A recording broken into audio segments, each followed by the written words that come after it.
Itsuki was once just a normal child, but one day his entire life changed when monsters suddenly attacked the Earth. Those monsters killed his parents right in front of his eyes. Left alone in this world, he swore that he would kill every single monster. 10 years later, the day finally arrived when he could awaken his power and become a hunter. He stepped onto the stage as the world's most powerful hunters watched, placing his hand on the awakening stone. But little did he know, fate had other plans for him. He awakened the most mysterious talent, Limit Breaker, a power no one knew anything about.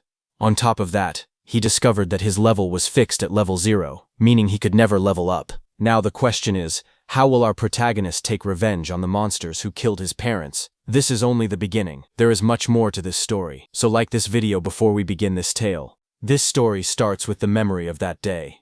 Countless eerie black monuments fell from the sky.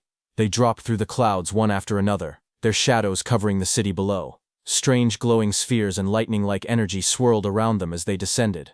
Right after that, barriers were deployed. A massive purple beam shot upward from the middle of the city, twisting the sky like a vortex. People standing on the streets stopped and stared, watching the glowing tower rise in front of them. Monsters called disaster beasts broke through the barriers and invaded the human world. Among them appeared a giant dark figure, the demon of destruction, Ringa, standing tall with purple energy swirling behind him. Soon, countless terrifying beasts flooded the streets. Armored monsters, winged creatures, and huge clawed beasts rushed forward while people screamed and ran. Disaster struck instantly. A monstrous armored creature swung its arm, sending a man falling backward as he shouted for everyone to run. Nearby, his child cried and reached out, calling for his dad as his mother ran while chaos erupted around them. Across the streets, different beasts attacked from all directions. A winged creature swooped down, a burrowing beast erupted from the ground, and blue-flamed monsters charged toward the fleeing civilians. Bodies fell on the road as the destruction spread, and the entire area was swallowed by panic. The armored monster rushed forward with blue flames bursting around its body. Its jaws opened wide as it roared, blue light flashing in its eyes. It shot a swirling vortex of blue flames toward a woman who ran away, holding a child tightly against her chest. The flames spread across the road as the monsters closed in. That woman was caught by the blue flames and threw her child ahead. The small boy reached out weakly while lying on the ground. The woman's voice trembled as she repeated the same word, telling her child, Itsuki, to run. The child looked at her with tear-filled eyes and called out for his mom. Just then, suddenly, someone shouted Itsuki's name again.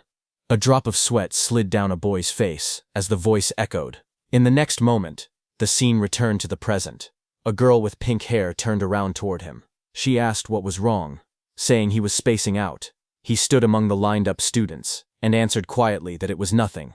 Hearing that, she narrowed her eyes and leaned in slightly, asking him again if that was really true. Then, while he was crying, the boy, who was the same Itsuki from that day, stood still with tears running down from one eye. Before he could answer, another student suddenly wrapped an arm around his shoulder and spoke cheerfully. He said Itsuki must be sleepy, since he was usually asleep at this time, but today there was suddenly a school-wide assembly. While they were talking, Itsuki pointed toward the stage and told his friends that the teacher there was dressed strangely. On stage, the teacher, wearing some kind of armored helmet, explained what happened after the disaster beasts appeared.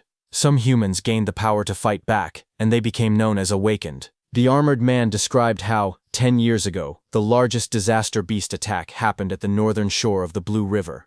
Awakened from all over the world crossed the river to repel them in what became known as the River Crossing War. Though attacks had decreased since then, the number of descending monuments had started to rise again. A large-scale attack similar to that war was likely coming soon. Itsuki's classmate leaned in again and pointed at a man on the stage.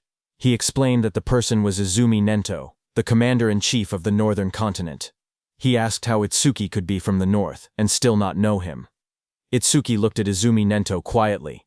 He said the name sounded familiar and admitted he once imagined a hunched old man with a long beard. But the person on stage looked stranger than he expected. Itsuki's classmate grinned and told him he understood. But despite the odd appearance, Izumi Nento was the first awakened. It was thanks to him that humanity knew about the monuments and the disaster beasts.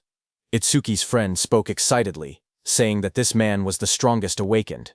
He added that even Tiwajin, known as the Light of Humanity, was his student. The scene shifted back to the armored man, as he explained that recent research showed even ordinary people who had not awakened yet had a chance of gaining power by touching a monument. Izumi Nento stood on the stage, his long cloak spreading like black flames. He told the students he had come to let them try to awaken.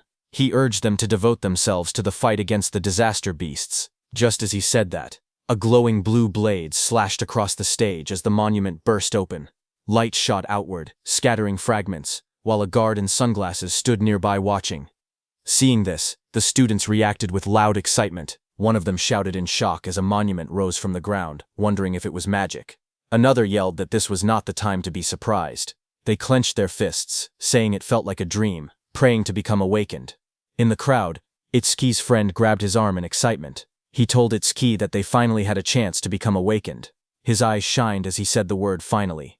Saying that, he started walking toward the stage. Seeing this, Itsuki's friend grabbed his shoulder, shouting that he shouldn't be left behind. The pink-haired girl called out to them, telling Itsuki to get back in line properly. But Itsuki walked past her, and a red glow flashed across his eyes. The girl looked at him in shock as the light streaked through the air. A close-up showed Itsuki's expression changing. His eyes shined red with excitement as he said that the day had finally come. On stage, a student touched the large black monument, but nothing happened. A guard immediately called out that it was no good, and told the next person to step forward. The students watching reacted nervously.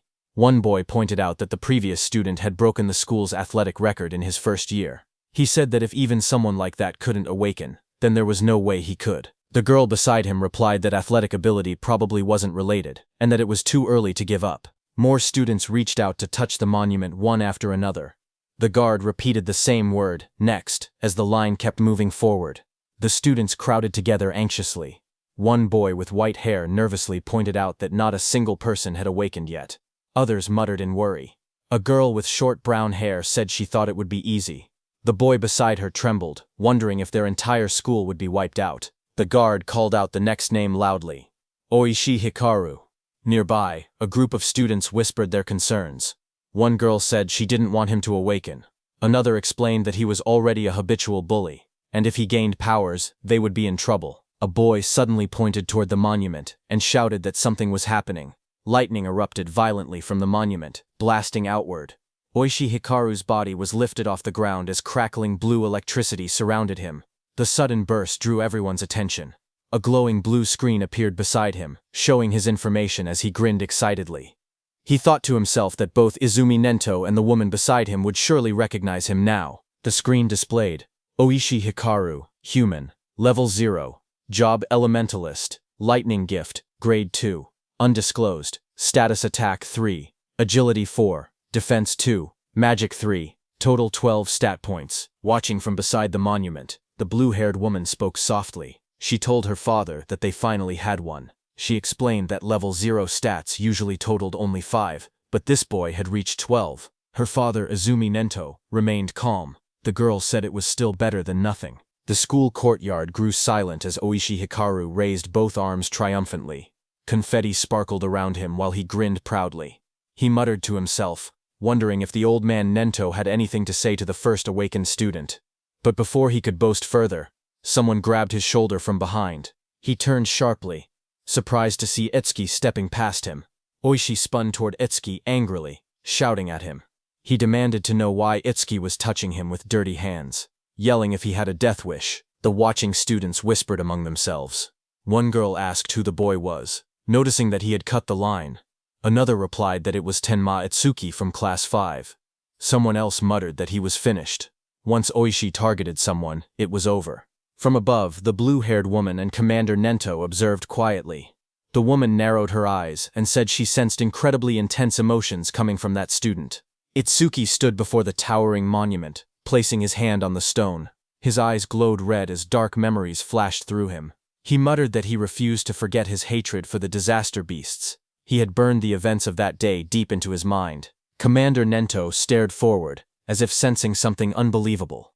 Out on the awakening platform, a massive blue apparition rose behind Itsuki. The glowing figure towered over him, holding a sword and radiating overwhelming power. Itsuki stood calmly beneath it. As blue light filled the air, the monument erupted with energy. A sharp glowing structure formed above Itsuki, surrounded by swirling streams of light. The light expanded outward, wrapping around the entire area like a giant lotus blooming in the sky. The crowd below watched as the school grounds were covered in a glowing dome. Students stared upward, speechless. One boy pointed out that the pillar of light reached hundreds of meters into the sky. Another said it looked far more spectacular than Oshi's awakening. Two of Itsuki's classmates watched with excitement. Both of them smiled and cheered proudly, shouting that this was exactly what they expected from Itsuki. The blue-haired officer stared at the sky in shock. She said that this phenomenon only appeared when the rarest job, Order Breaker, was born. She placed a hand near her mouth, unable to hide her surprise. Even Commander Nento said he looked forward to seeing how capable the student would be. Seeing that, Oishi's expression twisted with frustration as he glared at the overwhelming light. Itsuki opened his eyes in confusion. Surrounded by shimmering blue energy, he wondered where he was and asked himself if he had awakened. Looking around, he found himself sitting cross-legged in the center of a massive glowing lotus made of light. Countless petals surrounded him, floating in a calm, otherworldly space. Suddenly, a blue system screen appeared before him. Itsuki stared at it in shock as it displayed Tenma Itsuki's stats. He was a human at level 0, which was fixed. His job was Order Breaker, Nirvana. His gift was Nirvana, a special grade. His level was fixed. His stats increased when acquiring skills. It removed all debuffs and fully healed injuries. Just then, another blue window appeared, showing his skill, Over Mimesis, which was Z rank. It analyzed enemy attacks and allowed the acquisition of counter skills. Then another screen showed Itsuki's stats. His were Attack 0, Agility 0, Defense 0, Magic 0, Total 0. Itsuki's face went pale as he stared at the results. His jaw dropped, and he exclaimed silently that everything was at 0. But then, two blue system windows appeared in front of Itsuki. The first announced that the Z-rank skill Over Mimesis had been acquired. The second stated that the special grade gift, Nirvana, had activated, increasing all of his stats by 200. Another screen displayed the changes. Attack went from 0 to 200. Agility went from 0 to 200. Defense went from 0 to 200. Seeing this, Itsuki's expression brightened. He looked at the glowing screen with excitement and said he understood. He realized that whenever he gained new skills through Over Mimesis, Nirvana would raise his stats. Even if he couldn't level up like others, he could still grow stronger in his own way. He clenched his fist and smiled confidently. He admitted he didn't know what level this power compared to, but he had no doubt he had become an awakened. With determination in his eyes, he declared that he would annihilate the disaster beasts. A massive burst of blue light exploded from the monument. Students around him shielded their faces and shouted that the light was too bright. Some grabbed their eyes in pain.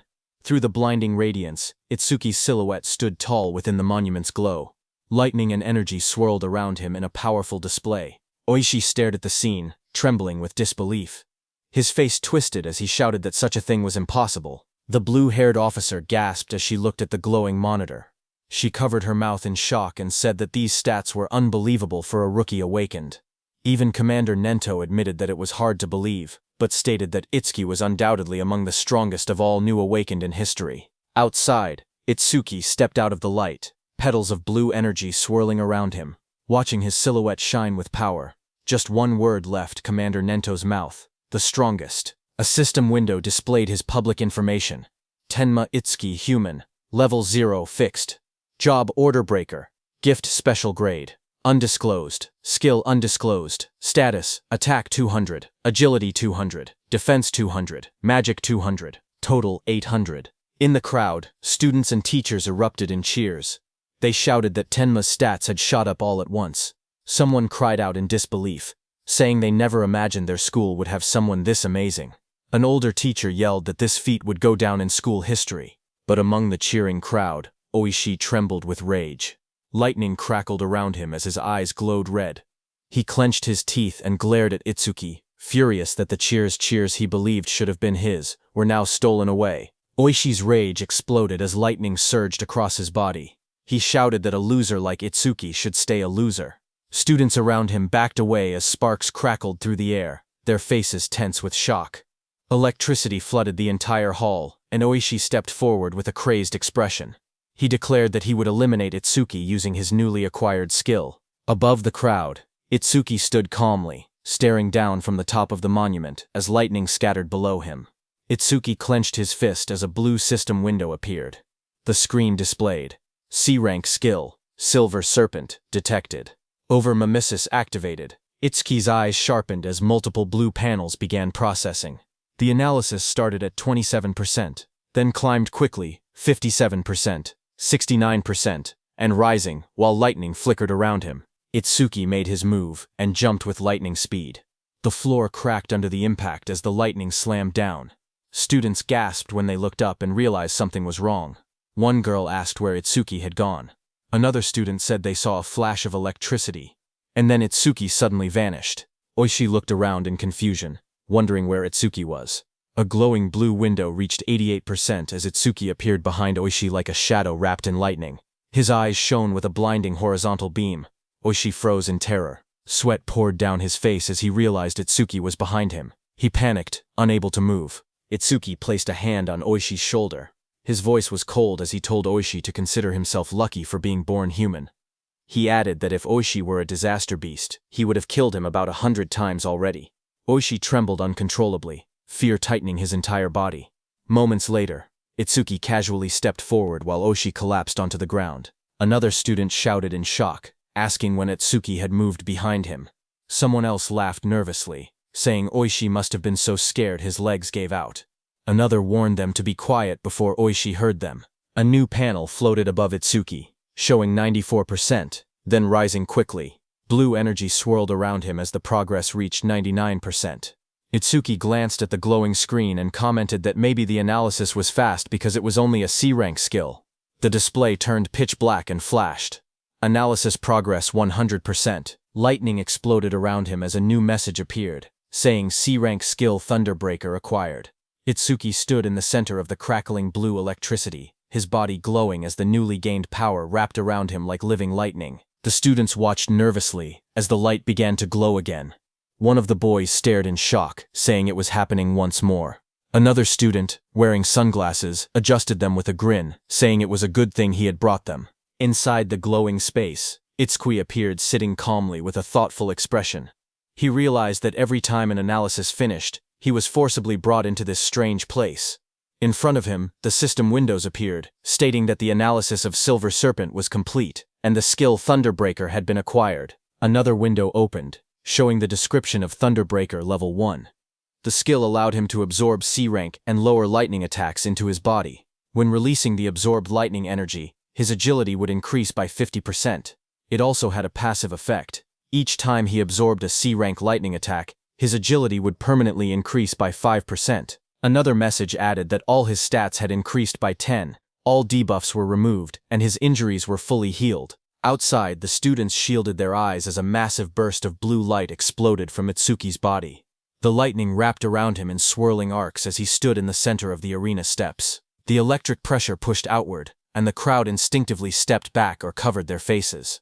Someone shouted that Itsuki was now cloaked in lightning from head to toe. Another student panicked, saying Itsuki's lightning was even brighter than Oishi's. Oishi, who had attacked him earlier, stared with trembling eyes, unable to believe how Atsuki had learned a skill like that. Atsuki's body glowed intensely as the system displayed his rising stats. It showed each attribute increasing: attack, agility, defense, and magic, all rising from 200 to 210, bringing his total from 800 to 840. Just then, the students looked up at the sky in confusion. One of them said it had been sunny just a moment ago. Another asked if it was rain. A third student lifted his hand, trying to feel the drops, when someone suddenly shouted that something was falling. A dark, coffin-shaped object wrapped in lightning descended from the stormy clouds.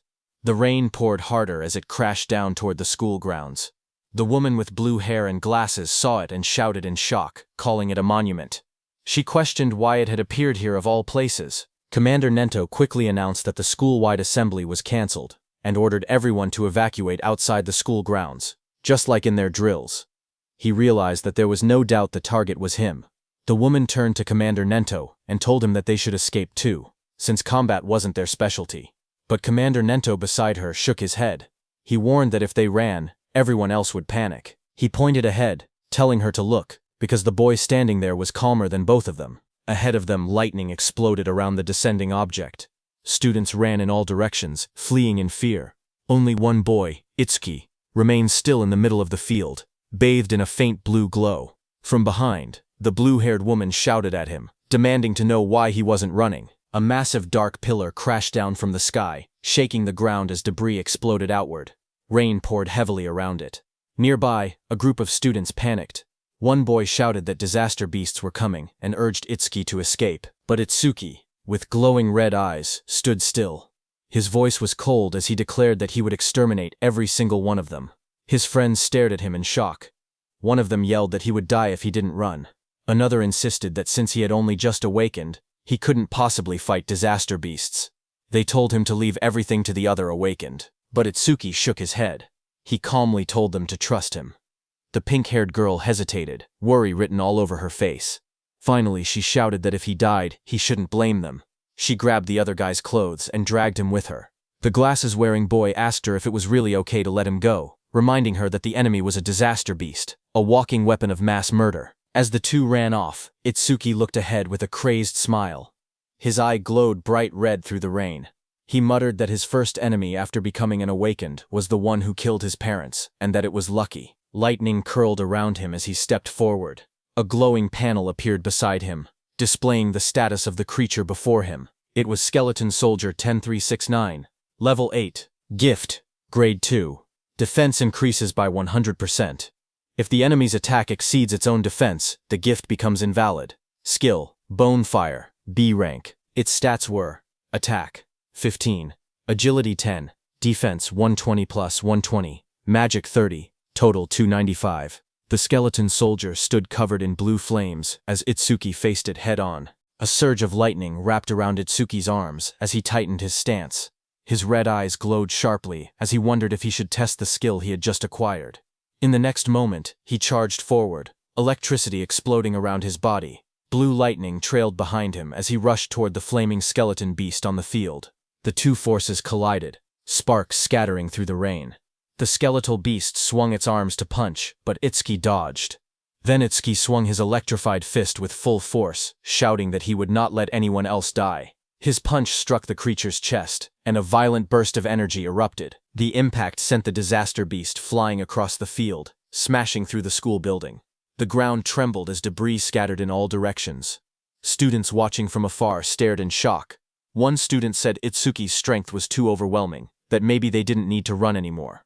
A female student was stunned, seeing how the impact had blasted the monster away in a single hit. The blue-haired inspector stared at the ruined wall, stunned that a rookie who had just become awakened could send a level 8 disaster beast flying with only one blow.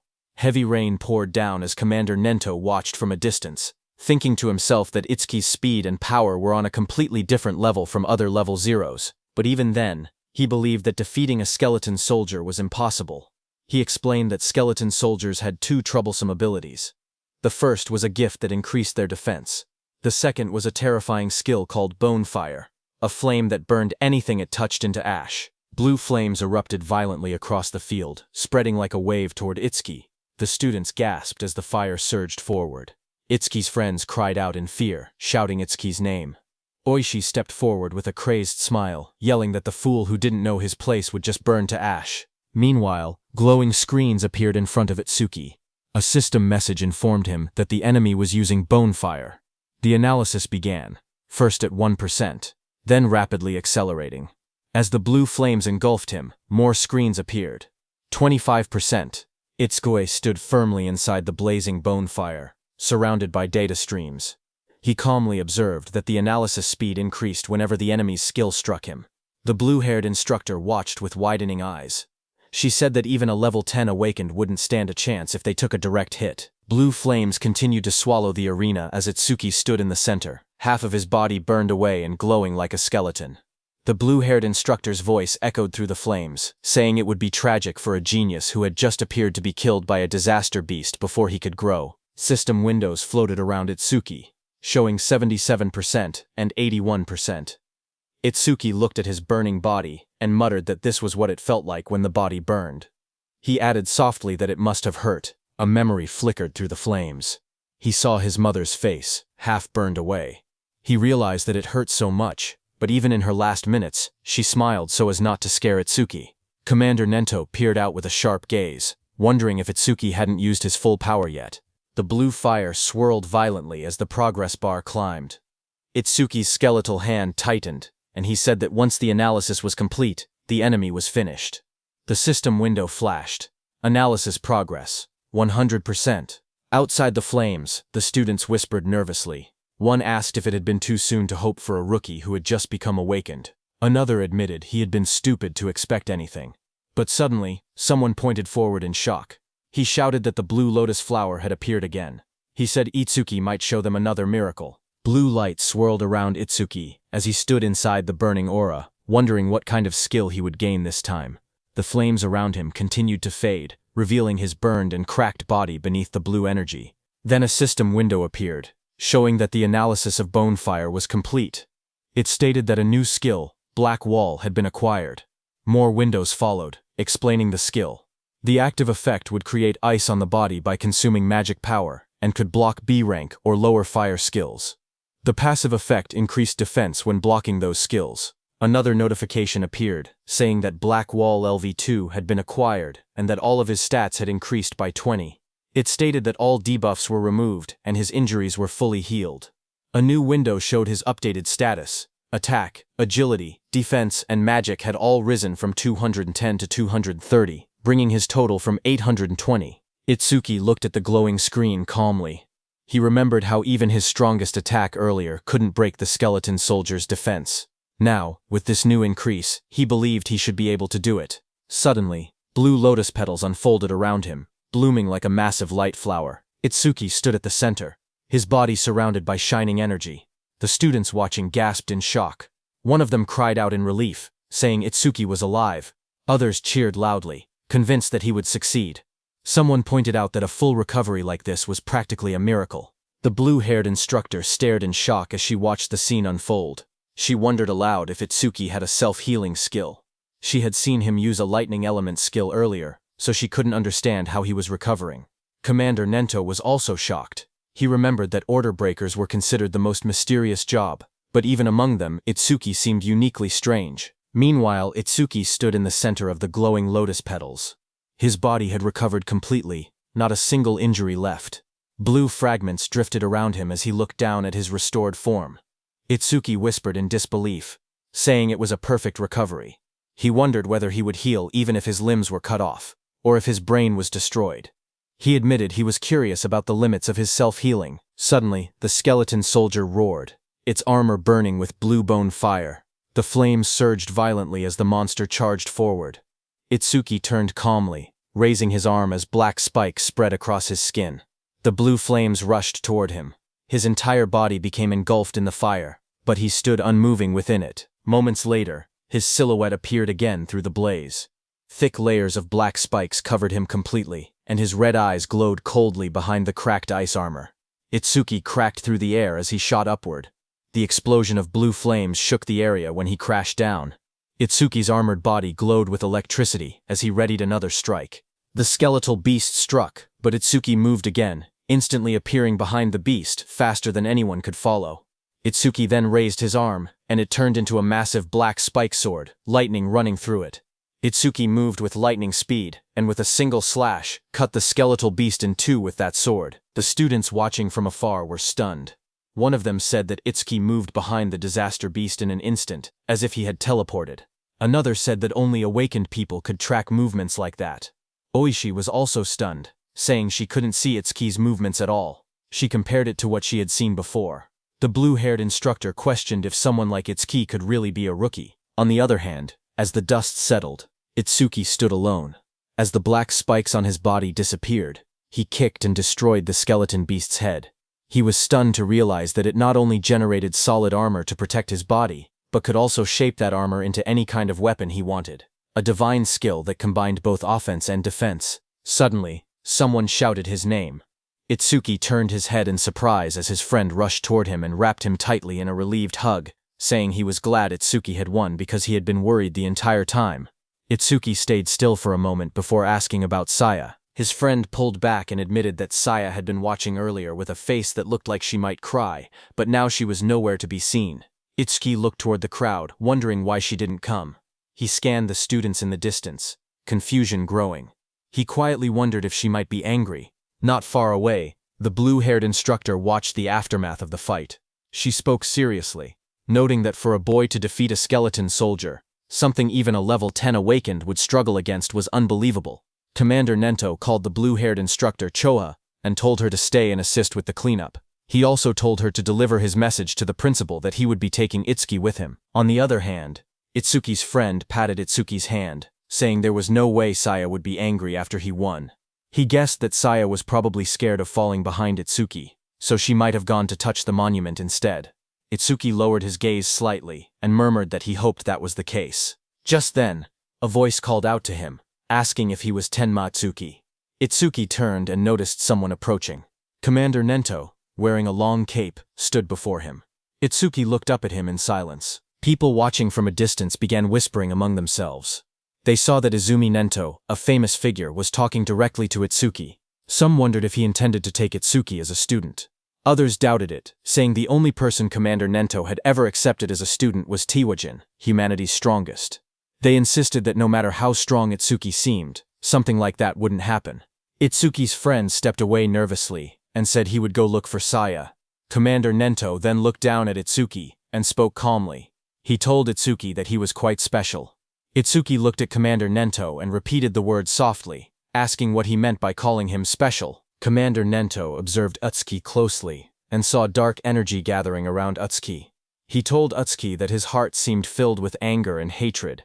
Utsuki stood in the darkness, a glowing light shining across his eyes. Commander Nento then stepped forward and said that he wanted to know the reason behind that hatred. Itsuki finally spoke, explaining that 10 years ago, his parents were killed by disaster beasts while trying to protect him.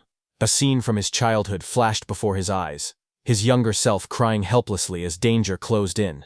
He remembered how he had nearly been killed as well, but an awakened appeared at the last moment and saved him.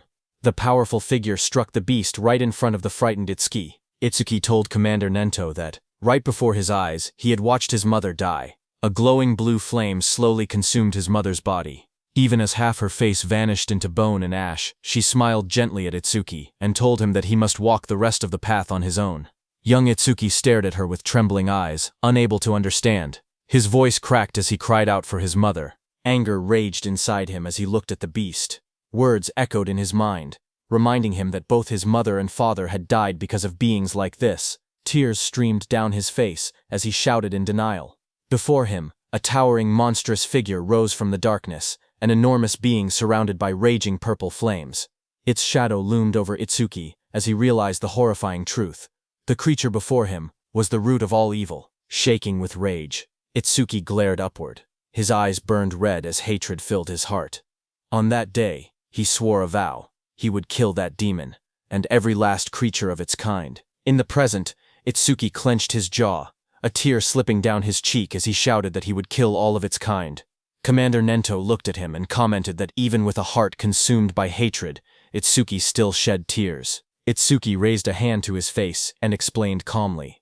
Ever since he witnessed the tragedy of his mother's death, his left eye had stopped producing tears, but his right eye had begun crying on its own.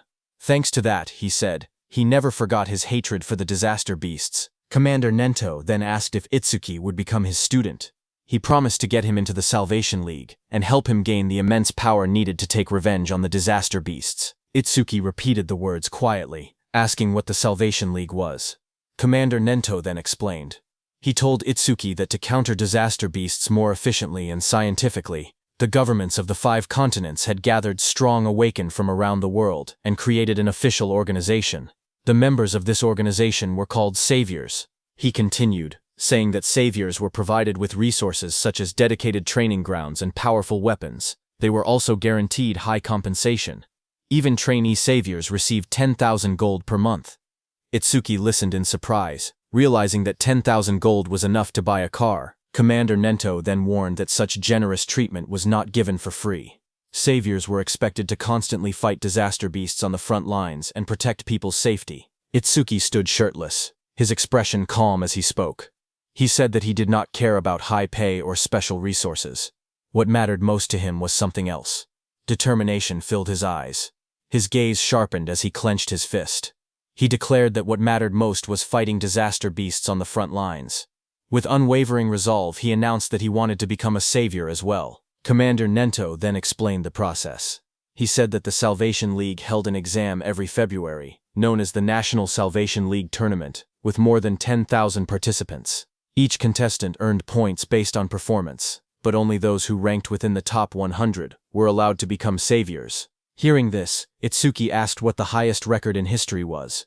Commander Nento told Itsuki that it would not be very useful as a reference. He explained calmly that the record was 115,000 points, set by Tiwajin 11 years ago. He added that passing required only 30% of that score, while securing first place required at least 50%. Itsuki silently recalled the name Tiwajin, the strongest awakened, known as the light of humanity, the one Rakuru had mentioned. Commander Nento told Itsuki that Jin was special, and that comparing himself to Jin would only bring despair. But even so, Itsuki should still have confidence, because he believed Itsuki could one day stand shoulder to shoulder with Jin. Itsuki stood shirtless on the training ground, his expression steady. With unwavering determination, he declared that he would surpass Tiwajin. Hearing those words, Commander Nento's eyes widened inside the helmet, reacting with surprise. He remembered something from the past, a time when he had stood with Tiwajin, and told him that he had become incredibly popular. The younger generation was trying to follow in his footsteps, but Tiwajin warned that following alone would never win the war against the disaster beasts. Someday someone would surpass him, just as a new sunrise replaces the setting sun. Tiwajin said that he looked forward to that day. Seeing Itsuki's resolve, Commander Nento thought that the sunrise Tiwajin had been waiting for had finally appeared. A few hours later, Commander Nento took Itsuki to another place. There, when Itsuki saw the massive dome-shaped structure rising in the distance, glowing under the sky, he asked quietly what it was. Commander Nento explained that these monuments acted as passages connecting the human world to the world of disaster beasts. He said that if the beasts were killed but the monuments were left untouched, new beasts would simply appear again. He pointed at the massive dome-shaped building, and explained that this facility was created to isolate monuments that couldn't be destroyed. Awakened individuals periodically entered it to sweep out the disaster beasts that emerged. This kept the danger under control, and also served as training. Itsuki looked at the building and asked if it was a training facility. Commander Nento, standing beside him, confirmed it, saying they called these places stages. He explained that the number and strength of the beasts inside couldn't be controlled, making it extremely dangerous. Commander Nento told Itsuki that the beasts in this specific stage were especially strong. Among all rookie-level stages, this one had the highest mortality rate. Because of that, people called it the rookie's graveyard. He told Itsuki that when Jin was still a rookie, he had cleared this deadly stage in 3 minutes and 14 seconds. Commander Nento turned to Itsuki and said that if Itsuki truly intended to surpass Jin, then 3 minutes would be his limit. As Itsuki walked toward the giant facility, Commander Nento told him that if he could clear the stage within 3 minutes, he would accept him as his student. Hearing that, Itsuki's eyes sharpened with determination. He wanted to surpass Jin and become Commander Nento's student. People in the lobby turned their heads when they saw a familiar figure. Someone pointed and said that Mr. Izumi had arrived. Another person noticed Itsuki walking beside him and asked if that was the rumored rookie. The crowd stared in surprise, whispering that there was no way a rookie could walk next to Mr. Izumi unless he was an awakened on Tiwajin's level. Itsuki looked around quietly and wondered to himself if this person was really that famous. Thinking that, he walked toward the stage entrance and saw the display showing the disaster beast level inside, level 10. He noted that it was only 2 levels higher than the skeleton soldier he had faced earlier, and wondered how strong that really was. But what surprised him more was that even though several people were gathered nearby, none of them seemed prepared to enter the stage. He wondered why that was. Someone nearby muttered that the rookie looked way too confident, and assumed that a high-level awakened must be accompanying him. Another wished they could be taken along too, while someone else joked that the rookie probably came just to flirt with the receptionist, saying that with a decent face, he was getting cocky. At the counter, the receptionist approached him with a polite smile. She asked if he wanted to enter the stage and how many challengers there would be. He calmly replied that it would be just him. Hearing that, the area fell silent as the receptionist stared at him across the counter. Suddenly, she leaned forward and yelled angrily. She told him not to make unfunny jokes and asked if he was messing around. She warned him that if he was just there to hit on her, it was pointless. She explained that even if the place was an artificial stage, it was still dangerous. People could get hurt or even die. Itsuki stared at her in confusion, wondering what she was even talking about. Behind them, several people watching from afar started laughing. They joked that he really was there to hit on her. Some said that there were always people who treated the stages like dating spots, and those people usually got scolded and went home. Itsuki looked at the receptionist calmly and explained the misunderstanding. He told her he had absolutely no interest in her. He said he only came to challenge the stage, nothing more. But the receptionist sighed and rubbed her forehead. She told him he didn't have to act tough just because he was embarrassed. She even said she would give him her contact information so he should just go home. But Itsuki's expression darkened. A shadow fell over his face. He told her not to make him repeat himself. He didn't care about her contact information at all. He only wanted her to let him enter the stage. Hearing that, the receptionist reluctantly agreed, and told him not to blame her if he died. She held out a metal bracelet with a nervous expression, clearly shaken. Seeing that, Itsuki muttered that she should have just given permission from the beginning, instead of making him repeat himself. The people watching from behind whispered among themselves. One man called Itsuki an idiot, saying he could have gotten her contact information but chose to act tough instead. Another pointed out that a level 0 rookie challenging a level 10 stage was basically suicide. They guessed he would run out in less than a minute. Someone else noticed how confident he looked and wondered if he might succeed since he also had a special grade gift. But another person reminded everyone that for awakened people, gifts were just bonuses. The most important thing was level.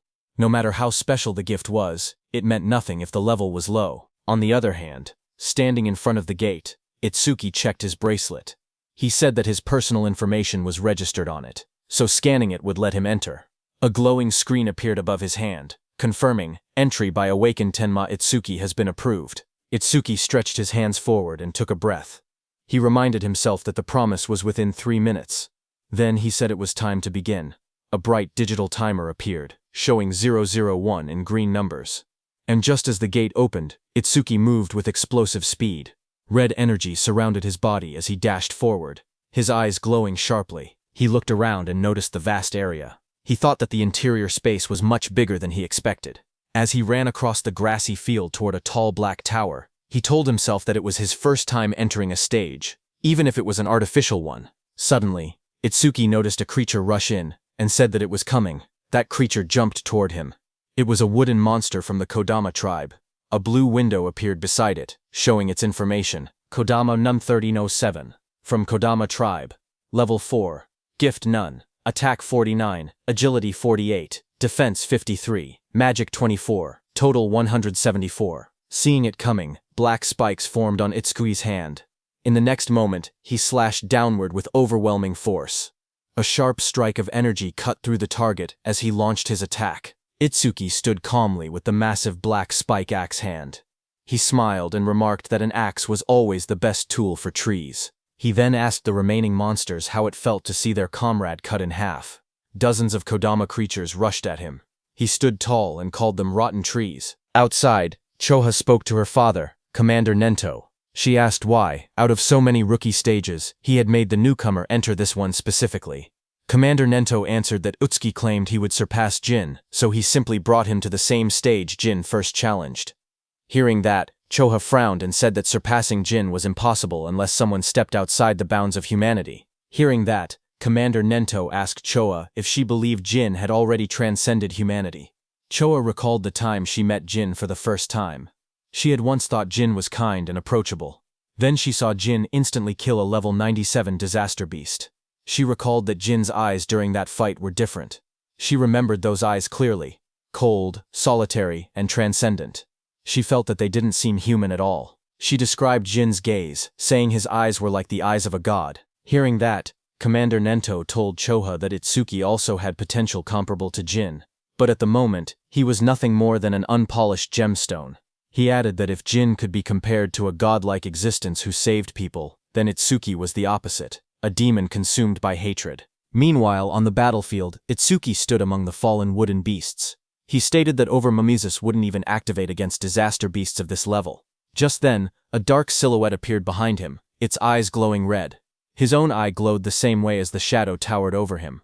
In the next moment, his body moved at extreme speed, cutting through the enemies with a sharp motion. Itsuki stood before the fallen creature and looked down calmly. He asked if that was the end. He examined the broken body, and wondered if level 10 disaster beasts were only this strong.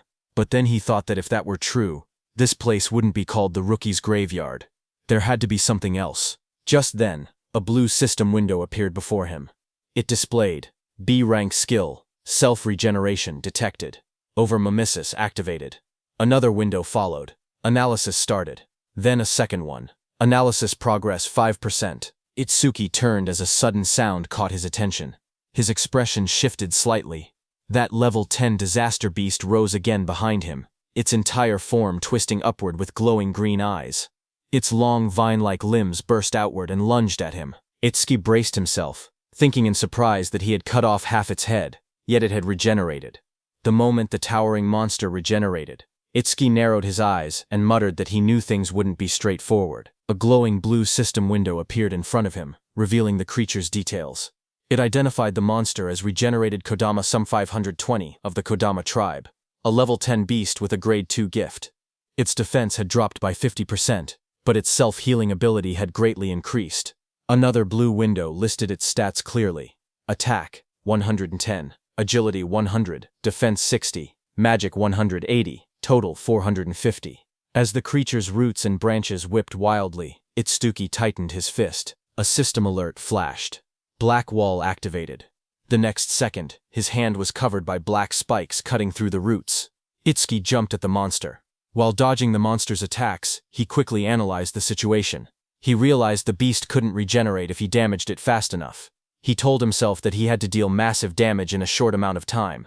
The analysis window appeared beside him. Itsuki smashed forward with his armored arm, splitting through the Kodama's defenses as sparks and debris burst around them.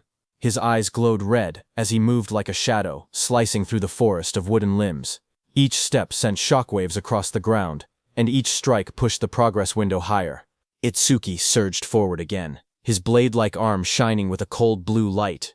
Then he shot upward before crashing down like a falling spear, splitting the monster's giant body in half. Light from his attack cut straight through the Kodama, illuminating the entire battlefield. The towering creature's body split down the middle, a glowing crack running from its head to its torso.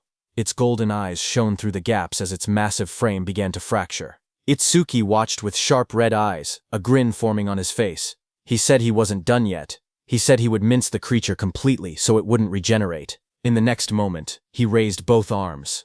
A blinding vertical slash of light tore downward, cutting the giant monster clean in half. Cuts spread across the creature's body, and the wooden shell shattered into countless pieces. The fragments scattered through the air, glowing faintly before breaking apart completely. As the dust settled, Itsuki lowered his arm and exhaled. He said this should be enough. He added that using Black Wall for so long was draining his magic, but before he could rest, vines and roots twisted together again in front of him. That wooden creature's form surged upward with glowing yellow eyes, rising from the remains and preparing to attack. The glowing display in front of Itsuki showed 60%, but the fight still raged on. Wooden tendrils whipped toward Itsuki as he moved between them with sharp, fluid steps. He glanced back with an annoyed expression, thinking that even after all of this, the monster still refused to die. He quietly muttered that it was becoming a real pain. The attacks continued to strike from every angle. As he dodged, he noticed something important. Every time the monster regenerated, Over-Mimes's analysis speed increased. His eyes narrowed. That meant the longer this continued, the faster the analysis would complete. He realized he needed a new approach. He decided to cancel Black Wall to conserve his remaining magic, and instead rely on Thunderbreaker to avoid the attacks while keeping his distance. Continuing this pattern until the analysis finished would be the winning strategy, but there was a problem. He didn't have much time left before the 3-minute limit ran out. Lightning crackled across his arm as the display climbed to 75%. Determination hardened his expression. He activated Thunderbreaker and Black Wall at the same time, pushing his offense to the extreme while forcing the monster to repeatedly regenerate. Doing so, he thought, would increase the analysis speed even further. Power surged around him, arcs of lightning dancing across his arm as he charged forward with a cold, focused expression. The creature's wooden body split down the middle, its golden eyes glowing through the cracks. Electric sparks flashed violently as he fought. If Over-Mimes failed when his magic hit 0, he knew he would die right there. The percentage rose to 80%, then 85%, as he forced his body forward through the storm of wooden strikes. He told himself that if he died now, then everything he'd done would amount to nothing. Lightning gathered in his arm as he unleashed another powerful strike. But right before hitting the monster's head, his magic power hit 0. Finally, his body staggered. Blood dripped from his mouth. He lowered his head and quietly muttered, "Damn it." Itsuki stood pierced by sharp wooden spikes, his body battered and barely holding on. He lowered his head as white steam drifted off his wounds. He quietly admitted that his magic seemed to have finally run out. Then a glowing window appeared beside him, showing 99%. Seeing that, Itsuki's expression sharpened. Blood streamed down his chin as his eyes glowed coldly. He declared that, just as he thought, Over-mimesis did not need magic to activate. With a strained smile, he announced that this match was his win. The window in front of him then showed. Analysis progress, 100%. A bright lotus-shaped energy began expanding around him, glowing blue and cracking the wooden spikes. A system window appeared, saying self-regeneration analysis complete. Lotus burst acquired. The lotus continued to bloom outward, pushing everything away as more spikes shattered. Another window displayed the details. Lotus burst, LV2. Active effect consumes magic to deal explosive damage to enemies within a 5-meter diameter. Power scales with magic consumption. Passive effect. Each time Lotus Burst defeats a living creature of level 1 or higher, all skill ranges increase by +1%. The Lotus opened fully. A pink glow surrounded Itsuki as his wounds rapidly healed. Another window appeared. Lotus Burst, LV2, acquired. All stats +20. Remove all debuffs and fully heal injuries. The monster watching him narrowed its glowing yellow eyes. A final window appeared. Lotus Burst activated. Itsuki brought his hands together and clapped. A burst of force erupted instantly, followed by a roaring explosion of flames that engulfed everything in front of him. A blazing wave swept outward, and the monster's shadow shot through the smoke and sparks. When the flames settled, he stood there with blood running down his cheek, his hands still extended from the technique he had just used. With a calm breath, he looked ahead and said that Lotus Burst wasn't bad. Smoke rose around the scorched crater at Itsuki's feet as he examined the destruction. He noted that using only a third of his magic produced this much power, and sweeping away weak disaster beasts would now be far easier. But he admitted he never expected Over-mimesis to restore magic that had already reached 0. As he stepped forward, something on the ground caught his attention. He stopped, staring at a glowing green crystal beside him, and quietly asked what it was. Meanwhile, outside, the receptionist stared anxiously at the bright red screen. She said that almost 3 minutes had passed since the rookie Itsuki went inside, yet there was still no sign of him coming out. She pointed at the display, where the status window showed. Challenge in progress. Stage level 10. Challenger Tenma. Itsuki. Time used 2 minutes 09 seconds. Seeing this, she nervously added that they should call the rescue team quickly. Choa adjusted her glasses and spoke calmly. She said she didn't think Itsuki would lose to level 10 disaster beasts, but clearing the stage within 3 minutes seemed impossible. Her sentence trailed off as silence fell between them. But suddenly, a new message appeared on the large screen, saying new record achieved. Seeing that, everyone in the hall froze. Shocked whispers spread through the crowd. One woman stepped forward, staring at the green screen in disbelief, whispering, "No way." Choha widened her eyes. She asked aloud how Itsuki managed to clear it, unable to believe what she was seeing, and the most shocking thing was that even 3 minutes hadn't passed. A final notification flashed brightly on the monitor. Challenge success. Stage level 10. Challenger Tenma Itsuki. Time used 2 minutes 14 seconds. Stage clear record updated. The room fell silent as everyone stared at the unbelievable result. The leaderboard screen displayed the results. It showed first place belonging to Tenma Itsuki, with a clear time of 2 minutes 14 seconds. Second place belonged to Tiwajin, who cleared it in 3 minutes 14 seconds. Third place was Hiton Sho, with a time of 7 minutes 17 seconds. Just then, Itsuki came out of the gate, his clothes torn and stained with green liquid. Around him, people reacted in shock. One person exclaimed that Itsuki had really survived, asking whether the green liquid on him was disaster beast blood. Another shouted that Itsuki was a full minute faster than Tiwajin. Someone else pointed out that the beasts inside were level 10 disaster beasts, and couldn't understand how a level 0 rookie managed it. Another voice added that there was no way a level 0 rookie should have survived. As Itsuki stepped forward, someone began to speak, saying Mr. Izumi was coming. Izumi Nento turned toward Itsuki, who asked him if he could now officially receive Commander Nento's guidance. Itsuki looked at him with a faint smile, and addressed him as teacher. Commander Nento responded with pride, saying that Itsuki had done well, just as he expected from his student. Standing nearby, Choha watched quietly. She wondered if her father was happy, saying she hadn't seen this expression from him in a long time. In the crowd, people continued whispering. One person shouted in disbelief that Itsuki was actually Izumi Nento's student. Another said it was no wonder he could break Tiwajin's record. But someone else added that even if he truly was Izumi's student, as long as his level didn't increase, there would be no room for growth. Just then, the receptionist came forward nervously with a decorated box in her hands. She explained that it was a gift for breaking the record, and asked Itsuki to accept it. Her expression softened as she apologized for the rude things she had said earlier. Itsuki looked surprised as he received the box, asking if he truly got something for his achievement. He said that it was fine, because a level 0 rookie challenging a stage like that really did seem reckless.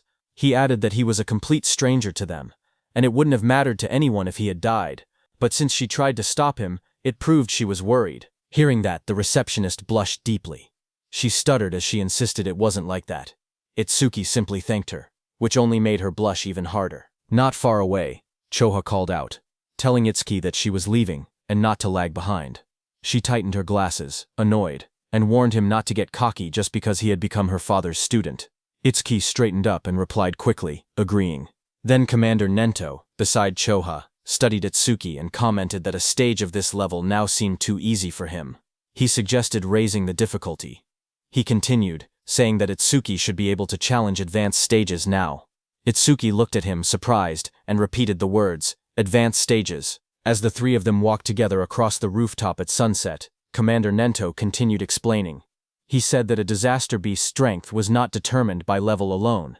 The most important factor, he stated, was something else entirely. He explained that the true deciding factor was species. Choa explained that species without intelligence, which moved only by instinct, were usually easy to deal with, but some species possessed intelligence equal to or greater than humans. She explained that such species were far more troublesome than ordinary disaster beasts. Choka continued.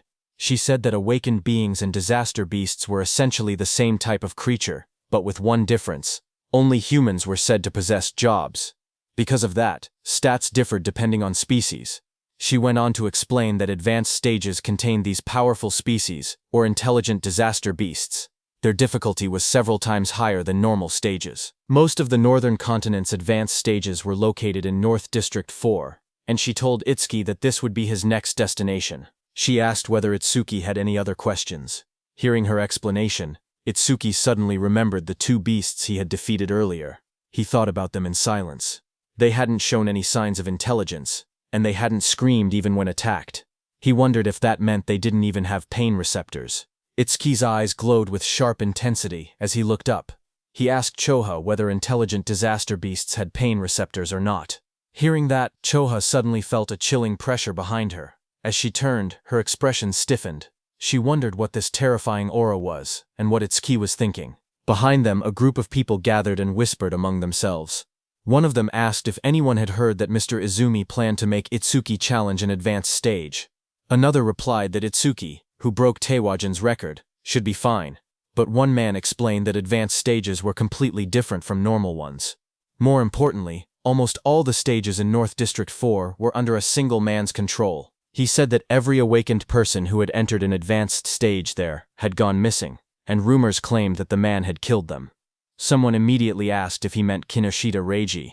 Another man began to speak disrespectfully, asking who Kinoshita Reiji even was, and suggesting he acted like a king. His friend quickly covered his mouth, hushing him in panic. He warned him that he would be killed too if that man heard him. After all, he said, that man was the son of the North District 4 governor, Kinoshita Reiji. The scene shifted to a luxurious room. A young man lounged confidently while servants stood around him. He was the infamous Kinoshita Reiji. A subordinate asked him when he would be departing. Reiji smirked as he answered. He said that all the stages in North District 4 were under his control, so he would go whenever he wanted. To him, waiting in line was something only commoners did.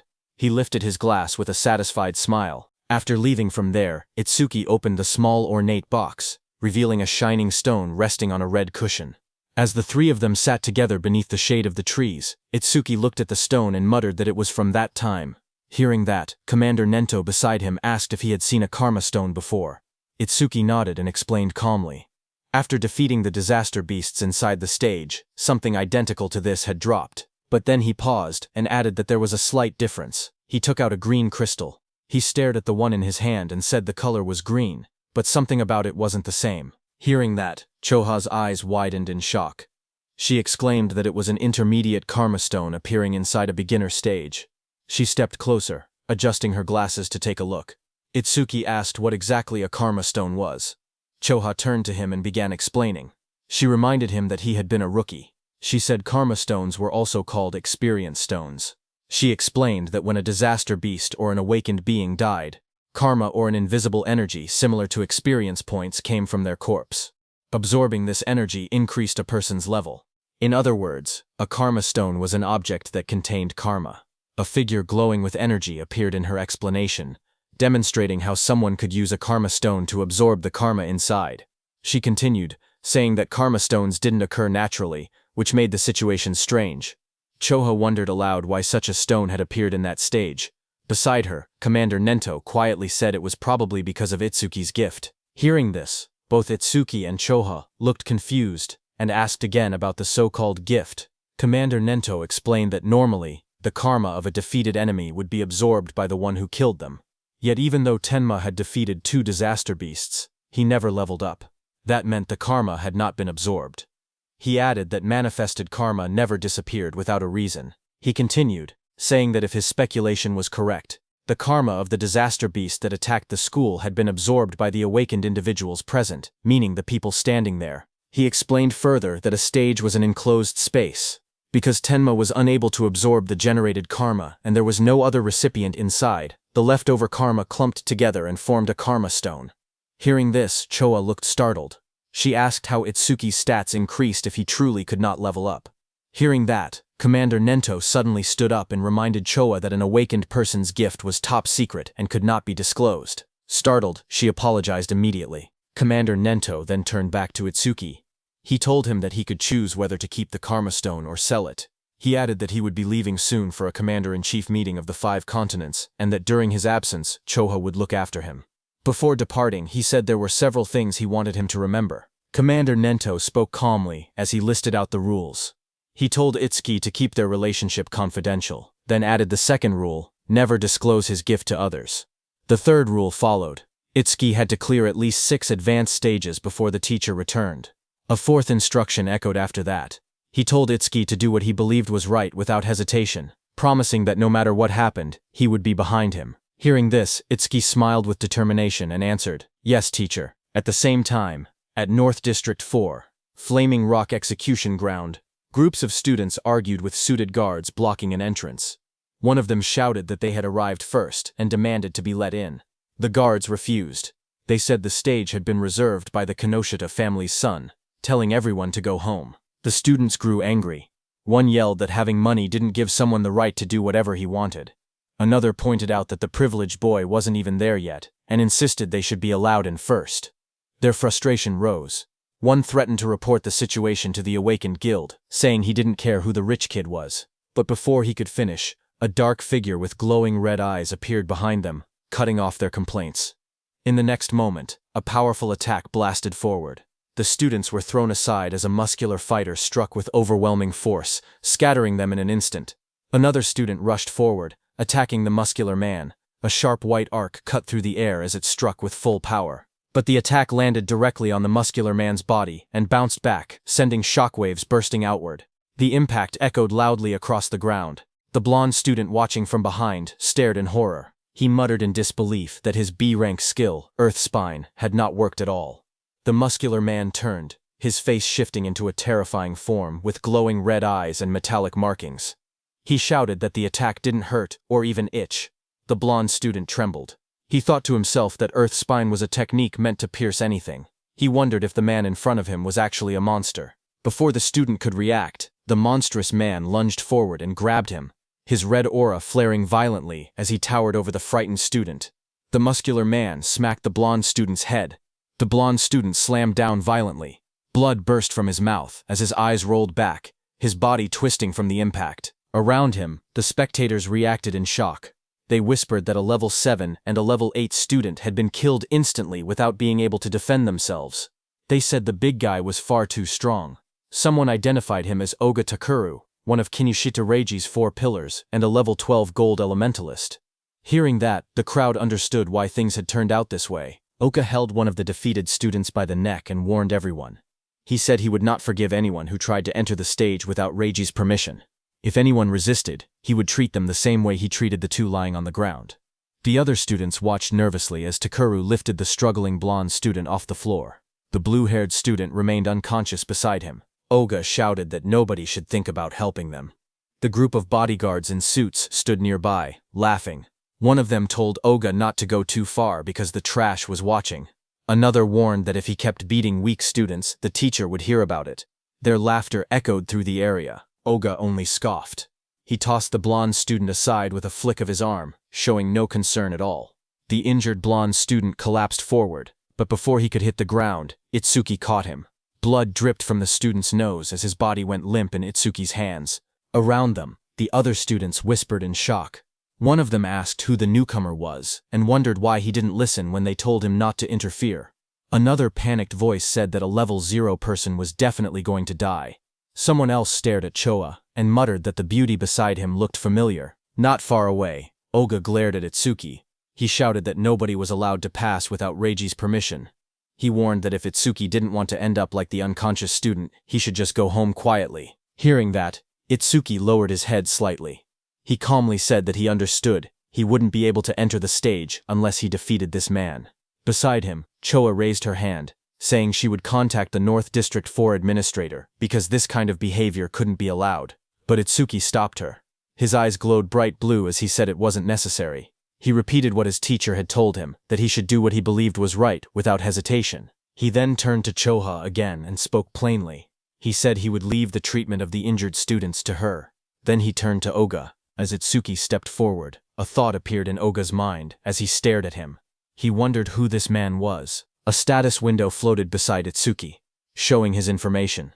Tenmatsuki, human, level 0, fixed, job, order breaker, gift, special grade, skill, undisclosed, status, undisclosed. Seeing this, even though Itsuki was level 0, he stood firmly without any fear. Oga wondered if Itsuki had a rare job that allowed him to stay calm like this. Oga suddenly felt something strange. Even with his higher level, he felt pressured. He told himself that rare job or not, he was 12 levels ahead.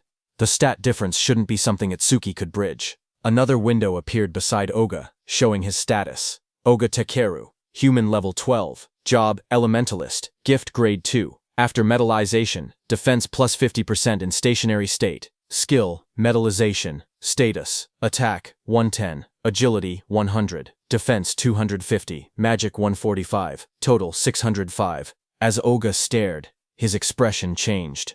His eyes widened, and in the reflection of his pupil, he suddenly saw Itsuki rushing toward him at incredible speed. In the next moment, Itsuki's fist collided with Oga's body with overwhelming force, sending a shock through the frame as the impact landed cleanly. The crowd watched in shock as 2 students stared ahead, sweat running down their faces. One of them exclaimed that the speed was unreal and wondered if Itsuki was really level 0. The other admitted that even though he was level 8, he wasn't sure he could keep up with that kind of movement, but as the dust settled, it was revealed that Itsuki's fist had struck Oga's metal head, sending steam rising from the impact. Oga had blocked the blow with his metallization skill, his face hidden behind the shining metal layer. Seeing this, Itsuki pulled back slightly, his eyes narrowing as he realized the strike had been stopped. Oga then raised both hands, his arms transforming completely into polished metal. He looked down at Itsuki and commented calmly that the speed was good.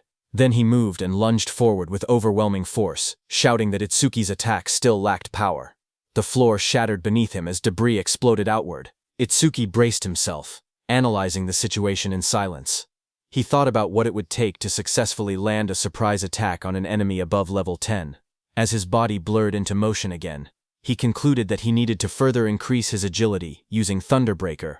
Just then, a system window appeared. The display showed Tenma Itsuki's status.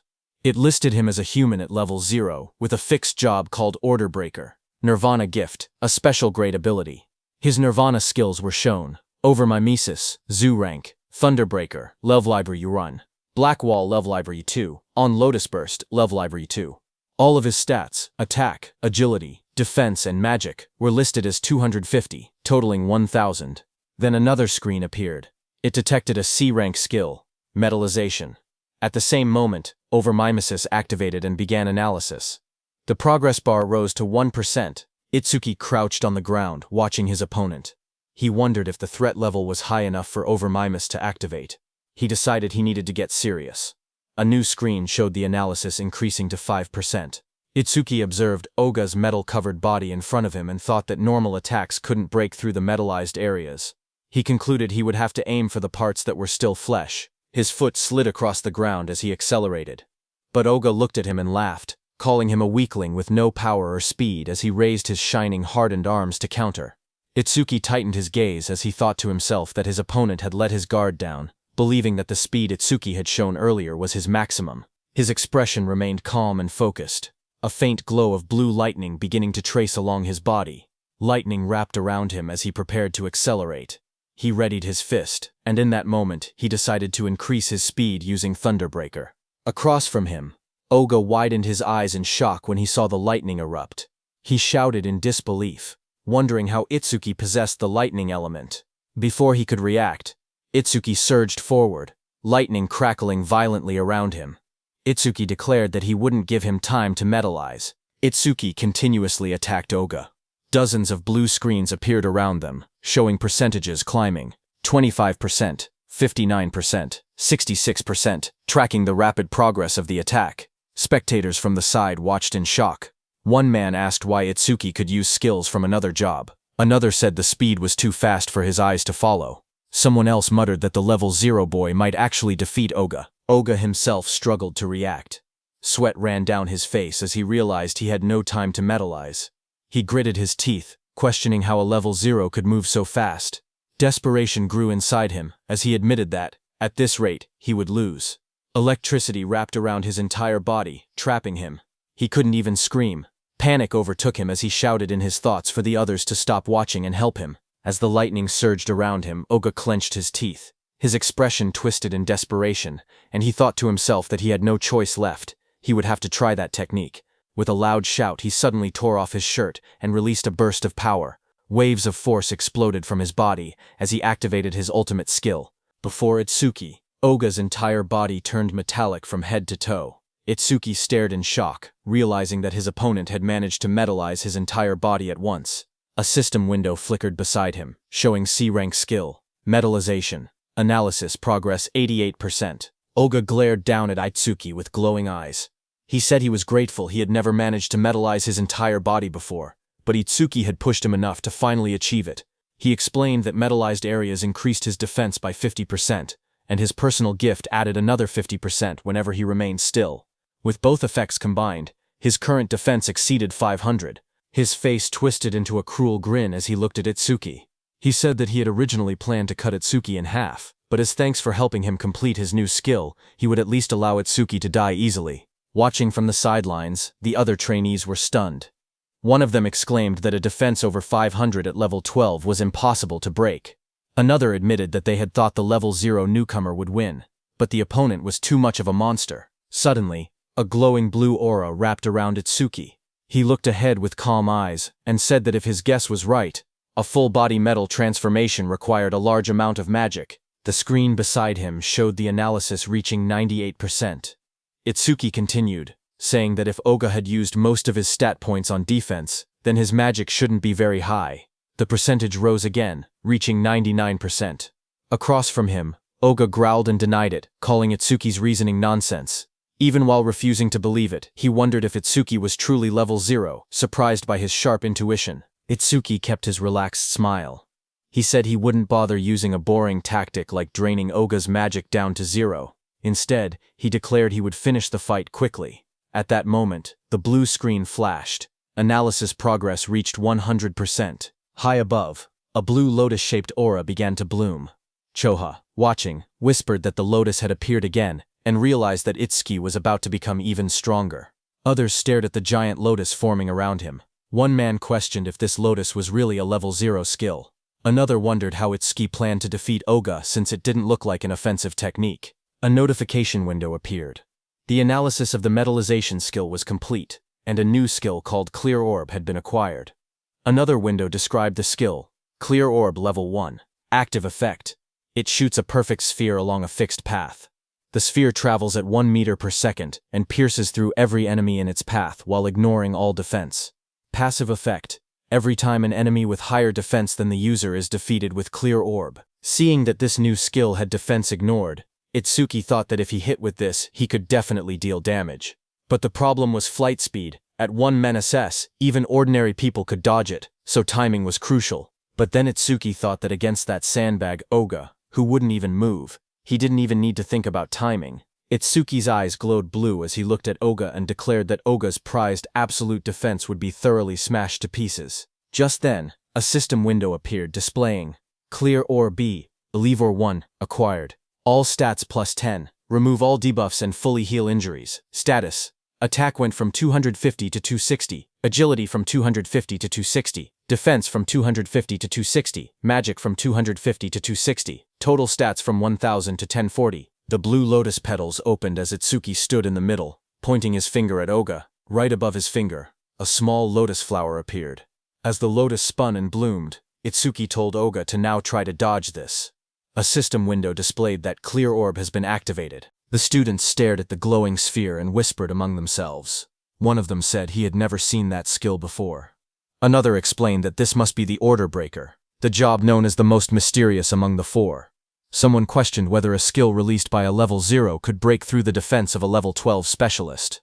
Another pointed out the confident look on Itsuki's face, saying that the technique must be incredible. A glowing lotus-like shape opened, revealing a small black orb. The orb floated forward, shining as colors scattered around it. The onlookers watched silently as the orb drifted through the air. Some students stared in confusion. One boy complained, saying it was just a tiny ball. Another asked if they were being serious, and called it disappointing. Oga glared at the orb.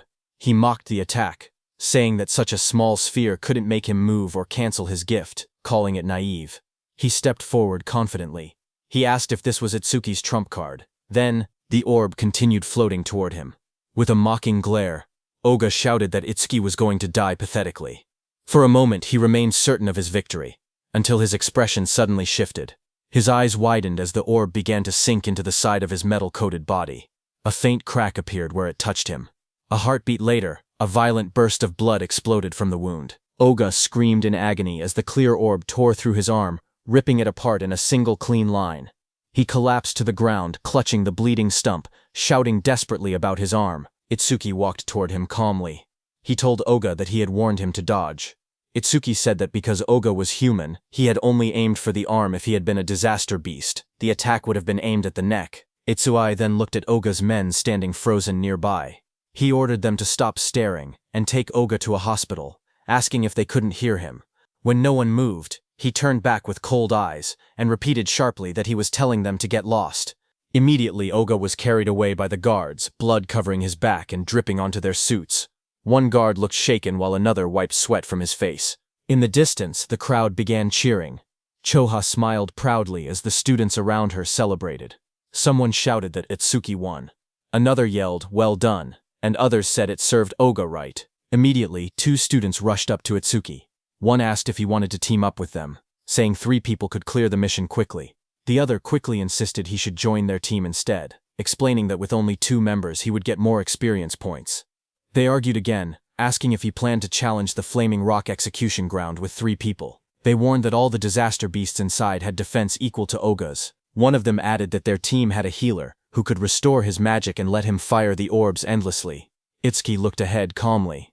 He thought that beasts with defense equal to Oga's were perfect. He reminded himself that Clear Orb's flight speed increased each time he defeated an enemy with higher defense. He decided he would increase the orb's speed inside that stage. The 2 boys leaned forward eagerly, asking Itsuki to let them know which team he would choose. Itsuki lowered his gaze and spoke quietly. He said he was going alone. Around him, the others reacted in shock. One person shouted in disbelief that he was challenging a level 15 advanced stage by himself. Another complained that he had become overconfident just because he defeated Oga. Those 2 students walked away. One of them admitted that Itsuki was strong, but insisted there was a limit to arrogance. The other added that they must not meet his standards, and suggested they look for someone else instead. Choha stepped forward and spoke calmly. She explained that all the disaster beasts in this place had defenses similar to Oga's. She said she understood he had a way to defeat them, but questioned whether his magic would last long enough. Itsuki turned toward her with a small, confident smile and told her not to worry, he would be fine. Hearing that, Choa's face immediately reddened. She replied sharply that she wasn't worried. She said she only asked because her father would blame her if he died. Then she turned away, saying she would go treat the injured and that he could do as he pleased. Before she left, she adjusted her glasses and added one more warning. She explained that the Stone Tribe had no intelligence, but they moved in groups. She told him to be careful about his magic consumption. Itsuki stepped toward the glowing entrance device and raised his hand. A soft beep echoed through the air as the system confirmed him. A notification projected beside the door, stating that entry for the awakened Tenma Itsuki had been approved. Once inside, Itsuki looked ahead with sharp eyes. He muttered that there were more enemies than he had expected. Right in front of him, countless stone beasts filled the rocky canyon, their bodies made of thick boulders and glowing yellow eyes. The ground cracked under their weight as they charged. Itzquant watched them and noted that the disaster beasts in this advanced stage had levels and stats far higher than before. A blue system window appeared in front of him, showing the information of a stone statue from the Stone Tribe, level 9, with its gift converting all magic power into defense. As one of the stone beasts rushed toward him, Itsuki held out his glowing purple orb. He spoke calmly, saying he would test whether these enemies met the clear orb's passive conditions. The purple aura around the orb burst outward as he activated it. The clear orb shone brightly, its power swirling in layers of violet and blue light. The stone beast charged forward, its massive body bursting through the dust as Itsuki raised his hand. The purple orb floated above his palm, swirling with bright light as he aimed it at the incoming monster. The orb shot out instantly, tearing straight through the beast's rocky body. A large hole opened behind it, and Itsuki stepped through the fading purple glow as the system window appeared. The screen displayed the message, Stone Statue, Level 9 defeated. Another line followed, Clear Orb, flight speed increased by 100%. Itsuki watched the notification and nodded. He thought to himself that it was exactly as he expected. More stone beasts roared as they appeared in front of him, their yellow eyes shining from within the broken cliffside. Itsuki stood calmly among them, the purple light reflecting across his silhouette. Lightning began crackling around Itsuki's body, and his eyes glowed red. He looked ahead and said that these slow beasts with poor evasion were perfect prey for the clear orb. System windows continued to appear one after another. Stone Statue, Level 9 defeated. Clear orb flight speed increased by 100%. Pieces of broken stone scattered across the ground as the notifications filled the air. The glowing status window floated above Itsuki, showing magic 1 Tencel, 160 remaining. He stood on top of a mountain of shattered stone beasts. Looking down at the battlefield, he calmly calculated the situation. Using the clear orb once consumed 50 magic points, which meant he only had 2 uses left. Ahead of him, the ground trembled as 2 massive stone beasts charged straight toward him. He noted that the remaining enemies were 3, including a boss that still hadn't revealed itself. Seeing the 2 stone monsters rushing in at full force, he understood what he had to do. He thought that he needed to defeat 2 enemies at once with a single orb. Itsuki lowered his stance and gathered the purple energy swirling from the clear orb. With a powerful jump, Itsuki left the ground and shot upward. Then the beasts crashed with explosive force, shattering the rocky ground. As dust and stone fragments blasted outward, Itsuki leapt forward. Now, he said, moving straight through the debris. His eye glowed blood red as he pushed through the shockwave. A fierce grin formed on his face. Take this, he shouted, preparing the next strike. The purple orb shot downward with blinding speed, its light stretching across the sky as Itsuki hung in the air above it. Immediately, glowing system windows appeared one after another, displaying, Stone Statue, Lever 9, defeated. Clear orb flight speed increased by 100%. After the impact, Itsuki collapsed on the ground, panting heavily. Sweat dripped down his face as he lay flat on the rocky floor. He muttered that the exhaustion he felt right before his magic ran out was rough. He hoped he would someday get a magic recovery skill. He slowly sat up and looked at the glowing screen in front of him. He said that with the orb now flying at 5 meters per second, he could catch up to running enemies. The system window displayed the details of the skill. Clear Orb. Level 1. Active effect. Fires a perfect sphere with a fixed trajectory. The sphere flies at 5 meters and penetrates all enemies in its path, ignoring defense. Passive effect. Each time an enemy with higher defense than yourself is defeated with clear orb. Flight speed plus 100%. Current flight speed increase 500%. While he was checking the details, suddenly the ground shook, and a massive stone arm dropped toward him with a loud crash. Itsuki looked up in surprise as the enormous mass slammed into the earth, sending dust and rock exploding in every direction. A massive stone giant charged forward, its rocky body trembling with each step as dust exploded around it. A system window appeared, detecting a B-rank skill and revealing the monster's details. Giant Stone Man 28, Level 15. Stone Tribe, Grade 2. Gift converts all magic power into defense. Attack 239, Agility 60, Defense 478, Magic 0, Total 777. Itsuki looked up at the towering creature and gasped that it was huge. Lightning wrapped around his body as another window announced. Thunderbreaker activated. Agility plus 50%. Crackling with blue electricity, he sprinted toward the giant. As he dashed below the monster's massive frame, he wondered if he could defeat it with a single clear orb hit. He looked up at the stone giant's head and thought that maybe aiming for the head would work. Lightning trailed behind him as he climbed the monster's rocky body. He spotted a moment of opportunity and shot a clear orb at the monster's head. However, Itsuki soon realized something troubling. He told himself the orb was too small, and even if it penetrated, it wouldn't deal much damage. The massive stone giant swung its enormous arm, and the impact sent wind blasting through the air. Itsuki leaped upward, light and energy swirling around him as he tried to avoid the attack. His eyes widened when he realized he was stuck in the air. He clenched his teeth and thought that this was bad. He couldn't dodge while mid-air. A system window appeared as dark spikes wrapped around his arm. Black Wall activated just as the giant's blow landed. Itsuki smashed into the rocks with a violent explosion, kicking up dust and debris across the rocky ground. When the dust settled, Itsuki was wedged into a stone wall, breathing heavily. He muttered that this big guy was tougher than he expected. Another system window flickered in front of him. A B-rank skill, Gigantification, was detected. Overmimesis activated and began progressing at 1%. Seeing that, Itsuki looked up with a confident grin.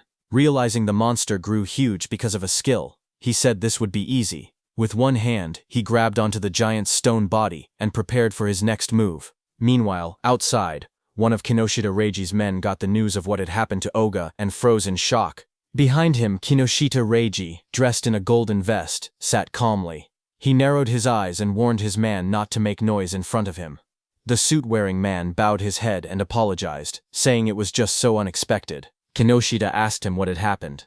The man reported urgently that someone had defeated Oga and forced their way into the stage. Hearing that, Kinoshita clenched his teeth and broke the wineglass in his hand. He questioned what Oga was even doing.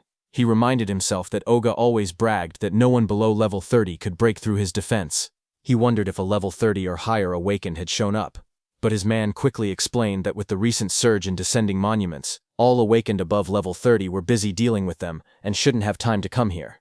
He added that challengers at the Flaming Rock execution ground were mostly level 10 rookies. Hearing that, Kinoshita shouted that there was no way a level 10 could beat Oga. His guard behind him looked down with a serious expression and said that if he was given some time, he would gather detailed information. Kinoshita adjusted his vest and tie and said that gathering information was unnecessary. Even if the opponent was level 30, he himself was already here. He mentioned that the Flaming Rock execution ground was known for its stubborn disaster beasts that slowed down challengers. He added that if they headed there now, they would make it in time. However, his guard said that since the opponent's identity was unknown, they should still be cautious. Hearing that, Kinoshita's expression grew sharp. His glasses glowed as he told the guard that he had already said they were heading there now, and that he shouldn't have to repeat himself. The guard stiffened, sweating nervously, and replied with a quiet, "Yes." Kinoshita then threw his arm upward confidently, and declared that he would make them regret opposing the Kinoshita family. At the same time in the dungeon, blue energy lotus surged around Itsuki. A glowing screen appeared behind him showing 100%. Seeing that, Itsuki smirked and said that he no longer had to run around like a mouse anymore. He was standing on top of the massive stone beast, and a bright blue lotus had formed on the beast's forehead. At that moment, a system window opened in the air, announcing that the B-rank skill Gigantification had been fully analyzed. Itsuki looked at the window in surprise. He muttered that instead of gaining a new skill, something else had happened. He realized that Clear Orb had leveled up to level 2, and he checked for new effects. Another set of windows appeared, explaining the changes. Clear orb, level 2, now fires a perfect sphere at 5 meters per second, piercing all enemies while ignoring defense. New effect. After activation, the orb's size can now be adjusted by consuming additional magic power. Passive effect. Each time an enemy with higher defense than your own is defeated using Clear Orb, flight speed increases by 200%. Itsuki stared at the window, shocked that the passive effect had risen from a 100% to 200%. More importantly, he was excited that he could now control the size of the orb with magic. Power surged around him as the blue energy lotus opened. Itsuki said he wanted to try the new ability immediately, and glowing energy surrounded his body. Another window appeared, confirming the upgrade. Clear Orb Level 2 acquired. All stats plus 20. All debuffs removed. Injuries fully healed. A second window showed his new status. Attack went from 260 to 200 in. Agility from 260 to 200 in. Defense from 260 to 200 in. Itsuki then jumped above the massive stone beast, and a massive dark glowing flower appeared beside him, pulsing with power. He thought to himself that it was consuming all his magic to create the maximum orb it could produce right now. The stone beast glared up at him with bright yellow eyes as cracks of energy spread across its body. Itsuki shouted, telling the stone beast to take the biggest clear orb. The giant flower opened like petals, and released a powerful clear orb. The massive orb shot downward and struck the stone beast, blasting through its body as Itsuki unleashed the attack with full force. After landing the blow, Itsuki lowered his hand and smiled. He joked to himself, asking if he had pushed it a bit too far.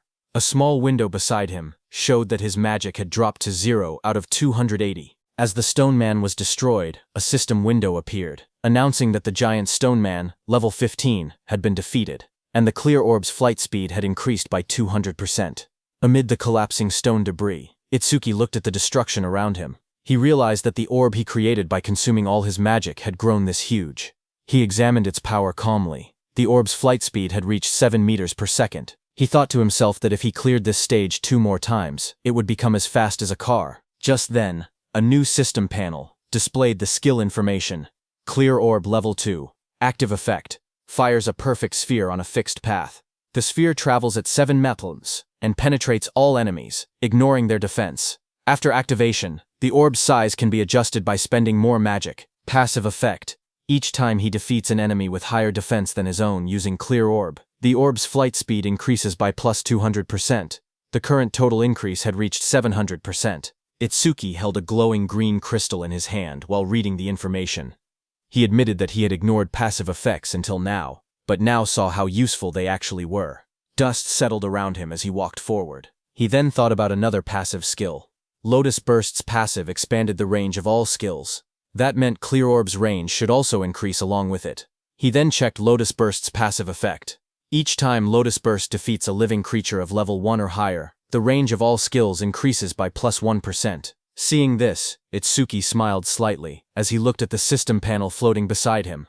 Itsuki imagined and thought to himself that if he kept increasing Lotus Burst's passive effect, he could eventually defeat disaster beasts from thousands or even tens of thousands of meters away. Then, outside, a bright green display screen lit up. It showed the result of the challenge. The challenge was successful. The stage level was 15. The challenger was Tenma Itsuki. The time used was 3 minutes and 1 second. The stage clear record was updated. Seeing that, the crowded group reacted immediately. One man shouted in disbelief, saying that 3 minutes and 1 second was impossible. Another said that even a 5-person party needed more than 10 minutes. Someone else wondered if Itsuki had defeated all the disaster beasts in a single hit. Another person pointed out that he had even broken Tuajin's 3-minute 19-second record, and asked what kind of monster he was. They all turned as someone announced that he was coming out. More voices followed. One person questioned why he was still level 0, and wondered if the clear notification was a bug.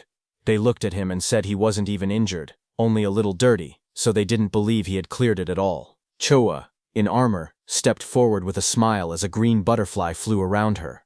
She was happy that he had cleared the stage unscathed again. And he had broken Jin's record again.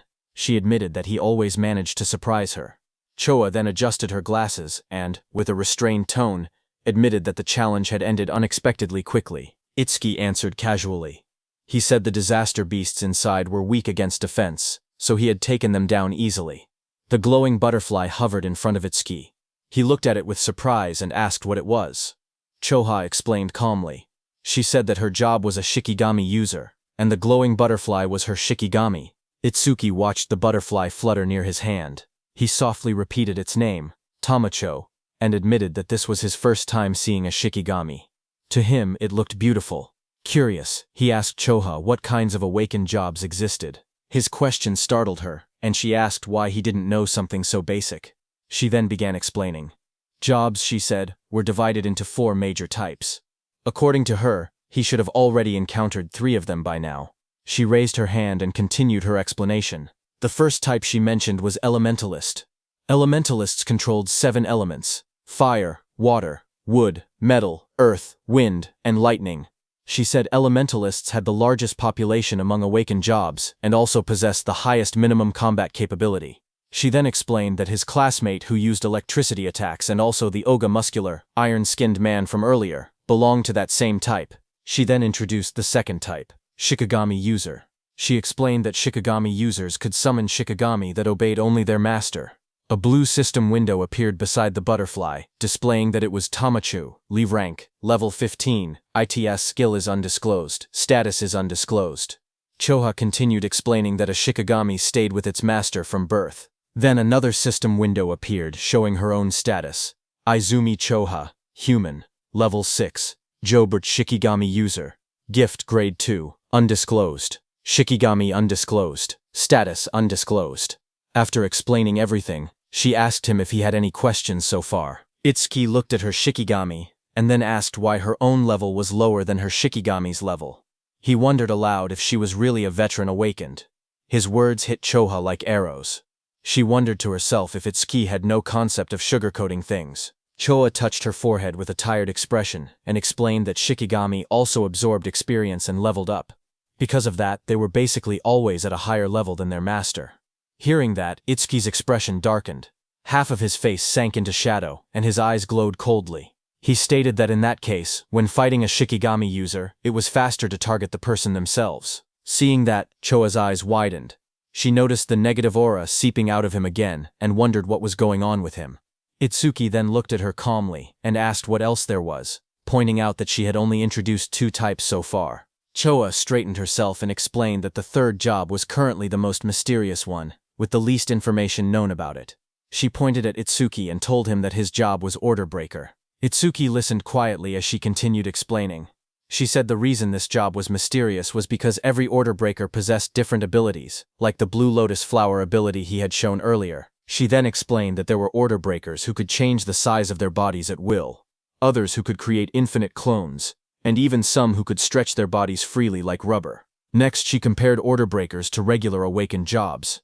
She explained that normal jobs had skills divided into 4 ranks, C, B, A, and S, while order breakers had only Z rank skills, abilities that stood completely outside that ranking system. Choa said that order breakers were treated differently because of these rare exclusive skills. She warned that if an order breaker's abilities became known to their enemies, they would lose their greatest advantage. That was why her father had scolded her earlier when she tried asking about his skills. She looked at him seriously and added that he was an irregular existence, even among order breakers. From what she had observed, he could already use at least 3 different skills, and 2 of those skills were normally only possible for elementalists. Hearing her words, Itsuki looked uneasy as he realized the teacher wasn't there. He thought to himself that he would be in trouble if Choha continued talking about him. Itsuki then asked her about the last job, adding that he had never seen it before. When Choha heard Itsuki asking about the last job, she kept a calm expression and told him she would only explain it after he actually saw it. She added that this was his punishment for never telling her anything about himself. Hearing that, Itsuki let out a quiet sigh and answered with a simple, "Fine." As she turned away, Choa reminded him that the students he saved were now safe. Then she asked what he planned to do after this. Itsuki replied that he was thinking of clearing the stage a few more times. Choha looked back at him sharply. She asked him if he really didn't know anything, explaining that stages had cooldown times. She warned him that this one had an especially long cooldown, meaning he couldn't enter again for at least 2 days. Hearing that, Itsuki's eyes widened in surprise. He wondered aloud if cooldown times really existed. He realized that this must be why Kinoshita monopolized the stages. Determined, He decided that if he couldn't raise the passive effect of his clear orb skill, then he would increase the power of his lotus burst instead. Itsuki then turned and asked Choa if there was a stage filled with disaster beasts. Choa thought for a moment, trying to remember any stage filled with disaster beasts. She then smiled confidently and chose a stage for him. She explained that in that stage, the levels of the disaster beasts were not very high, but the number of them was enormous. The place was called Locust Wasteland. She explained that there were at least 100 locust-type disaster beasts, even by a conservative estimate, and many awakened people backed out just from seeing how many there were. She then looked at him seriously and asked what he planned to do, since it would be difficult without AoE skills. For those who didn't know, AoE meant area of effect or area attacks. Itsuki answered firmly that he was going. In his thoughts, he remembered that he hadn't used Lotus Burst in front of her yet, so she didn't know he actually had an area attack. A shocked Choa asked him again if he was really going. She reminded him once more that without AoE skills, he would have a really hard time. But Itsuki told her not to worry, saying he would be fine. Some nearby awakened individuals became shocked as they listened. One of them asked if he was really going to the Locust Wasteland and said he must not know fear. Another person whispered that once Kinoshita Reiji heard about Oga, he would definitely come. The group decided to leave quickly. They said they should get out before getting caught in the crossfire. Then, a few minutes later, Kinoshita Reiji arrived there and looked around the empty area. He asked in shock why there wasn't a single person present. His bodyguard in a suit stood behind him and reported that the target had gone somewhere. Kinoshita Reiji asked how it was possible. It had only been 30 minutes since the target entered, yet the target had already cleared the Flaming Rock execution ground. His bodyguard said it was hard to believe, but seemed to be true. He then asked what Kinoshita planned to do now. Kinoshita Reiji gritted his teeth and said the target was making a fool out of him. He then said that if the target had used skills, there should still be magic traces left behind. He ordered his bodyguard to contact the Hound and make it track the target. Kinoshita Reiji shouted angrily for them to capture the target alive no matter what, saying he would make the target taste what living hell was. At the same time, inside a dim alley lined with machinery, a man pressed his back against the wall, hidden in the shadows. His panicked thoughts echoed as he regretted taking the assassination request. He muttered to himself that he never knew Kinoshita Reiji had such a strong subordinate, and cursed himself for accepting the job. That same man slumped to the ground, exhausted and trembling. He breathed heavily and admitted that without his earth escape technique, he would have been killed. Sweat dripped down his face as he caught his breath. He slowly peeked around a corner, whispering that he should be safe now that he had gotten this far. His eyes widened with fear as he carefully watched his surroundings. Suddenly, a massive beast lunged toward him with its jaws wide open. The monster's sharp teeth and glowing red eyes filled his vision as it attacked. Before he could react, the creature pinned him to the ground. He choked as its fangs pressed against him. A voice spoke nearby, calm but cold. The speaker approached and looked down at the scene. He ordered the beast called Death to loosen its grip, saying the man seemed to have something to say. The giant wolf-like creature eased up slightly as the man lay helpless beneath it. The wounded man lay on the ground with blood on his face. With fear in his trembling voice, he asked how they had managed to find him. In front of him, the long-haired man in the coat explained calmly. He said that their beast, Death, had a sharp sense of smell. The creature could sense the scent of death coming from people like him. That man was the Hound Kinoshita Reiji had been talking about. His name was Charles. He stepped forward, tipping his hat as he walked. He said that Death could smell the death they were giving off. Filled with terror, the injured man begged for his life. He cried and pleaded for them not to kill him. Charles looked down at him with a cold smile. He said that the request was difficult, because Mr. Kinoshita would get angry. He added that Death had not eaten human flesh in a long time. Then Charles' eyes glowed red. He gave a sharp command, telling Death that it was mealtime. The massive black wolf lunged forward with its jaws wide open, fangs bared as it roared fiercely. A moment later, it ate the man. The wolf stood beside the long-haired man in a trench coat. The man looked at it calmly and said that it had finally leveled up. A glowing blue panel appeared, showing the creature's details. Death Hound, Dwangpriting. Level, 16. Skill, Death Smell, C rank. Detects all magic traces in an area and identifies the magic source. Second skill, Respawn Desire, B rank. After the Shikigami dies, its respawn time is greatly reduced. Status, Attack 250, Agility 250, Magic 150. Just then, the man's phone began vibrating. He glanced at the screen and answered the call. He told the person on the other side that he had finished things there. As he listened, his expression changed. He asked if Oga had been badly injured. He wondered aloud if someone had struck that stubborn Oga's weak point. Finally, he replied that he understood and said he was on his way. He ended the call and turned back toward the wolf. With a small gesture, he told it that a new prey had appeared and ordered it to move. Sometime later, in a bright golden field labeled as the Locust Wasteland, a dome-shaped building stood in the distance. Itsuki and Choha approached it along a narrow dirt path. Itsuki looked at the structure and asked softly, "Here?" He stared across the endless wheat fields and wondered aloud if there were really that many locusts in a place that looked so quiet and peaceful. Walking beside him, Choa explained calmly. She said that disaster beasts always chose environments that suited them when invading this world. Because of that, predicting the type of beast based on the surrounding terrain was an important skill for awakened individuals.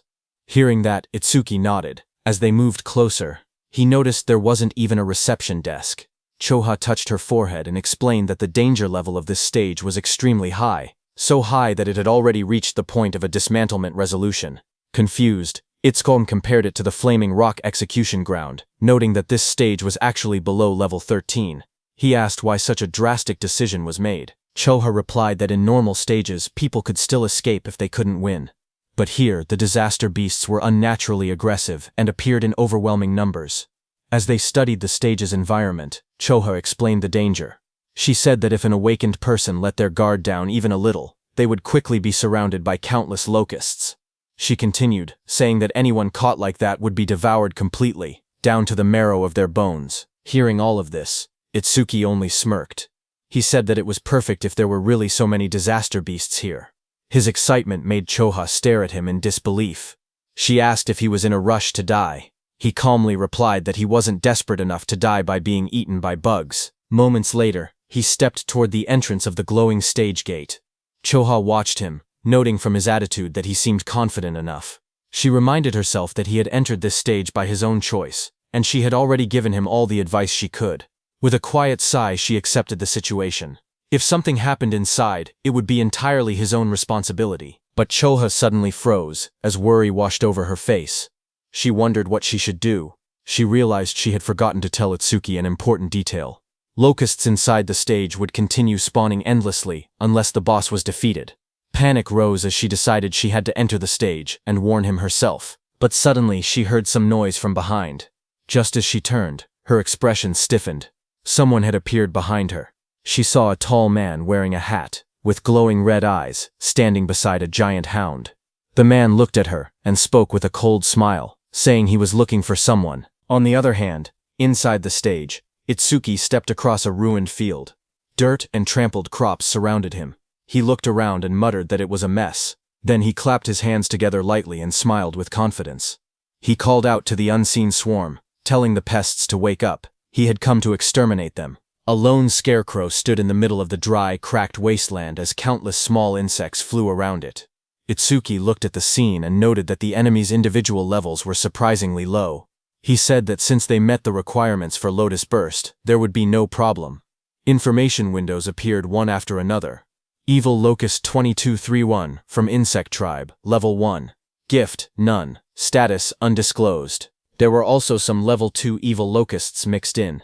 Itsuki stared at the dark sky as an enormous swarm of locusts covered everything. He commented on the incredible number of enemies.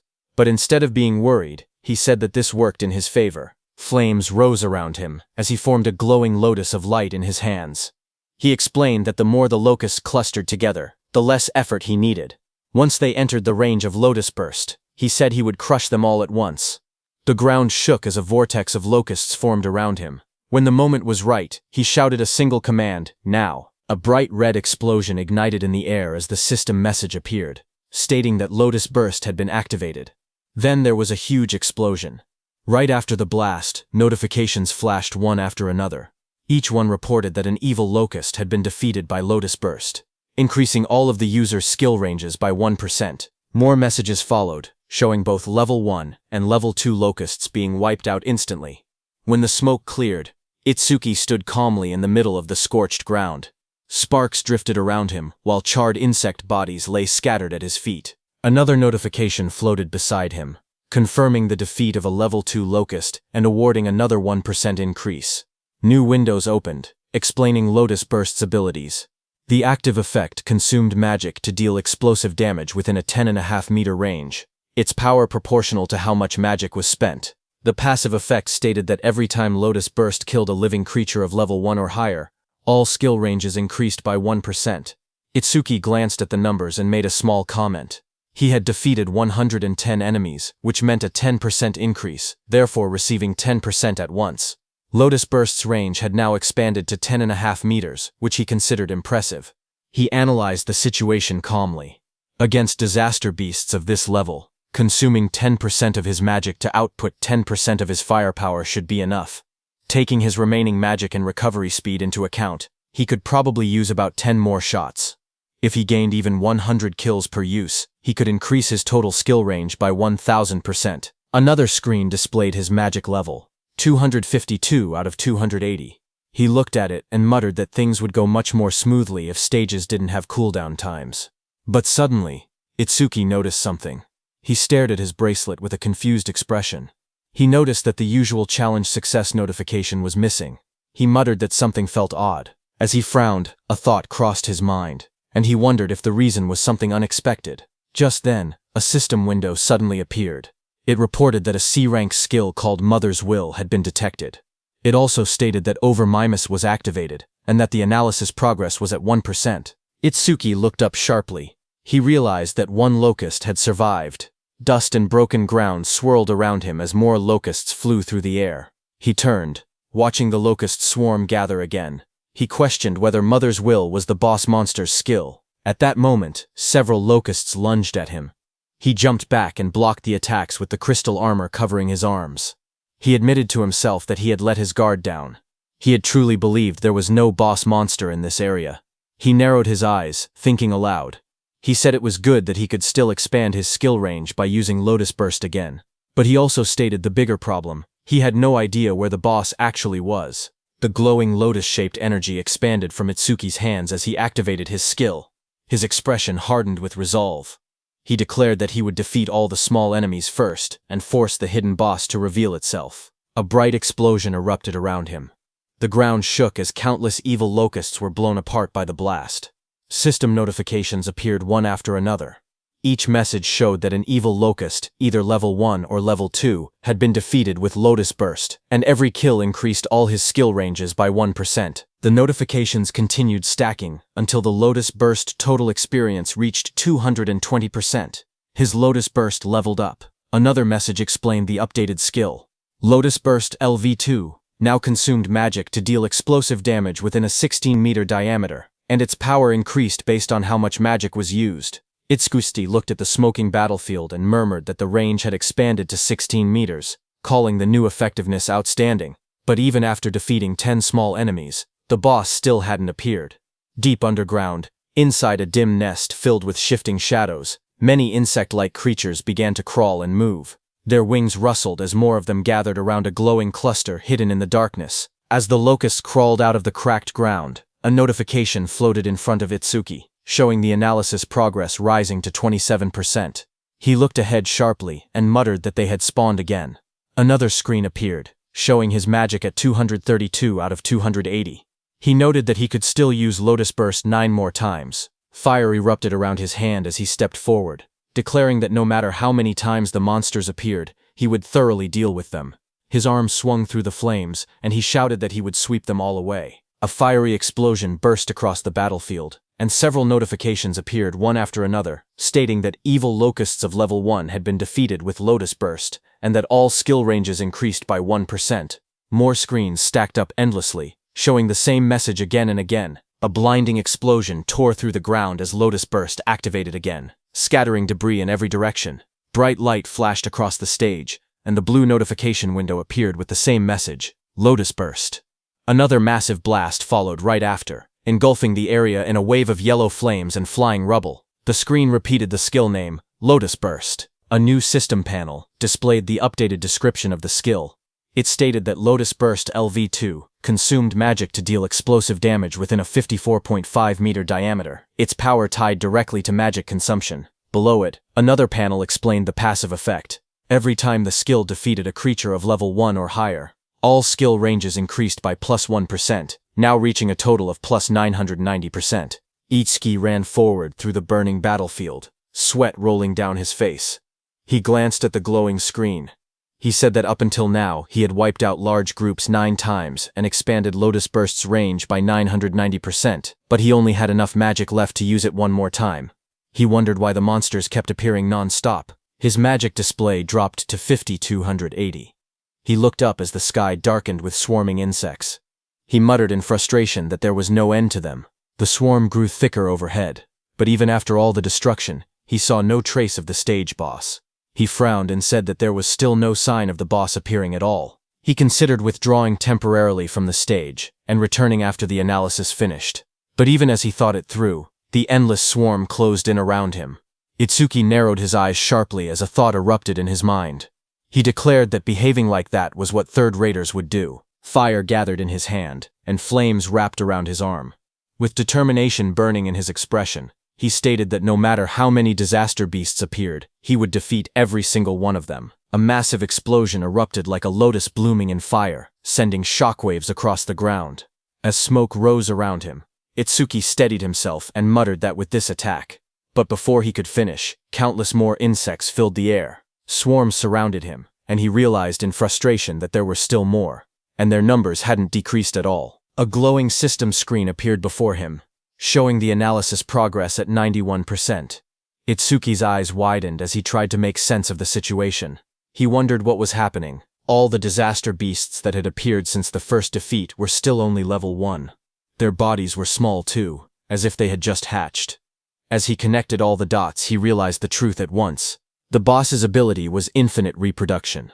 A massive golden insect, the queen locust, crouched in the darkness as glowing eggs shot out from its abdomen. A system window identified it. Queen locust Sumbro 379, insect tribe, level 13, gift, grade 1, lays large quantities of evil locust eggs, skill, mother's will. Itsuki looked up, sweat trailing down his face. If the queen could reproduce endlessly, then fighting the small ones meant nothing. The only way forward was to defeat the boss itself. His magic was nearly gone. But the analysis bar floated in front of him, rising steadily. 98%. He clenched his teeth as the final percentage completed. The blue sphere of the analysis pulsed outward. Analysis progress, 100%. A new message appeared. Mother's will. Analysis complete. Skill acquired. Magic detection LV1. Another window followed. Magic detection LV1. Active effect. After activation, continuously consumes magic to sense magic flow within a 100-meter diameter. Passive effect. Range expanded to 1100 meter because of Lotus Burst's passive effect. Additional passive. Each time one enemy unit is detected, the user's magic recovers by 10%. Seeing this, Itsuki's eyes widened as he read the description. A detection skill. Its effective range now stretching over 1,000 meters, and every enemy detected would restore his magic. A smile curved across his lips. The passive effect was perfect for this stage. Hunting the smaller creatures again and again would now benefit him greatly. He tilted his head slightly, his eyes shining with confidence.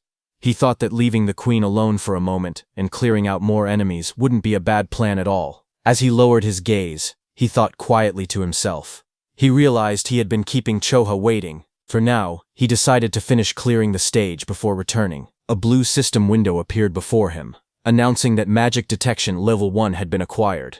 All of his stats rose by 10 points. All debuffs were removed, and his injuries were fully healed. Another window displayed the updated numbers. His attack increased from 200 to 290. His agility rose from 200 to 290. His defense moved from 200 to 290.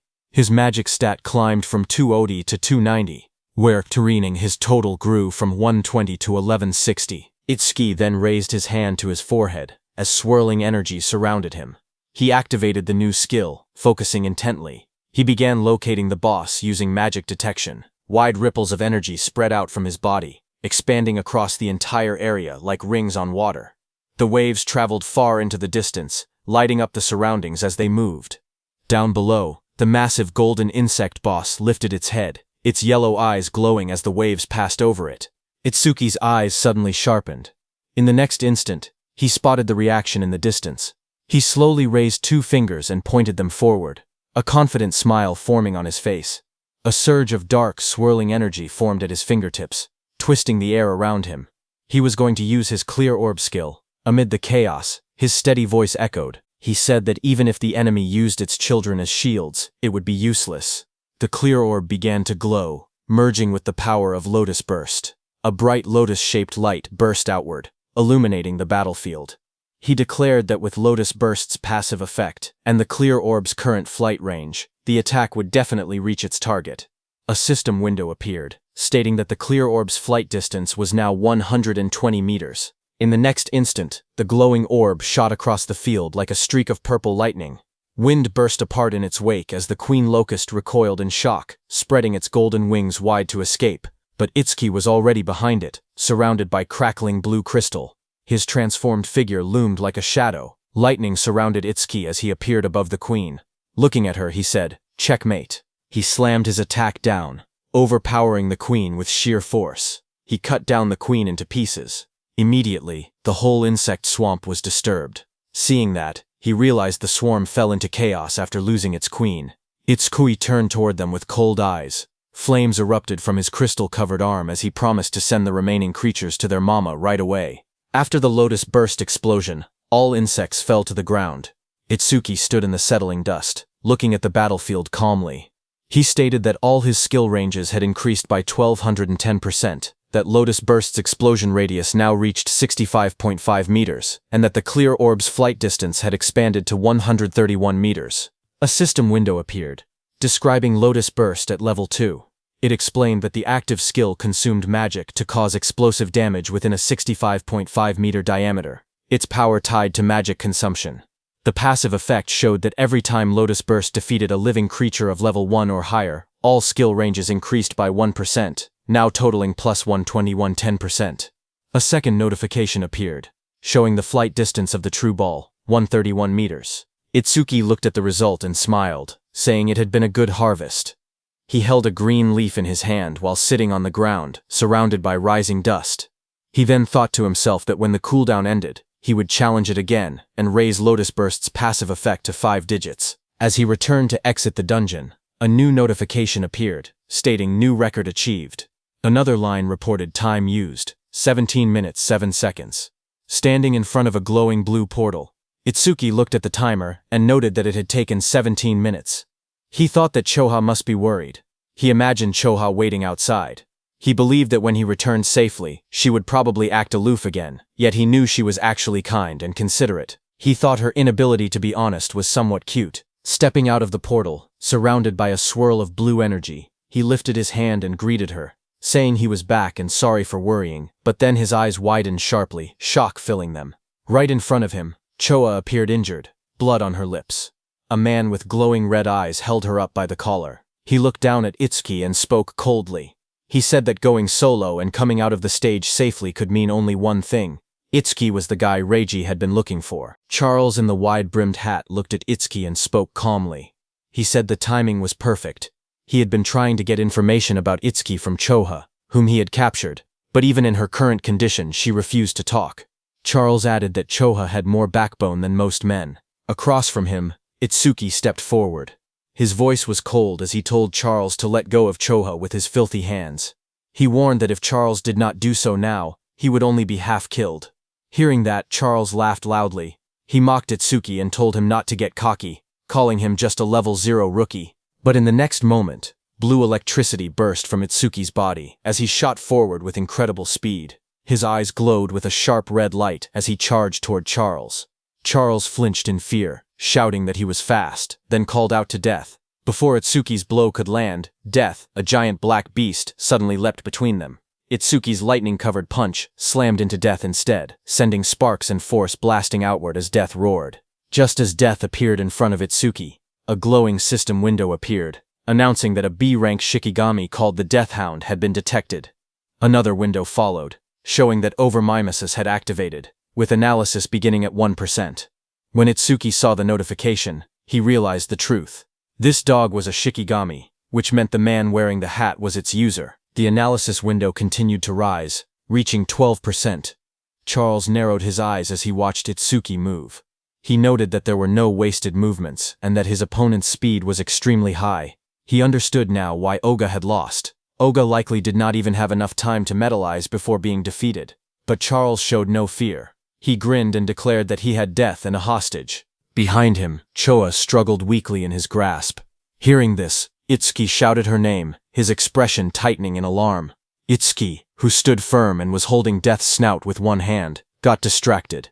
Death broke free from his grip and roared, baring its sharp teeth as it lunged. The monster's glowing red eyes locked onto him. Charles smirked as he spoke. He said that Death's bite force could crush any enemy with a defense lower than 30. At best, he said, Itsuki would get his arm bitten off. But the next second, Charles's expression suddenly froze. His eyes widened in shock as he looked ahead. In front of him, black spikes grew around Itsuki's body, blocking the beast's bite. Immediately, Itsuki used his Lotus Orb skill, aiming at Death. With a violent burst of energy, the Lotus Orb was released from Itsuki's hand and hit Death directly in the head. It tore through Death's skull, ripping out its core and ending its life instantly. A blue window appeared, showing the analysis progress climbing. The number reached 77%. Itsuki stood calmly over the defeated hound. He explained that without a Shikigami user was basically defenseless. Charles stared at him in disbelief. He wondered if Itsuki did not know that as a rookie, the Shikigami could respawn. On top of that, because of the B-rank skill Respawn Desire, Death's respawn time was greatly reduced. The next second, Death respawned and attacked Itsuki from behind. Charles warned Itsuki that staying careless like that would make him Death's prey. The beast charged, jaws wide open, but suddenly waves of magical detection spread out as Itsuki activated his skill, Magic Detection. Itsuki sensed Death's attack and moved with lightning speed to counter it. Well to himself that keeping Magic Detection active ever since he acquired it had been the right choice. The analysis progress climbed. 89%, 91%. Itsuki glanced at Charles, who was watching while holding Choa, and noted that the analysis would finish soon. He thought that if the Blue Lotus appeared from over Mimas, Charles might become wary. The progress bar reached 95%. Seeing Itsuki move and kick Death without even looking back, Charles started sweating. He realized the truth: this opponent had more power and more speed than Death and even possessed detection skills. He panicked, realizing he could not launch a surprise attack at all in this situation. Charles pulled Chosha in front of him and tightened his grip around her neck. His voice trembled with panic as he warned that if Itsuki resisted any further, Chosha's life would end. Itsuki watched quietly. He wanted to finish his analysis without revealing the Blue Lotus, but the situation made it difficult. Just then, a bright system window appeared before him, showing analysis progress 100%. Another screen followed. Death Eater analysis complete. Shikigami Eater has been acquired. It explained the active effect. By directly touching a Shikigami, he could take ownership of the opponent's Shikigami. Itsuki looked at the result and realized he could even control whether the Blue Lotus appeared, because the analysis had completed without revealing it. More system messages appeared, saying Shikigami Eater, Level 2 acquired. All stats increased by 20. Then a system notice explained that because Over Mimas had activated incompletely, debuff removal and full recovery had failed. Itsuki's updated status flashed. Attack, agility, defense and magic increased from 290 to 310, and his total stat points increased from 1060 to 1240. Seeing the notification, Itsuki thought to himself that skipping the Blue Lotus came with a price, since it lost its recovery ability. But he had already fully recovered once during the last stage. Because of that, he could still fight at almost full strength even without recovering now. Just then, Death charged forward with its jaws wide open, roaring as it rushed toward Itsuki. In that moment, Itsuki realized something important. He understood that this new skill allowed him to steal other people's Shikigami. He looked down at the glowing energy gathering in his hands, calm despite the danger. He thought to himself that if that was the case, then he already knew what he should do. Blue energy burst around him as he raised his hand. With sharp determination, he placed his hand on top of Death's head, deciding that he would take Charles's dog. Blue flower petals erupted like a storm. Death's body was wrapped in swirling petals of energy as the power pulled it away. The next second, Itsuki stepped forward with overwhelming speed and kicked Death, sending it blasting across the field. Death went flying and fell behind Charles. Seeing that, Charles panicked. He stared at the scene and cursed angrily, calling Death a useless mutt. He shouted in frustration, demanding to know what he had fed it all that experience for. Charles tightened his grip on the injured Choka and shouted in rage. He warned that if Itsuki resisted any further, he would snap her neck. Choka, battered and barely conscious, forced her eyes open.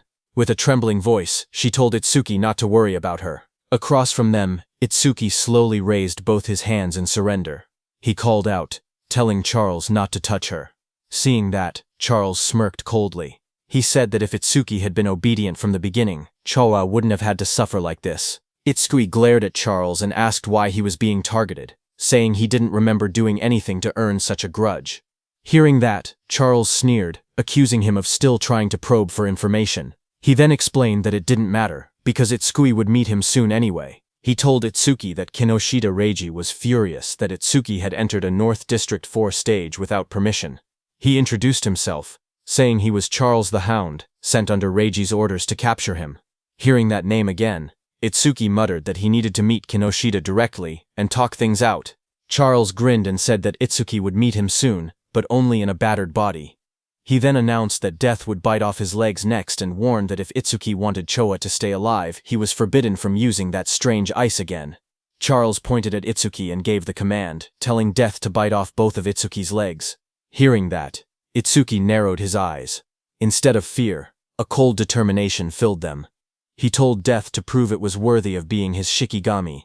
In the next instant, Death turned and lunged, not at Itsuki, but at Charles, sinking its teeth into its former master. Taking advantage of the moment, Itsuki moved at lightning speed, appearing behind Choha. Blue sparks burst around him as he caught her gently in his arms, pulling her away from danger. Charles screamed as he stared in shock. Sweat ran down his face as he shouted, asking why Death was attacking him. Its own master. Shikigami Death stood beside Itsuki with glowing red eyes. Death growled quietly as Itsuki praised it, telling it that it did well. Itsuki then held the injured Chotra in his arms.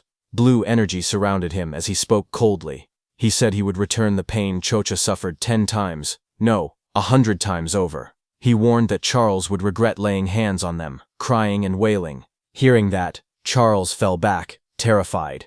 He begged for a chance to speak, claiming he had only followed Reiji's orders.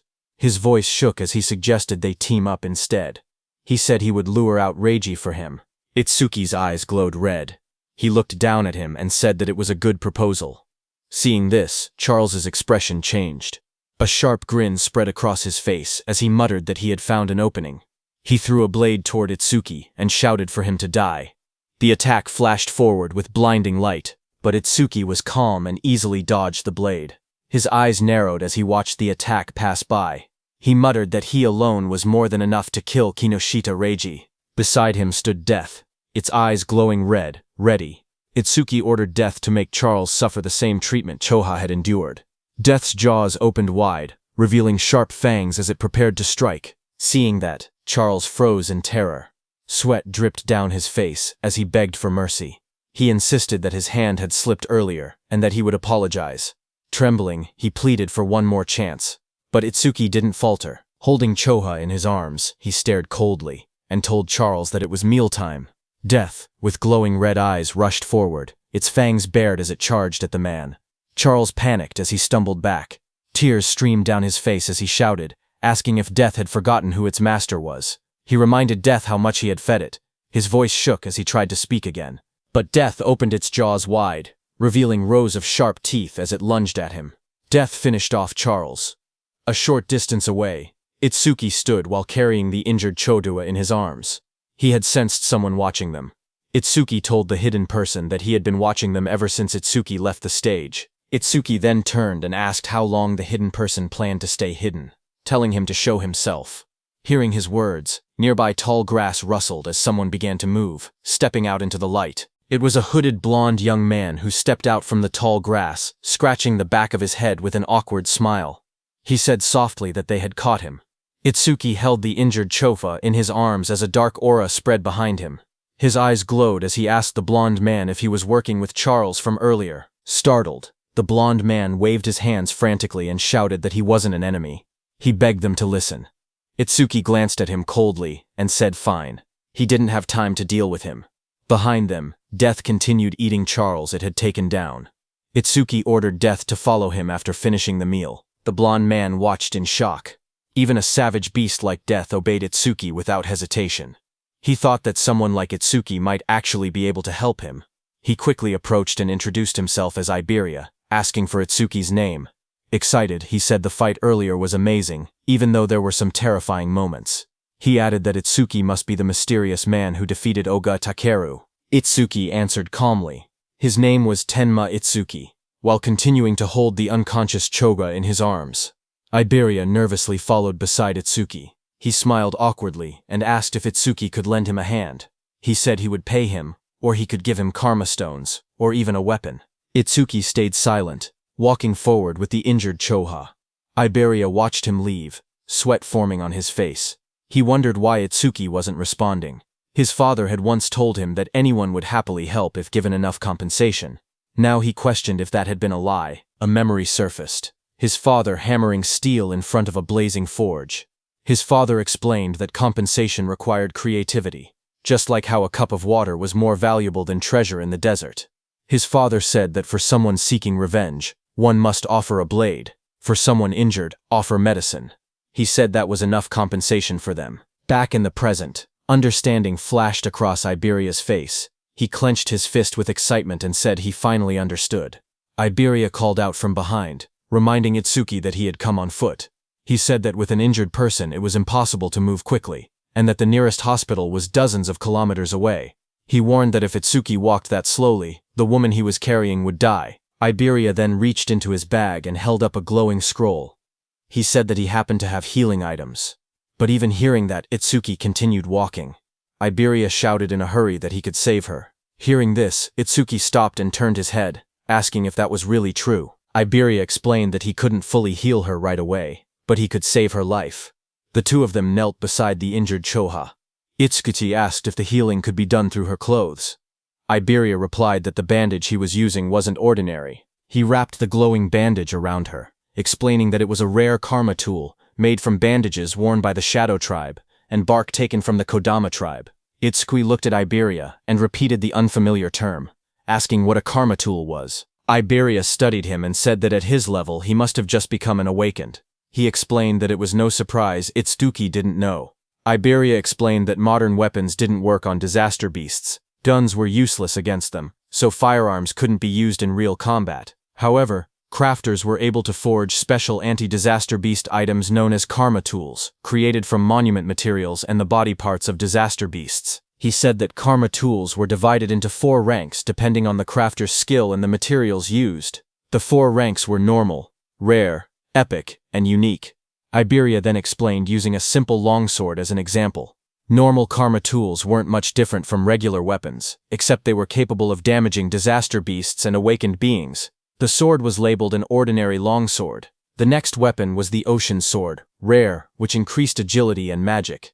Iberia said that rare karma tools boosted their owner's stats. The third weapon was the blood sword, epic, which increased attack power and absorbed blood to raise the blade's temperature and reduce an enemy's self-healing by half.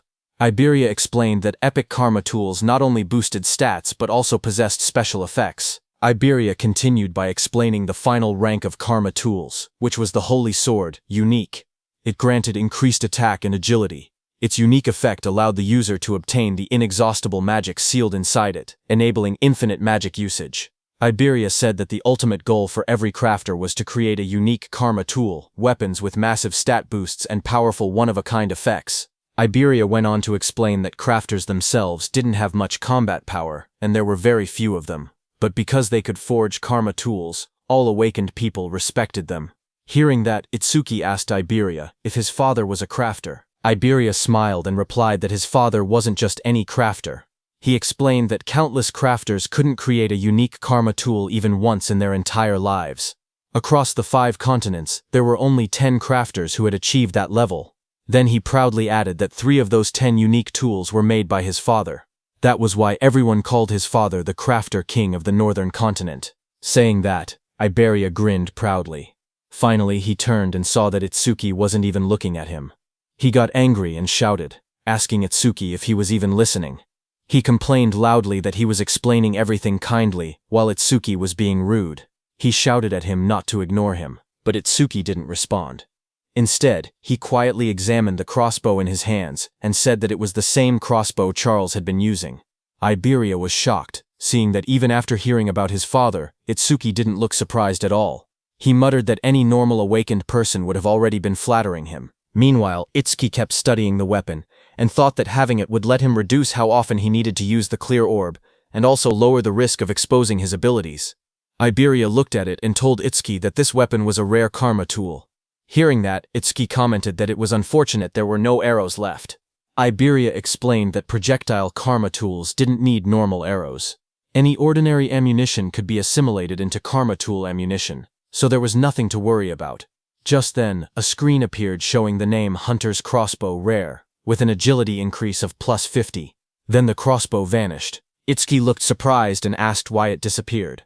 Iberia told him that this was another feature of karma tools. Once a karma tool linked with its owner, it would be stored away and reappear whenever the owner wished to use it. Hearing that, Itsuki said it was convenient. He thanked Iberia for the treatment, and told him to let him know if he ever needed help. He added that once he finished his own business, he needed to go find Kinoshita Reiji. Hearing that name, Iberia reacted and said he thought he had misheard earlier. He said Itsuki must be incredibly bold to go against someone like Kinoshita Reiji in North District 4. Hearing his words, Itsuki looked at him calmly and asked if he was also going to tell him to give up. Iberia told Itsuki that if his target was Kinoshita Reiji, then they were after the same person. Itsuki asked calmly if Iberia had angered Reiji as well. Iberia said it wasn't exactly like that, and explained that he wanted the two of them to team up for the Salvation League National Tournament preliminaries happening the day after tomorrow. Hearing about the preliminaries, Itsuki remembered Choha mentioning that only the top 10 would advance to the main tournament, and he had been grinding stages non-stop these past few days to prepare. Itsuki asked Iberia what the tournament preliminaries had to do with Kinoshita Reiji. Iberia explained that the preliminaries were divided by continents, and for the northern continent, the venue was located in North District 4. He explained that as the son of the North District 4 administrator, Reiji was determined to compete in the main tournament. His older brother was also a savior, so failing to reach the top 10 would disgrace the Kinoshita family name. Hearing that, Itsuki then understood why Reiji monopolized all stages in North District 4 to level up quickly. He looked at Iberia and asked why someone like him would want to team up with him, especially since he had been receiving help from him this whole time. Iberia raised his voice confidently, saying it was because Itsuki was strong. He believed that if they teamed up, they would definitely pass the preliminaries. Itsuki then asked why Iberia was so fixated on this year, pointing out that he was younger and had plenty of opportunities ahead. Hearing Itsuki ask that, Iberia looked tense as he clenched his fist. Then he answered softly that there was a reason. He recalled his childhood. Since he was young, he had watched his father create karma tools right in front of him. His eyes had always sparkled as he watched. Every completed karma tool looked perfect, like a piece of art. His admiration for his father kept growing. He remembered his dream. He had always wanted to become an awakened one someday. He imagined himself fighting disaster beasts, using the karma tools his father made. A month ago, he finally awakened. Excited, he begged his father for a karma tool, but his father refused, telling him it was too early. His father said that only saviors could use his karma tools. Iberia didn't give up. He kept begging. Finally, his father set a condition. If he passed this year's preliminaries, he would receive one. Iberia clenched his fist tightly. With determination in his eyes, he declared that this was why he had to win this year's preliminaries no matter what. Itsuki looked at Iberia and spoke calmly. He said that with such an amazing father, Iberia should have plenty of options. There was no need for him to team up with someone like a level 0. Iberia lowered his eyes and replied that his father had thought of that too. So before he left, his father told him to pass the preliminaries with his own skills. His father warned him that if he teamed up with strong partners using his father's name, he would not receive any karma tools. Hearing that, Itsuki commented that his father seemed strict. Iberia explained further that according to his information network, most strong participants had already been bought off by Kinoshita. What remained were lone wolves who disliked teaming up, or groups with fixed members. He had no prospects for teammates. With excitement, Iberia grabbed Itsuki's hand and explained that 2 days ago, he had heard news that someone had defeated Oga Takeru, one of the 4 pillars, and even broken stage records. Because of this, he dug for information continuously and eventually found his way here. Itsuki first freed his hand and then agreed to team up. He said the team was no problem, But first he wanted to take Choa to the hospital. With excitement, Iberia declared that he would come along. From now on they were a duo. Iberia then said they needed a duo name.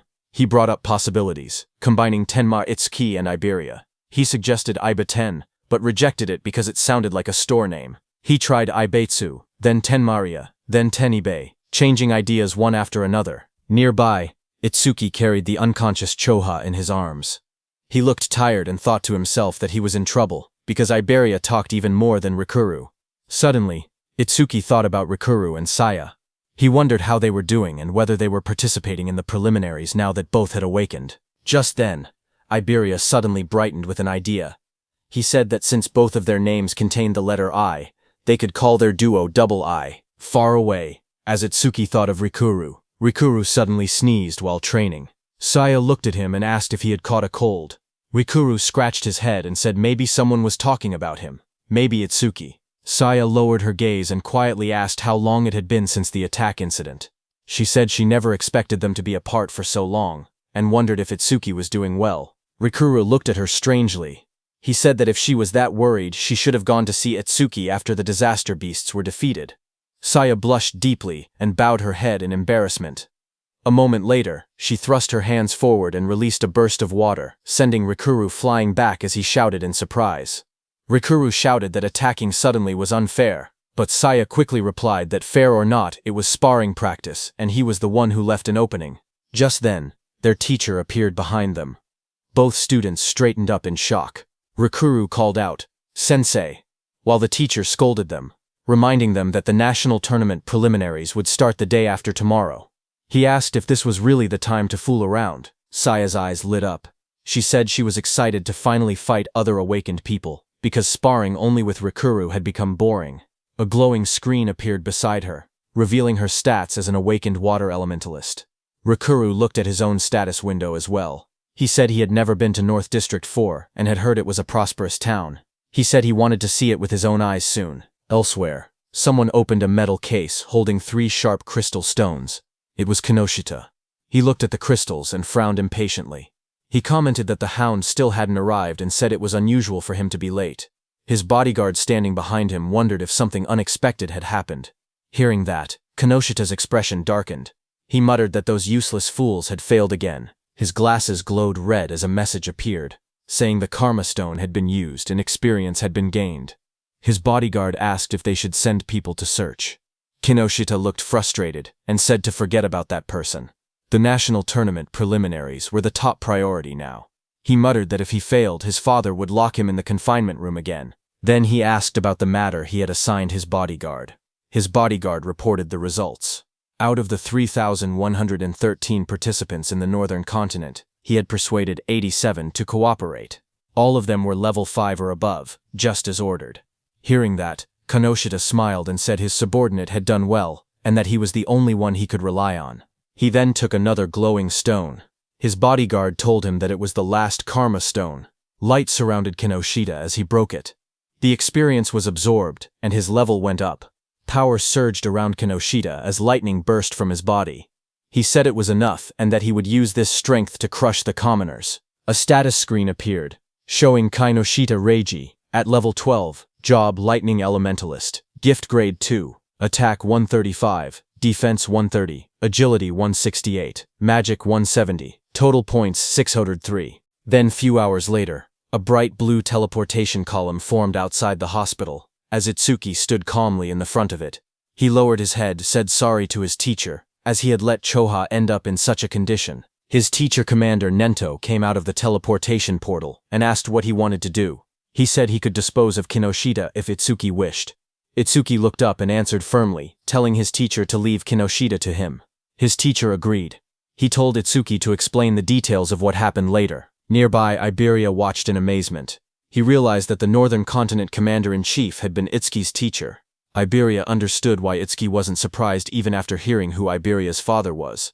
Iberia thought that Izumi Nento was truly a mysterious person. He even wondered if he should ask for his autograph later. Then, in the hospital room, Itsuki calmly explained what had happened and told his teacher that that was why he chose to participate in the Salvation League National Tournament preliminaries. His teacher said he understood and turned toward Choha, asking how she was feeling. Choa smiled softly. She said Tamacho had treated her, so she had fully recovered.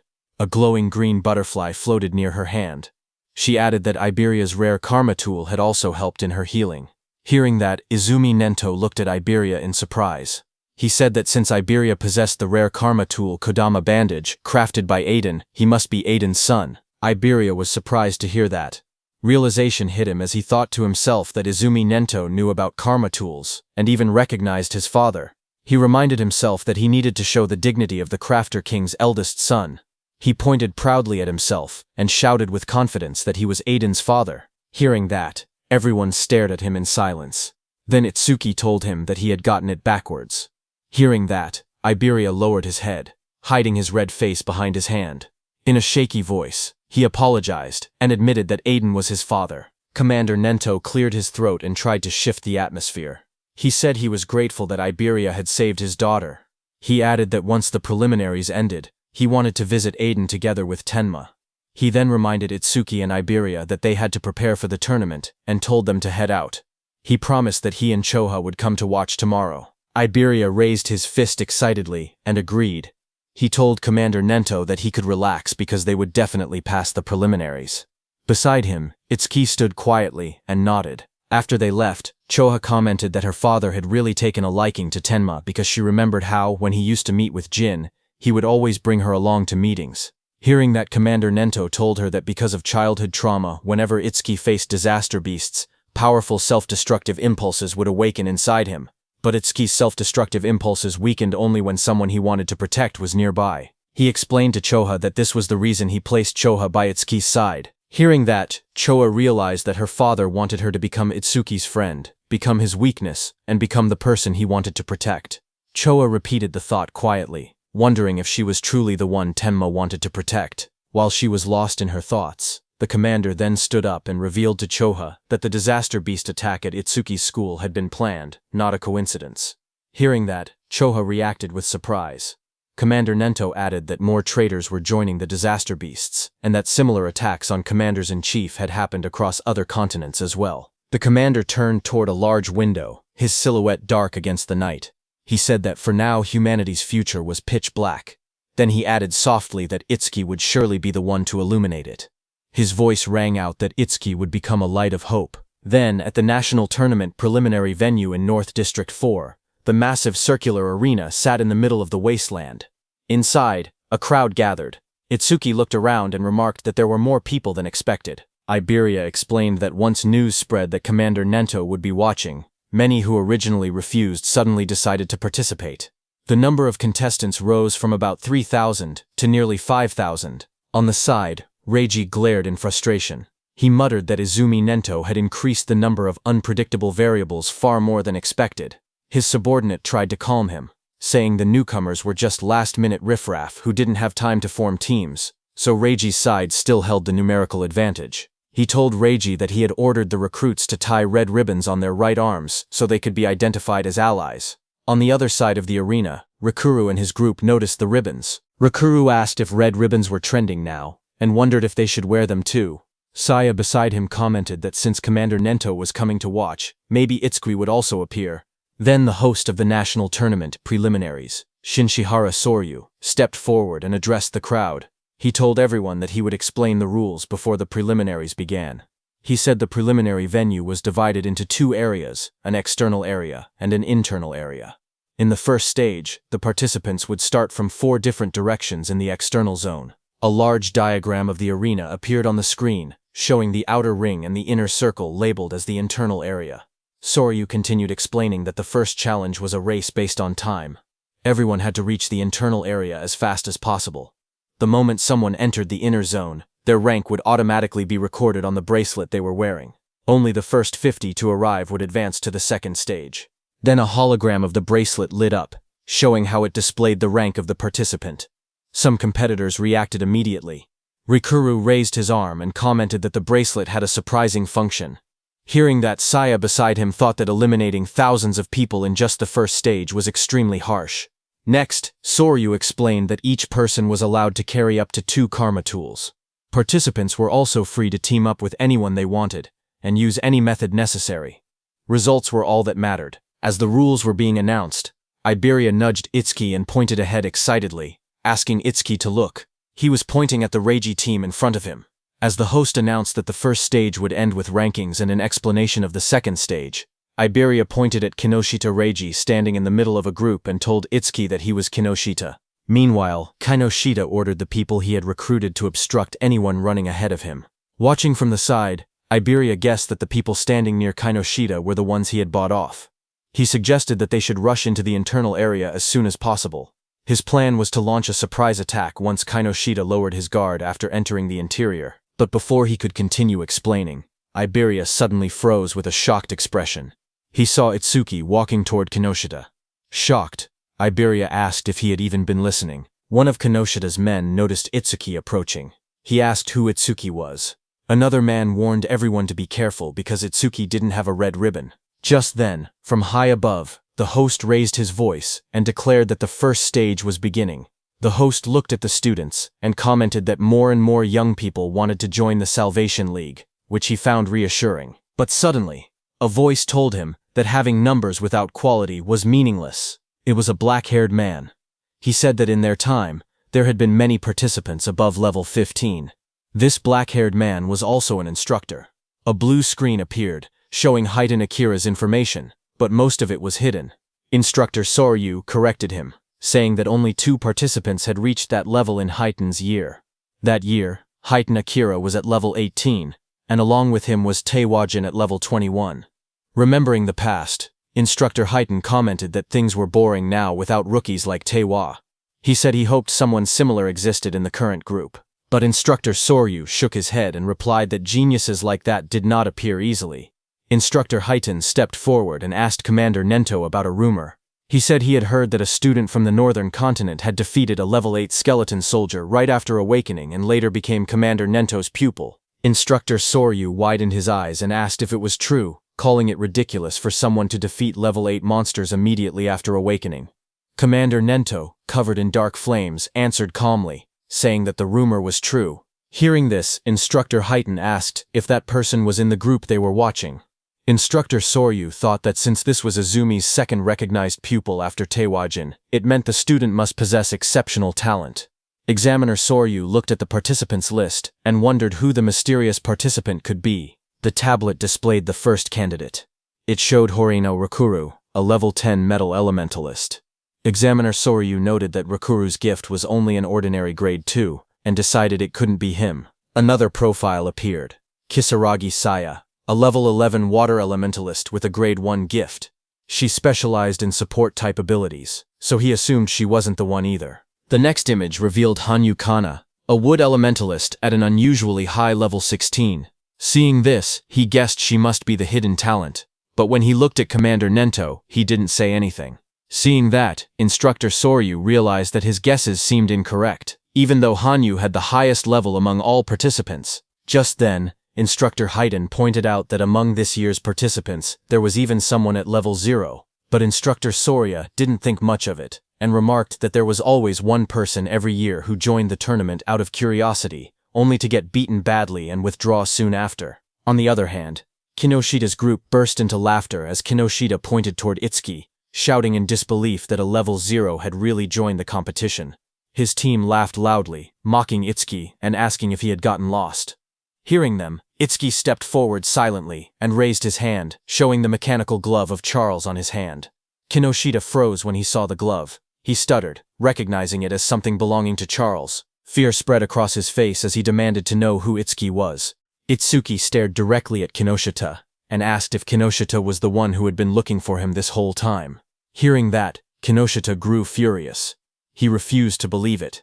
He shouted that there was no way a level 0 could have defeated Oga. He insisted that Itsuki must have been sent by someone just to shake him up.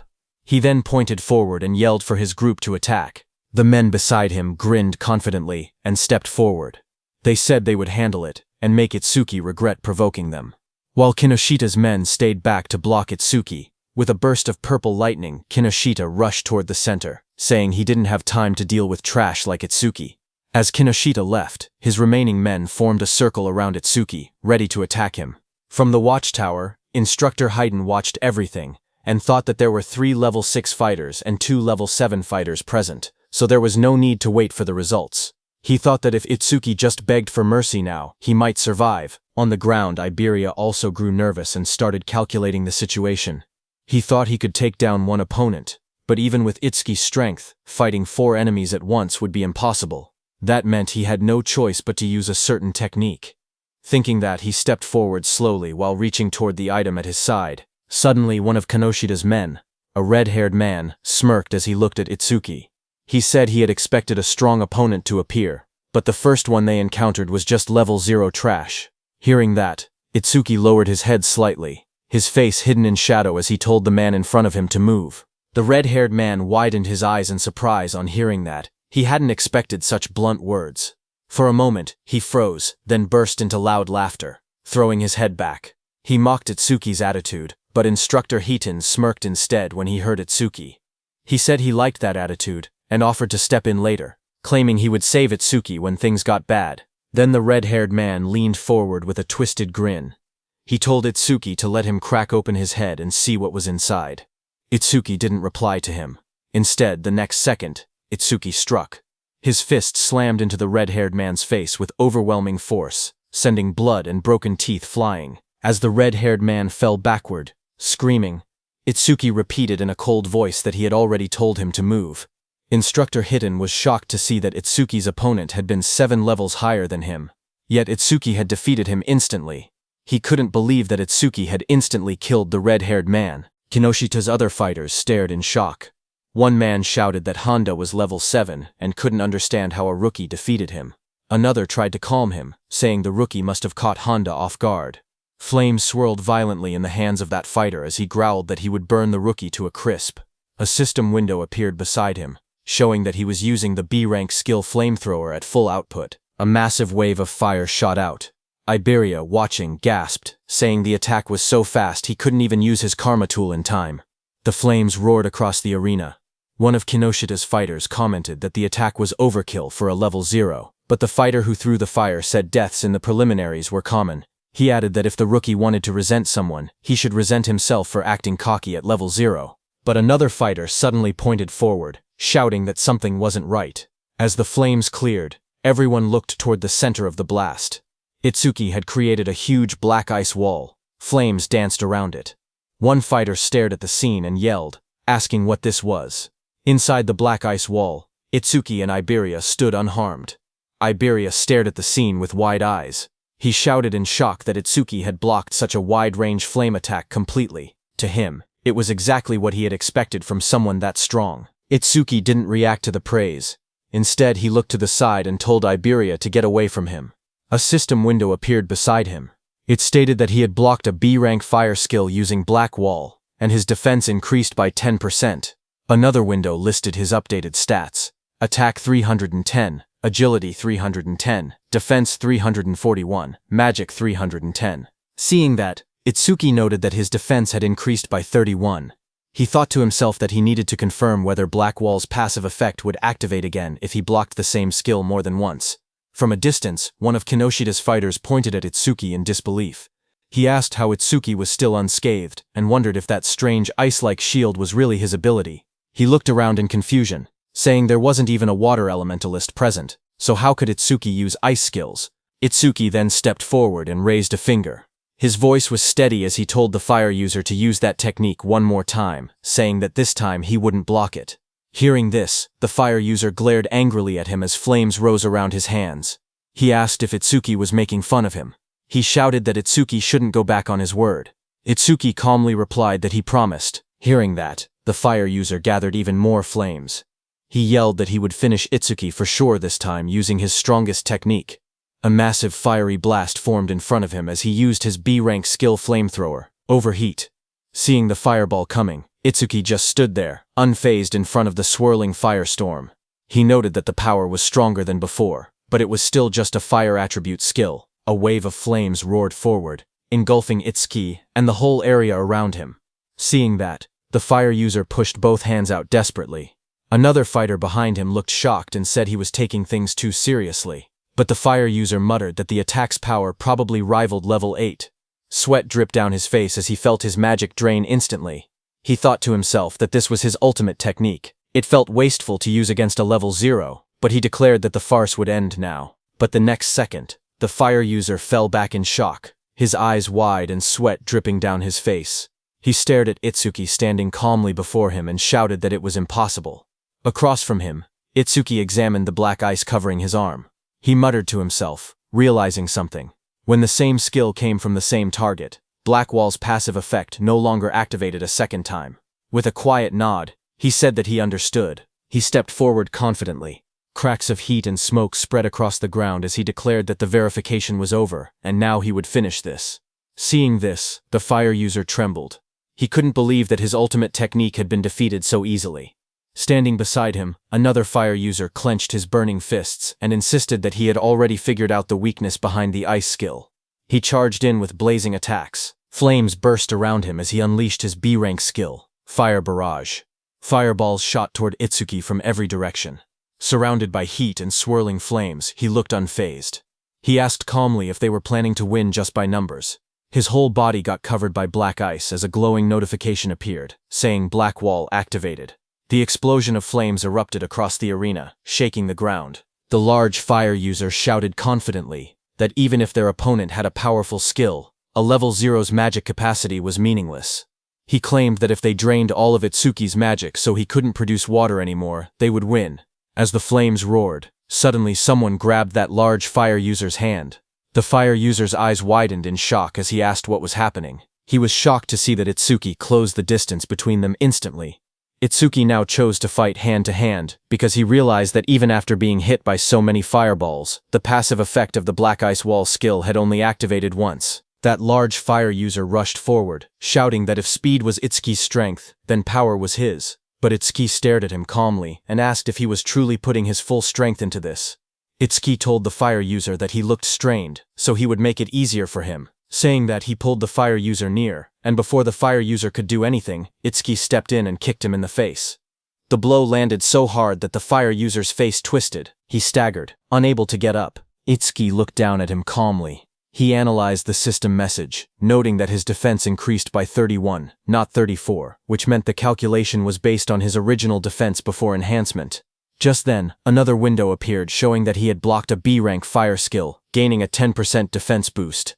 His total defense now stood at 3110, with an additional 62 from Blackwall. Turning away, Itsuki noticed two lightning users standing nearby. He muttered to himself that lightning elementals were perfect targets and decided to increase Thunderbreaker's passive effect next. Seeing Itsuki, those two lightning users panicked.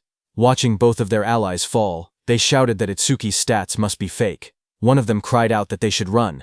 Itsuki glanced back with cold eyes and asked if they really thought they could escape. The two lightning fighters roared in desperation. Lightning burst around their bodies as they charged at Itsuki, yelling that this wasn't a fire attribute, and the same trick wouldn't work.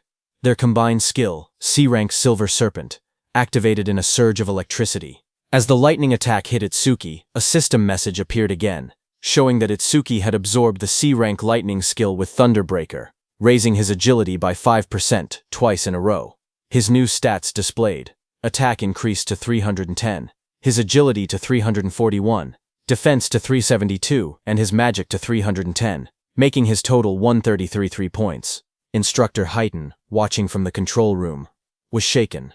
He realized that Itsuki before him was defeating awakened individuals several levels higher than himself, and he was doing it as if it were nothing. On the battlefield, Itsuki stood calmly among unconscious enemies, lightning wrapping around his body. Instructor Haiten, watching him, trembled and wondered what kind of monster he was facing. Itsuki analyzed the situation. He thought about how Thunderbreaker's passive effect worked the same as Blackwall. It only increased once for the same skill coming from the same target. Nearby, Iberia checked the fallen enemies and was surprised to see that everyone had been knocked out. He admitted that he expected a difficult battle, but never imagined Itsuki would be this strong. Just then, one of the fire users who was badly injured asked from behind what ability Itsuki was using. His voice shook as he shouted, insisting that Itsuki wasn't level 0 at all. Hearing the fire user ask who they were, Iberia stepped forward with a grin. Seeing that, Itsuki realized that Iberia was going to do something. Iberia looked back as his smile widened. He proudly declared that together they were Double I, and that one day they would become the strongest duo on the northern continent. He told the fire user to remember them. but before he could finish his proud introduction, Itsuki cut him off and said they should stop talking and chase Kinoshita. Iberia flailed in frustration, shouting that what he was going to say next was the good part of his speech. From the side, the fire user whispered, double I to himself in disbelief. He muttered that it sounded lame. On the other hand, Kinoshita, who was running at full speed surrounded by crackling purple energy, noticed the commotion. He assumed that the level 0 participant was probably being beaten badly by now. But then he hesitated. He remembered the crossbow he had seen on Itsuki earlier. It had definitely belonged to Charles. He told himself that he needed to investigate later because he knew that, other than the saviors, there shouldn't be many people on the northern continent capable of capturing Charles. While he was lost in thought, something in flames passed him. It was another participant who shot into the sky. Kinoshita's eyes widened in surprise as the fiery trail blurred past his face. That brown-haired participant, moving with extreme confidence, smirked as he rushed forward. He thought to himself that he had passed another opponent with ease and had overtaken yet another one. Unlike the brute force types, he considered himself someone who specialized in pure speed. But before he could enjoy that pride, a violent surge of purple lightning hit him from behind. It swallowed him completely. The brown-haired boy screamed as the electricity tore through his body. He crashed onto the ground, coughing out smoke.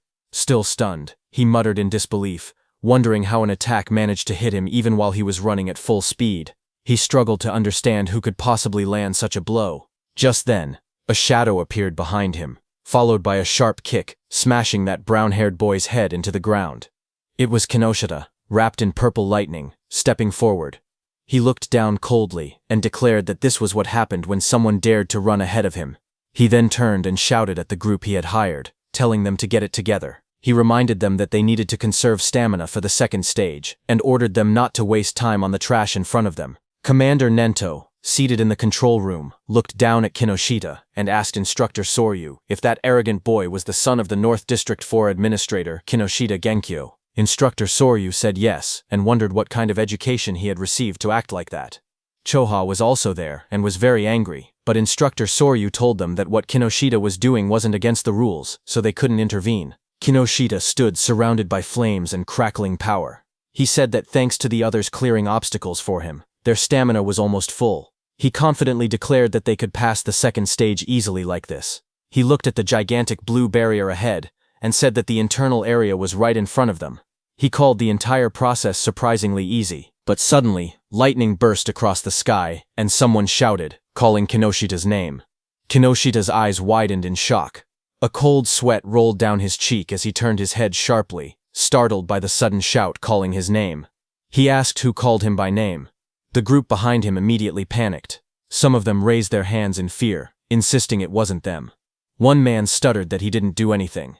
Another voice said the call came from behind. Just then, someone suddenly pointed, saying it was the level 0 rookie. Whispers spread through the crowd as they cleared the way to look back.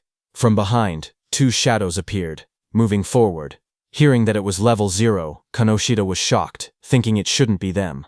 But as those two figures came forward, they turned out to be Itsuki and Iberia. Kinoshita recognized Itsuki instantly and shouted that it was that guy. Kinoshita froze. His eyes trembled as he realized that his men had been taken down. He gritted his teeth, saying there had been too many enemies for just a level 0 and level 7 to handle. But then his expression twisted. He convinced himself that Itsuki must have bought them off. Kinoshita leaned forward with a furious glare. His voice dropped into a snarl as he demanded to know how far a level 0 trash planned to follow him. Rain poured heavily as Itsuki and Iberia stood side by side. Itsuki told Kinoshita that he would stay here until the matter was settled. Standing beside him, Iberia admitted that he had made it this far only because of Itsuki.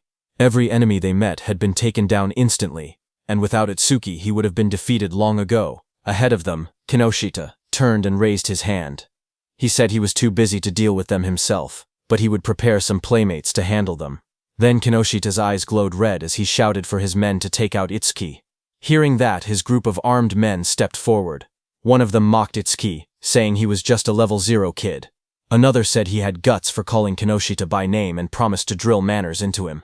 Someone else laughed and said he would show them hell. Iberia stared in shock as he counted their numbers. It was no less than 100 people. Fear tightened his voice as he asked what they should do. Itsuki grabbed him by the hood and pulled his head down, telling him to keep it low. Iberia looked up in surprise and confusion. Blue lightning ripped across that group of men before they could understand anything.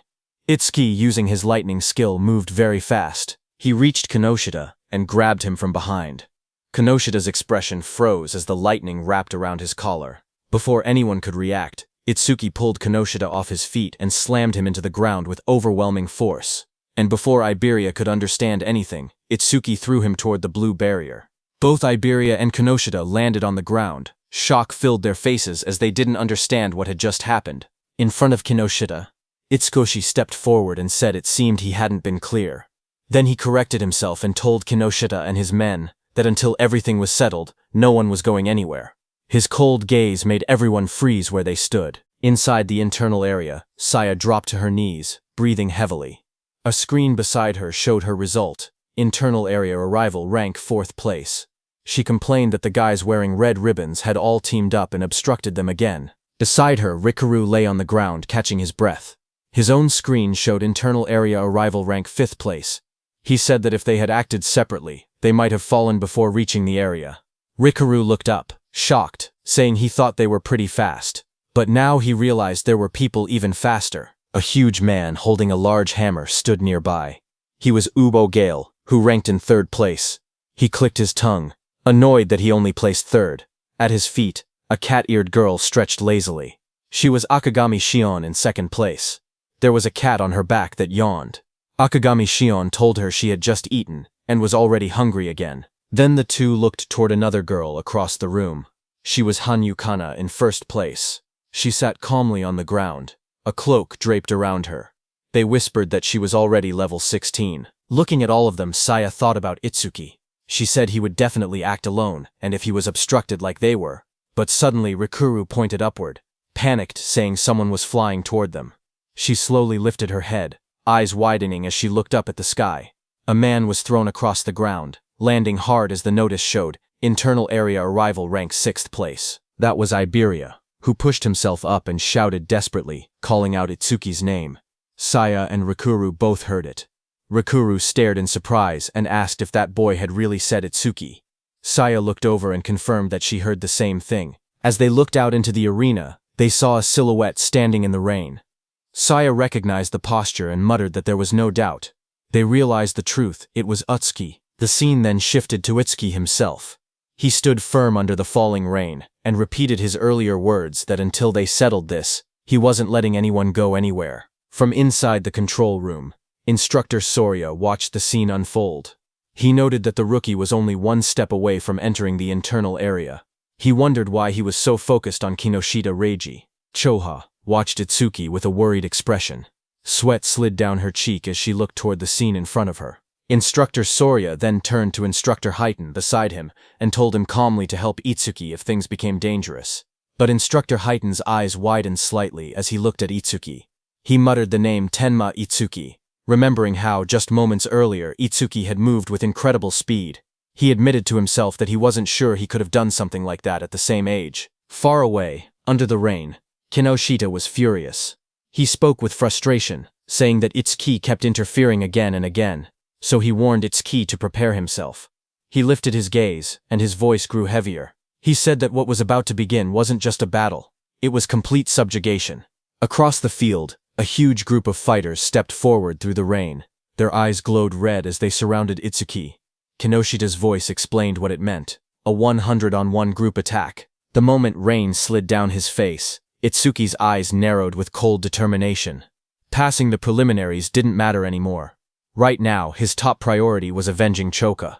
Across the field, Kinoshita screamed with bloodshot eyes. He pointed forward and yelled for everyone to kill Itsuki. In an instant, dozens of fighters charged toward him, lightning and flames clashing as the battlefield erupted into chaos. One man, covered in blazing fire, rushed ahead of the others.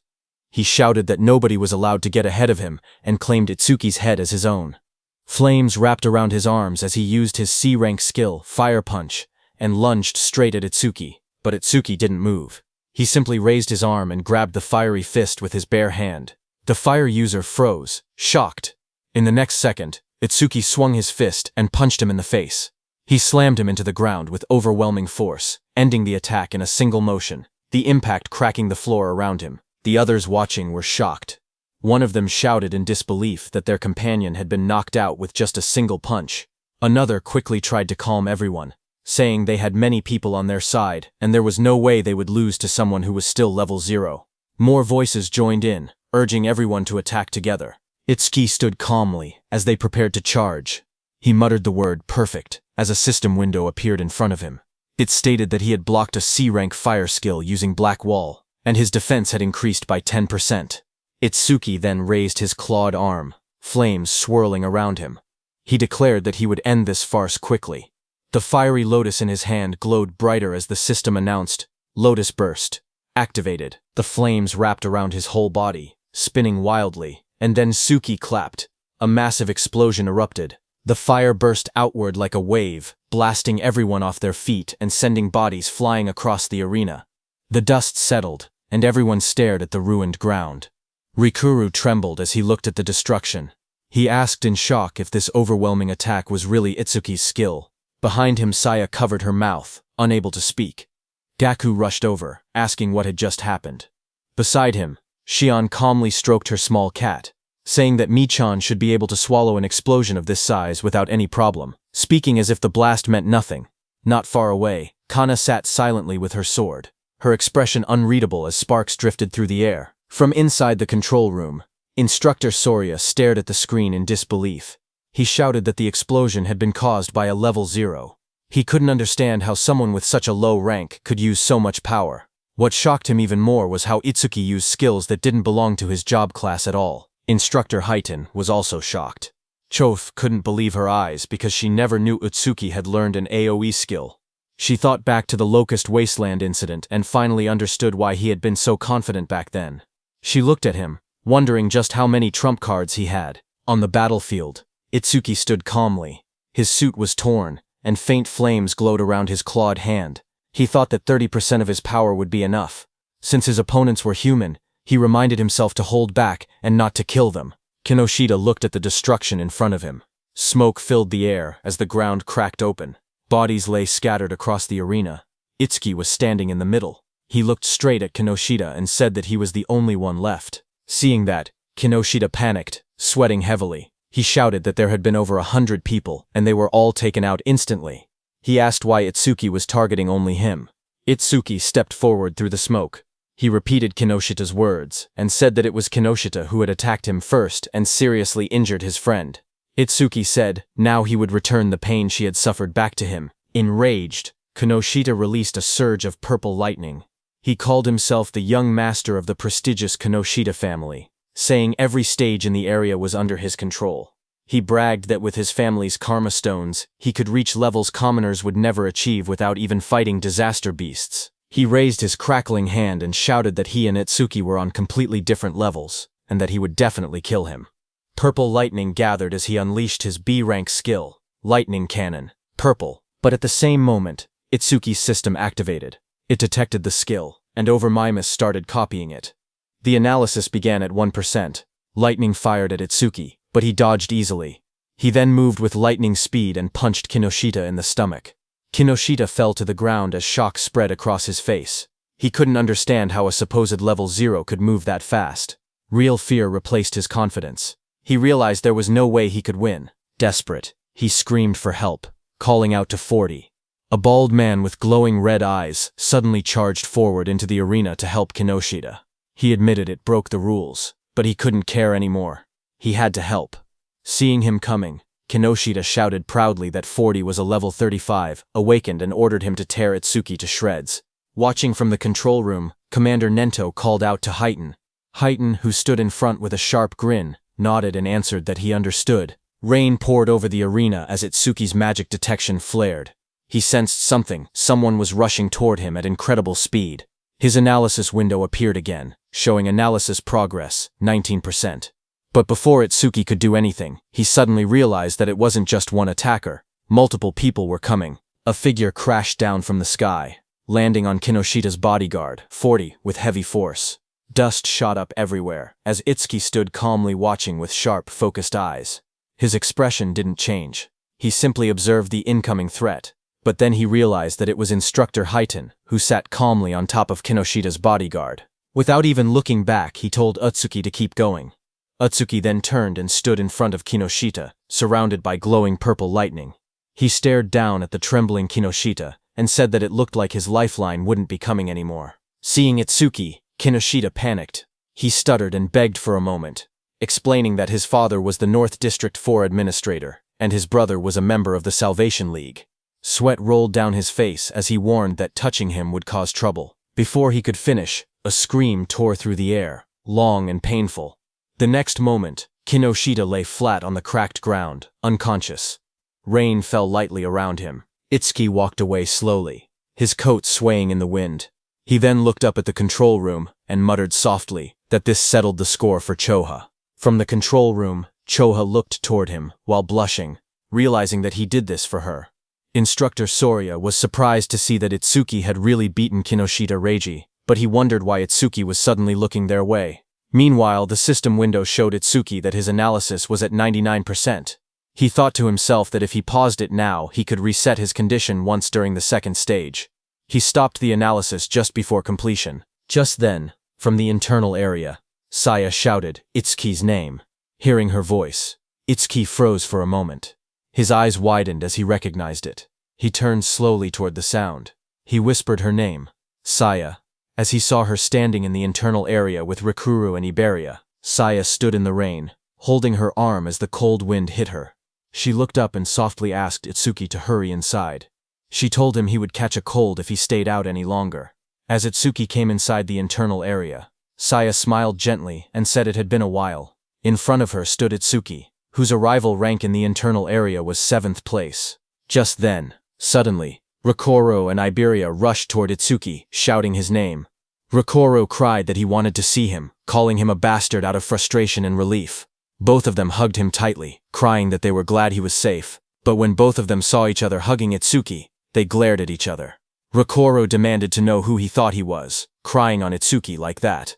Iberia pointed at himself in confusion, asking who he was. With a proud grin, Iberia raised his fist and declared that he was Itsuki's partner. Hearing that, Rikuru shouted angrily at Itsuki, saying he never heard about him teaming up with someone else. He called him a traitor.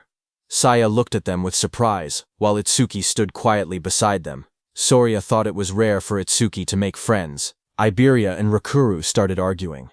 Iberia asked how Itsuki was a traitor and whether Rikuru had been in a duo with him. He demanded to know their duo name. Rikuru yelled back, asking why a duo name even mattered, and saying they weren't kids. He then asked if they themselves had a duo name. Iberia immediately puffed up with confidence and said, "Of course."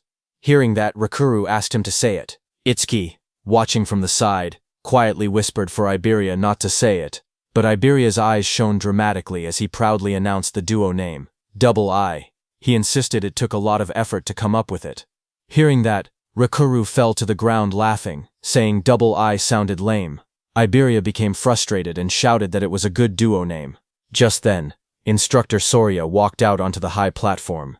He announced that 500 people had reached the internal area, and those who had not arrived were eliminated. He said the second stage would begin shortly. He told them that in the second stage they would fight disaster beasts alone in the trial grounds for 1 hour. Hearing that, Rikuru got very excited, saying finally it was the second stage. But Iberia was shocked when he heard that he had to be alone in the second level. A wide smile appeared on Instructor Heighten's face when he heard that the second stage was finally here. He had been looking forward to it.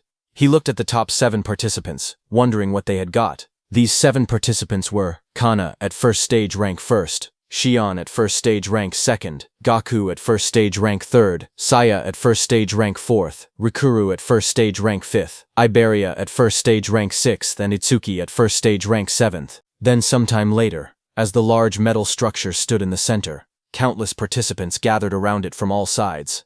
Itsuki and the others walked toward the entrance. Rikuru looked up and asked if the second stage venue was inside the building. Iberia said that this place felt gloomy and scary. Rikuru asked Itsuki that it had been a while, and he was still at level 0. He asked if his level was still fixed at level 0. Itsuki quietly answered yes. He then asked how Itsuki became stronger if his stats never increased. Iberia agreed, saying he was also curious why Okuki was so strong despite being level 0. Okuki looked away awkwardly and said his teacher told him not to tell people. Saya reminded them that they learned in class that order breaker skills were state secret level. She told Ikuki he didn't have to deal with the questions. Then suddenly, far ahead, the instructors and Commander Nento, along with Choha, appeared. They walked forward with serious expressions. Instructor Soria asked if everyone was ready. Hearing that, Iberia suddenly stiffened in shock, turning his head sharply. Up on the raised platform stood several well-known figures. Someone in the crowd whispered that the man in front was Fujiwara Soryu, the one who oversaw the national tournament every year. Another person explained that the muscular man beside him was Hitin Akira, a war veteran known for having the strongest physique. They also pointed out the masked individual, and called him the legendary Izumi Nento. The murmurs spread as people recognized them as all legends. Instructor Soria then stepped forward and began speaking. He announced that he would now explain the second stage rules, and told everyone to listen carefully. He continued, saying that various disaster beasts would appear in the trial grounds and kill points would differ based on difficulty. A screen appeared showing the values. A hard-class disaster beast gave 1,000 kill points. Another screen listed the full chart. Beginner class, 100. Normal class, 500. Hard class, 1,000. And nightmare class, 5,000 points. He explained that after defeating each disaster beast, participants would receive a 1-minute break before being forced to advance to the next difficulty. Hearing that, Gaku, holding a long staff, smirked confidently. He declared that he would go straight to nightmare class. A status window appeared beside him displaying his information. He was the Gaku, human. Level 13, Job at Elementalist, Earth Gift. Grade 2. Status, undisclosed. Just then, Itsuki stepped forward slowly, his voice low as he said that he had a question. Seeing that, from around him, several contestants whispered among themselves. They pointed at him and mocked him, saying he was only level 0. Some wondered how he even passed the first stage. Others laughed, claiming he must have been carried. They joked that now that he knew the second stage involved individual combat, he was probably scared and thinking about withdrawing. Up on the platform, Instructor Soria looked down and told him not to hesitate. He could ask anything. Itsuki raised his head and asked calmly if Nightmare class was the highest difficulty. His question made several people freeze. Instructor Soria and Instructor Heiton both looked surprised. Heiton even grinned with interest. But in the crowd, the mocking continued. Some said he was acting tough. They whispered that if a level 0 encountered a Nightmare class disaster beast, he wouldn't stand a chance. Others scoffed, saying he couldn't even beat a beginner class beast. One of them clicked his tongue, calling him trash who only talked big. Instructor Soria then explained further. He said that theoretically, there was no upper limit to disaster beast difficulty. He told them they would understand once they actually defeated a Nightmare class beast. Hearing this, Itsuki's expression darkened as he repeated that there was no upper limit. Rikuru told Itsuki that thinking about such things was pointless, because Nightmare class required at least level 10, and defeating a hard class would already be amazing for them. Instructor Soria continued explaining the rules. He said that points earned in the preliminaries carried over to the main tournament. In other words, today's performance would greatly affect whether they could join the Salvation League in the future. Down below, hearing that the points earned here would also become points in the main tournament, Rikuru got very excited, but Iberia got nervous, thinking he had no choice but to use that thing. Itsuki watched silently. He thought about Tiwajin's record of 115,000 points, which included what he earned in the preliminaries. To surpass him, Itsuki believed he needed to take advantage of this opportunity. Soon, the order was given. The instructor announced loudly for everyone to enter the trial grounds. The announcement echoed through the dome, declaring that the second stage of the preliminaries had begun. Itsuki stepped into the vast arena and quietly noted that the trial grounds didn't look much different from the regular stages. Just then, from the darkness around him, multiple red eyes appeared, watching him. A moment later, disaster beasts rushed out. A system window showed their details. Beginner class disaster beasts. Mad dogs of calamity. Level 1. There were 10 of them, and killing them gave 100 kill points. Seeing them, Itsuki tightened his stance, saying he could finally fight disaster beasts.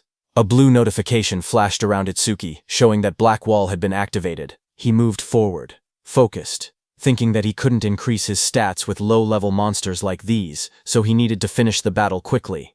Meanwhile, in the control room, Instructor Soria looked at the screen and asked if Instructor Heiton was monitoring Itsuki again. He added that he also wanted to see that Hanyu girls battle, but Instructor Heiton beside him stared at the screen with a grin. He said that Itsuki was more interesting. Suddenly, he pointed at the screen with excitement and shouted for Instructor Soria to see. Instructor Soria beside him looked confused and asked calmly if it was really so surprising every single time. On the battlefield, Itsuki moved like a flash. In just 1 second, he cut through the pack of disaster beasts. The system window appeared, stating that 1 second had passed and 100 points were earned. Back in the control room, Instructor Soria stared at the numbers in shock. He muttered that it normally took several minutes. Instructor Highton only laughed and reminded him that he had already said this. Itsuki guy was far more interesting. Instructor Soria explained that the Mad Dogs of Calamity came in large numbers but were only level 1. Someone strong enough could instantly kill them if they went all out. But the next opponent was level 8, and instant killing something that strong should be impossible. Inside the trial grounds, a massive red salamander covered in flames appeared. The system window identified it as a level 8 salamander worth 500 points. Itsuki stepped forward to face it, his expression calm. From the control room, Instructor Soria commented that fighting a disaster beast 8 levels higher would make anyone struggle, but Instructor Highton disagreed, saying the level 8 salamander didn't seem like much of a threat. Just then, Commander Nento, standing behind, asked them how the other participants were doing. Instructor Soria apologized, saying he got too focused, and switched the display to multi-screen mode so they could watch the top 10 contestants at once. Choa beside him narrowed her eyes and remarked that her father was clearly trying to divert attention away from Itsuki's performance. Instructor Soria checked his screen and spoke calmly, saying that most participants were still fighting beginner-class beasts. On the screen, Saya unleashed swirling water as she attacked a beast, while Gaku slammed his giant hammer down with force. Instructor Soria continued watching and noted that only Hanyu Kana was managing to keep up with Itsuki. Kana stood in the trial grounds surrounded by disaster beasts, her staff glowing brightly as she fought them back. While they were watching the others, suddenly Choha, watching Itsuki, grew worried. Shock filled her face as she exclaimed that something bad was happening to Itsuki. On the battlefield, Itsuki was swallowed by a massive explosion of flames from the salamander. The fire roared around him as the monster unleashed its attack. Watching from the monitoring room, Instructor Soria panicked. He wondered if Itsuki had used too much stamina on the earlier enemies and failed to dodge. He shouted that taking those flames head-on would end badly and ordered the medical team to be called. But Instructor Highton beside him stopped him with one arm. He told Instructor Soria to wait and watch a little longer. With the speed Itsuki had shown earlier, he believed dodging this level of attack should be easy for him. On the battlefield, as the flames disappeared, Itsuki came out covered in dark ice-like armor wrapped around his entire body. A system window appeared beside him, announcing that Black Wall was activated. In the next moment, he rushed forward. Blue flames flared around him as he swung his arm, creating 2 bright arcs of power that sliced past the massive monster. The creature's huge body trembled, a clean cut appearing across its scales, its giant body splitting apart. In front of it, Itsuki stood calmly, smoke drifting from his shoulders. A system window appeared in front of him, displaying that time used was 5 seconds, and he earned 500 points. Watching from the control room, Instructor Soria stared at the screen in shock. He shouted in disbelief, wondering how Itsuki remained completely unharmed, and whether the ice armor covered his entire body. Instructor Highton beside him narrowed his eyes, questioning why Itsuki chose to take the monster's attack instead of instantly killing it. Just then, another system notification appeared beside Itsuki showing that he blocked a C-rank fire element skill with Black Wall. His defense increased by 10%. Itsuki looked at the message and thought to himself that he needed to take every chance available to increase his stats. Just then, a blue screen appeared beside Itsuki, showing his updated stats. It stated that his defense had now risen to 484. A full status window opened. It displayed, Tenma Itsuki, Human, Level 0, Fixed, Job, Order Breaker, Nirvana Gift, Nirvana Special Grade. Skills, Overmimesis, Z Rank, Thunderbreaker Level 1, Black Wall Level 2, Lotus Burst Level 1, Clear Orb Level 1, Magic Detection Level 1, and Shikigami Eater Level 1. His status was, Attack 310, Agility 341, Thunderbreaker Increase, 10%, total 1395 points. Then another screen appeared, counting down. Remaining break time, 58 seconds. There was an option to skip break. Itsuki lifted a finger toward the yes option and pressed it. He calmly decided that he wanted to test his enhanced defense against the next disaster beast. From the control room, instructors observed the next trial. Instructor Haydn asked Instructor Soria if this upcoming difficulty would test a participant's speed and combat sense. Instructor Soria nodded. On the battlefield, as the next stage monster, a glowing blue creature appeared next, an Aleki rhino. Instructor Soria continued the explanation that the rhino stored electricity in its horn when charging and could unleash a double physical lightning attack. A status window showed that it was a hard-class disaster beast, level 10 Aleki rhino that gave 1,000 kill points. Instructor Soria warned that taking the attack head-on carried 2 risks. With low defense, the horn would pierce the body, and with low lightning resistance, the shock would paralyze the body, leaving the person unable to move. Instructor Soria quietly explained that to defeat the Aleki rhino, there was only one method. He said a fighter had no choice but to rely on speed, using clever movements to wear the beast down and strike only when it was exhausted. But then his eyes widened. He suddenly leaned forward, shocked, and asked aloud what Itsuki was planning. Inside the arena, Itsuki calmly stood before the massive blue rhino. He reached out and placed his hand on the creature's glowing horn. Itsuki examined the horn closely and said that this horn was perfect for testing his defense. The rhino didn't like Itsuki touching it. The Aleki rhino let out a heavy breath, electric sparks rippling across its body as it prepared to attack. Power surged through its horn. The next second, the rhino hit Itsuki with its thunder horn, sending him flying upward, heading straight toward the rooftop. The impact sent Tenma flying backward as swirling energy wrapped around his body. Chosha saw him fall and screamed his name in panic.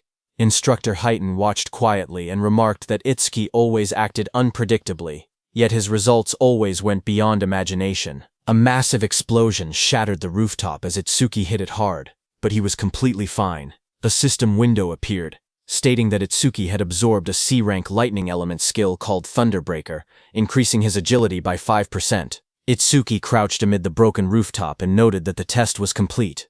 Attacks from disaster beasts below level 10 could no longer injure him. With his eyes glowing red, he lifted his head and declared that it was time to settle this. Lightning wrapped around Itsuki's body as the system announced that Thunderbreaker had been activated. His speed shot upward as his agility increased by 50%, and he launched himself forward like a bolt of blue lightning. The Aleki rhino exhaled steam, its glowing horn crackling with electricity as it braced for impact. Itsuki's swirling sphere of lightning tore across the ground. Before the rhino could even react, Itsuki's speed overpowered it.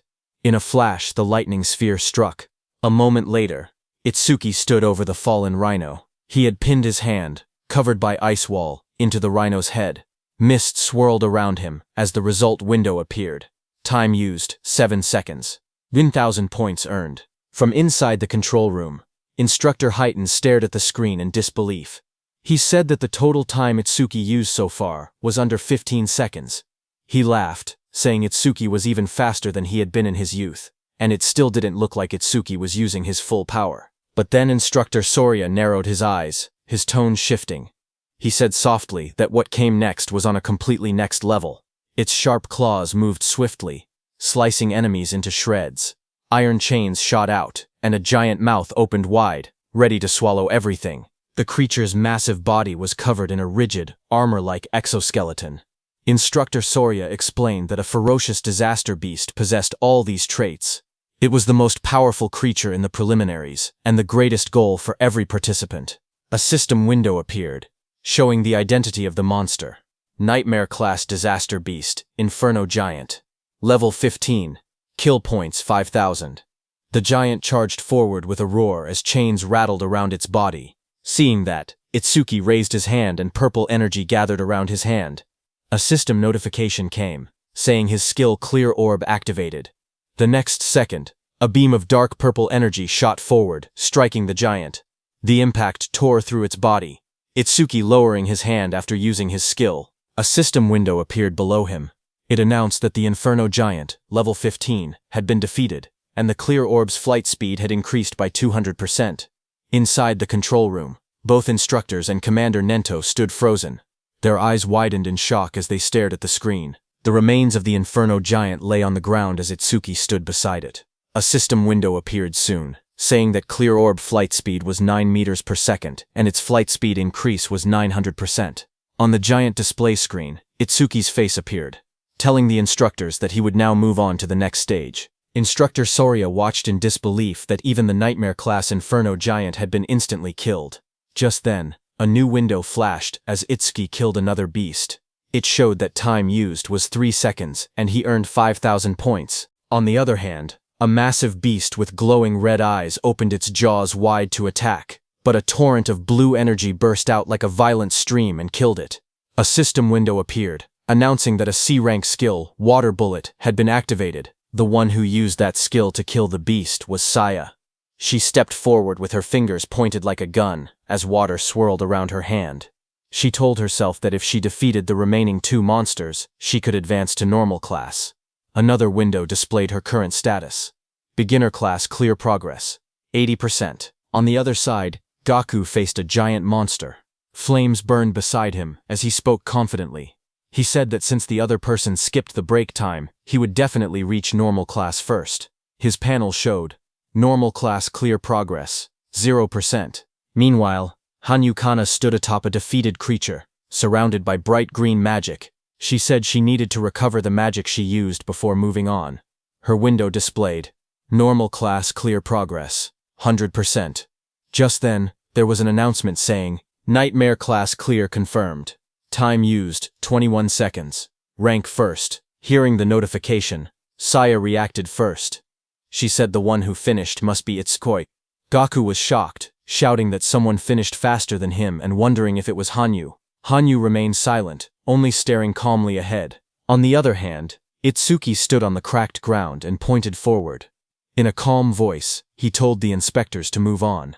Inside the control room, Instructor Soria stared at the screen in shock. He couldn't believe that the level 15 Inferno Giant had been instant killed. He questioned how something could pierce through its armor and wondered what that black sphere was. Instructor Heighten grinned and told Instructor Soria to raise the difficulty, saying he wanted to see how far Itsuki could go. A new system message appeared, showing Nightmare Class Phase 2 starting. Now, 2 level 15 Inferno Giants would appear, and they would give 10,000 kill points. Itsuki looked up as the 2 giant monsters appeared. He said he had been expecting something, but the challenge had only increased in number. Both Inferno Giants roared as they charged. Their bodies blurred as they rushed forward. Itsuki watched them calmly. He lifted his hand again, and said that while one of them was still roaring, he might as well take care of one first. Purple energy wrapped around his arm as he prepared to attack. The clear orb activated, glowing as one Inferno Giant was struck down. The system window appeared, announcing that the level 15 Inferno Giant had been defeated, and the clear orb's flight speed had increased by 200%. Another window followed, showing the orb's speed, 11 meters per second, with its total increase reaching 1100%. From the control room, Instructor Soria stared in shock. He shouted that it was another one-hit kill, and questioned what that strange sphere was. He wondered aloud if there was no limit to how many of those spheres could exist. Instructor Heighten stepped forward, watching the screen closely. He admitted that Itsuki's skill was extremely powerful, but warned that it carried a fatal flaw. Instructor Soria beside him turned slightly and asked what flaw he meant. Back inside the battlefield, the remaining Inferno Giant crashed down in front of Itsuki. Dust exploded upward as the huge creature roared with glowing red eyes. Itsuki looked at the charging beast and muttered that its speed was faster than any disaster beast he had ever encountered. Watching from the control room, Instructor Heighten explained that Inferno Giants were often mistaken for being slow because of their large bodies. But that assumption was wrong. Instructor Soria asked what he was trying to say. At that moment, Itsuki moved forward. Purple energy wrapped around Itsuki's arm as he aimed. His eyes glowed sharply, and dark cracks of power spread around him. A system window appeared, announcing that the clear orby skill was activated. Itsuki shot, and at the same moment, the Inferno Giant rushed toward him with chains rattling and red light burning in its skull. At the same time, Instructor Heighten explained the Inferno Giant's traits. He said that as a racial trait, the Giants had no magic power, but their other stats were greatly enhanced. Despite their huge bodies, they were technically a speed-type race. Just as he said that, on the battlefield the Inferno Giant moved to the side with lightning speed and dodged Itsuki's clear orb. A glowing window displayed its information. Inferno Giant of the Giant Tribe, level 15, unable to use magic, but all other stats raised by 25%. Its attack, agility, and defense numbers flashed on the screen. Itsuki stared in shock. He couldn't believe that such a big monster moved that fast and dodged his attack. Back in the control room, Instructor Heaton analyzed the situation. He said Itsuki's black ball caused massive damage but wasn't actually very fast. Itsuki had taken advantage of the giant's habit of roaring before fighting to catch the first ones off guard. He added that Itsuki clearly had good combat sense, but if he couldn't increase the black ball's flight speed, he wouldn't be able to advance any further. As he said that, the Inferno Beast charged at Itsuki with overwhelming force to punch. The Inferno Giant hit Itsuki with so much power that Itsuki's body shot forward like a cannonball, tearing across the battlefield and smashing into the ground with explosive impact. Dust and shockwaves rippled outward as the ground cracked under the force. Through the cloud of debris, Itsuki pulled himself up from the crater. He calmly noted that from mid-range, this Inferno Beast's attack could still be dodged. In the control room, Instructor Soria commented that even knowing the attack wouldn't land, Itsuki still used it, meaning he probably had no other moves left. But Instructor Heaton didn't believe it. He wondered if that were the case, then why was Itsuki smiling? Lightning flickered around Itsuki's face as he grinned, blood running down his cheek. He admitted that the monster's speed wasn't bad at all. Then he said he would simply close the distance and finish the fight his own way. Saying that, Itsuki moved. A blue notification appeared in the air, stating that Thunderbreaker had activated. Lightning burst across the ground as the shockwave exploded. He shot upward like a streak of blue light, electricity trailing behind him. The giant monster looked up as he rose through the air. The monster swung its massive fist, wrapped in spinning force, aiming straight toward him. Its punch landed hard, crashing into the ground as the impact spread in wide circular shockwaves. From the control room, Choa covered her mouth in shock, her eyes trembling as she watched. Instructor Soria stared at the screen, panic rising in his voice. He said this attack was nothing like the Aleki rhinos. If Itsuki took a direct hit, even he wouldn't survive unharmed. He ordered the rescue team to be called immediately, but Commander Nento told Instructor Soria to wait. Instructor Soria was shocked to hear that. Instructor Heaton watched the battlefield and spoke calmly. He said the monster's strike had tremendous power, but power meant nothing if the attack didn't land. Down below, the monster raised its massive metal fist, but there was no blood. The monster looked at the crater, its red eyes glowing and its chains rattling. It looked around for Itsuki in confusion. Then a voice called out from behind, telling the monster he was here. The monster turned, its jaw opening wide in surprise. Its glowing eyes widened even more when it realized Itsuki had slipped behind it without it noticing. Before the Inferno monster could react, Itsuki's powerful clear orb tore through its neck, purple energy spraying out violently. High above, Itsuki hovered in the air, lightning and violet aura swirling around him. His expression was fierce and focused as he looked at the monster. The Inferno Giant collapsed, its huge frame slamming into the ground. Chains cracked apart, and its body shook violently before falling still. System messages appeared around him, showing, Inferno Giant, level 15, defeated. Clear orb, flight speed increased by 200%. Itsuki landed lightly amid the dust and smoke, red eyes glowing as he surveyed the fallen foe. More notifications followed, saying clear orb flight speed, 13 ms less. Flight speed increased by 1300%. Then another message appeared beside Itsuki, showing time used, 12 seconds. 10,000 points earned. Watching from the control room, Choa smiled brightly and shouted that Itsuki did it. Instructor Soria, watching from the side, commented that it was rare to see Choa so fired up. Hearing that, Choa started blushing. She stammered that she was only praying for everyone's safety. She explained that if young people who carried humanity's future died, it would be a huge loss. Their families would be sad, so she simply wanted everyone to survive.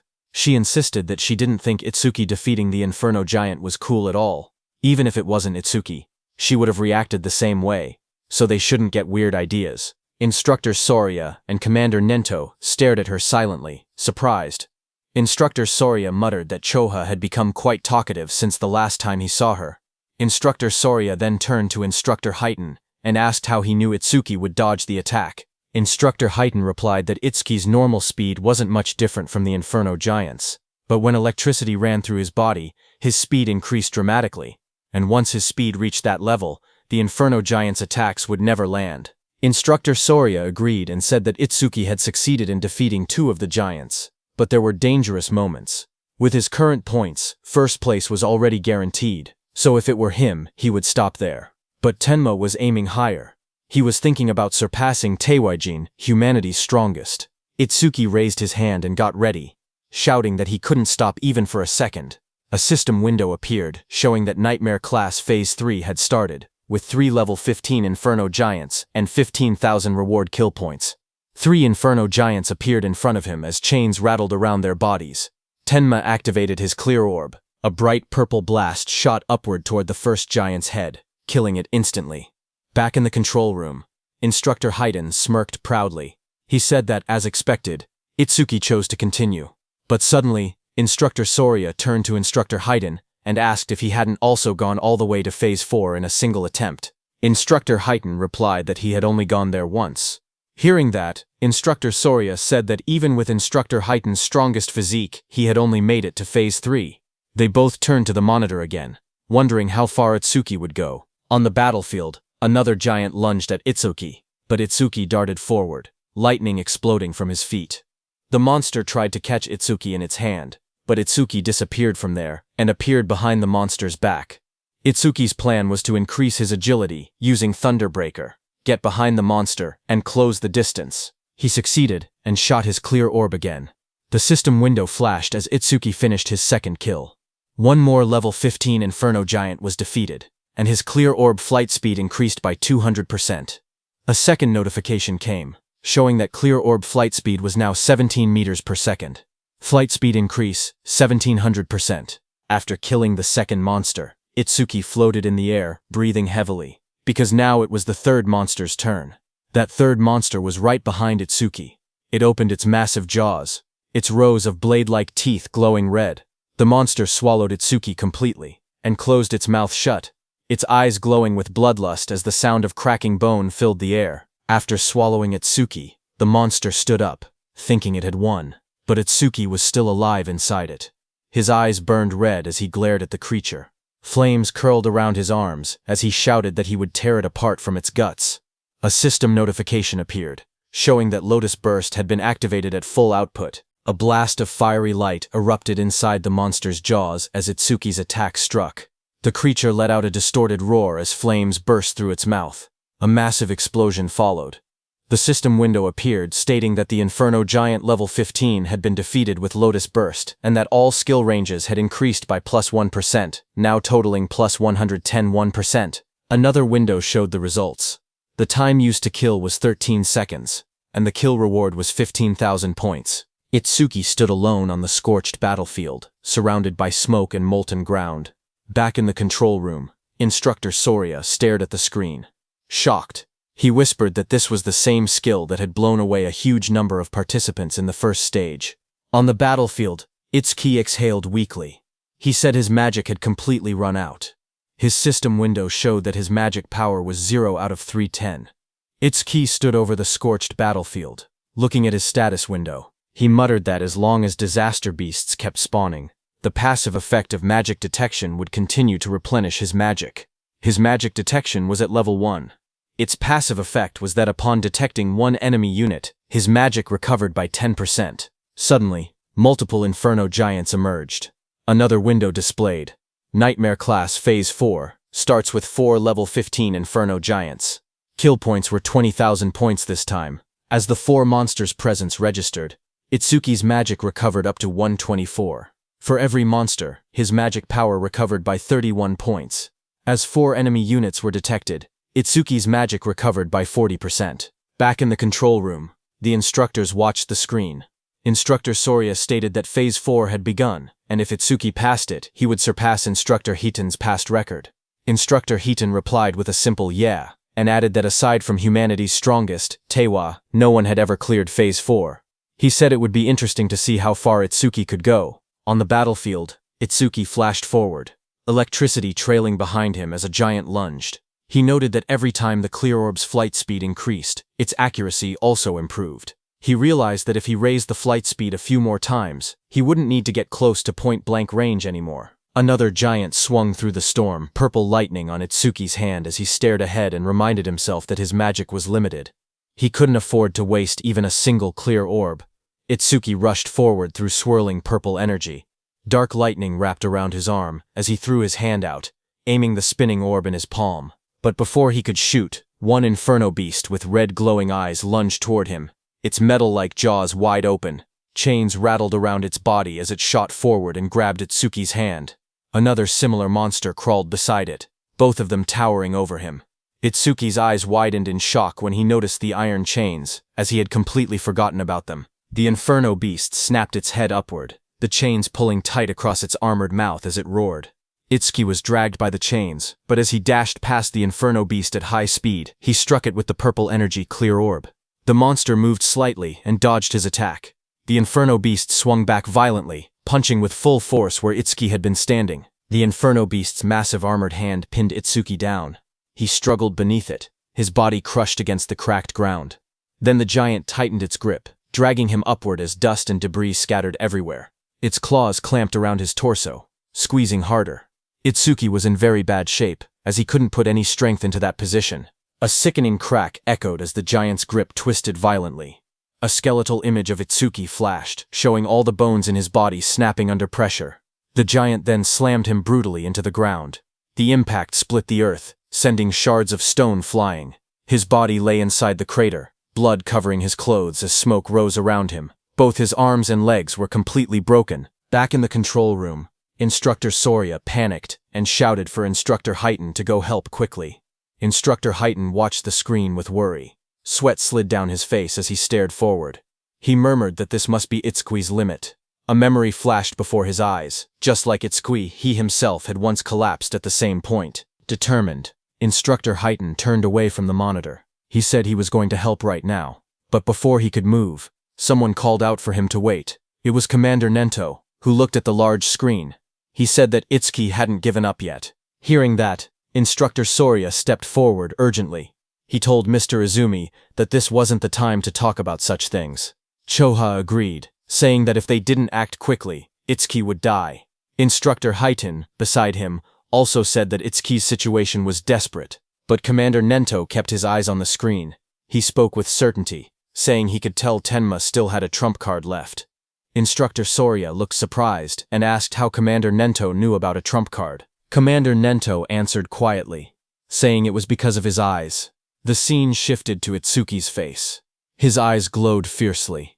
Commander Nento said these were not the eyes of someone who had accepted death. Itsuki stood battered and bloody, remembering the looming blue phantom Linga behind him. He thought about how he had exhausted every method to grow strong enough to kill that Linga who had killed his parents. Just then, a system window appeared, showing Overmimesis activated, resuming the analysis. This happened because during the battle with Kinoshita, Overmimesis had activated from Kinoshita's skill B-rank skill, Lightning Cannon. But Itsuki had chosen to stop the analysis at the very last moment. At that time, the system displayed analysis progress at 99% when Itsuki paused it. Now, when the analysis resumed, the progress reached 100%. Blue energy wrapped around Itsuki's body as he rose upward. He stated that he had prepared exactly for a situation like this. A system window appeared, showing B-rank skill Lightning Cannon analysis complete. Thunderbreaker, level 2, acquired. Choka suddenly pointed at the screen with excitement. She said that the usual blue lotus had appeared again. Beside her, Instructor Soria stared in shock and asked if that blue lotus was also one of Itsuki's skills. But he wondered aloud what use it could possibly have in Itsuki's current condition. Instructor Hiden looked toward Choha. He noticed how happy she seemed, and wondered whether she knew something they didn't. A system window appeared, explaining Tenma's new power. It showed the details of Thunderbreaker level 2, active effect. He could absorb B-rank and lower lightning attacks into his body. When releasing the absorbed lightning energy, his agility would increase by 100%. Absorption count, 0.5. Passive effect. Each time a B-rank lightning attack was absorbed, his agility increased by 10%, currently increased by 15%. Blue energy swirled around Itsuki's body. His legs lit up first, then his hands slowly clenched as the power surged. Another window appeared, showing that Thunderbreaker level 2 had been acquired. All stats plus 20. All debuffs removed and injuries fully healed. Just then, the Inferno Beasts attacked the blue energy lotus, as lightning burst outward. But Itsuki pushed himself up from the shattered ground, covered in swirling energy, and blocked their attacks. He declared that his warm-up was over. From that moment on, he said he would be going all out. A status screen appeared beneath him, showing that his attack, agility, defense, and magic had increased from 310 to 330 points each. The total rose from 1240 to 1320 points. Instructor Soria stared in shock. He said that Itsuki had been brutally beaten, yet had recovered completely in just a few seconds. He shouted that the healing was stronger than what a dedicated healer could do. He continued, saying that along with that absurd area attack, he couldn't understand how many abnormal skills Itsuki actually had. On the battlefield, Itsuki moved with lightning speed and attacked the Inferno beasts with his clear orb before they could even react. A notification appeared. It showed that an Inferno giant, level 15, had been defeated, and the clear orb's flight speed had increased by 200%. More flashes filled the scene as another giant fell.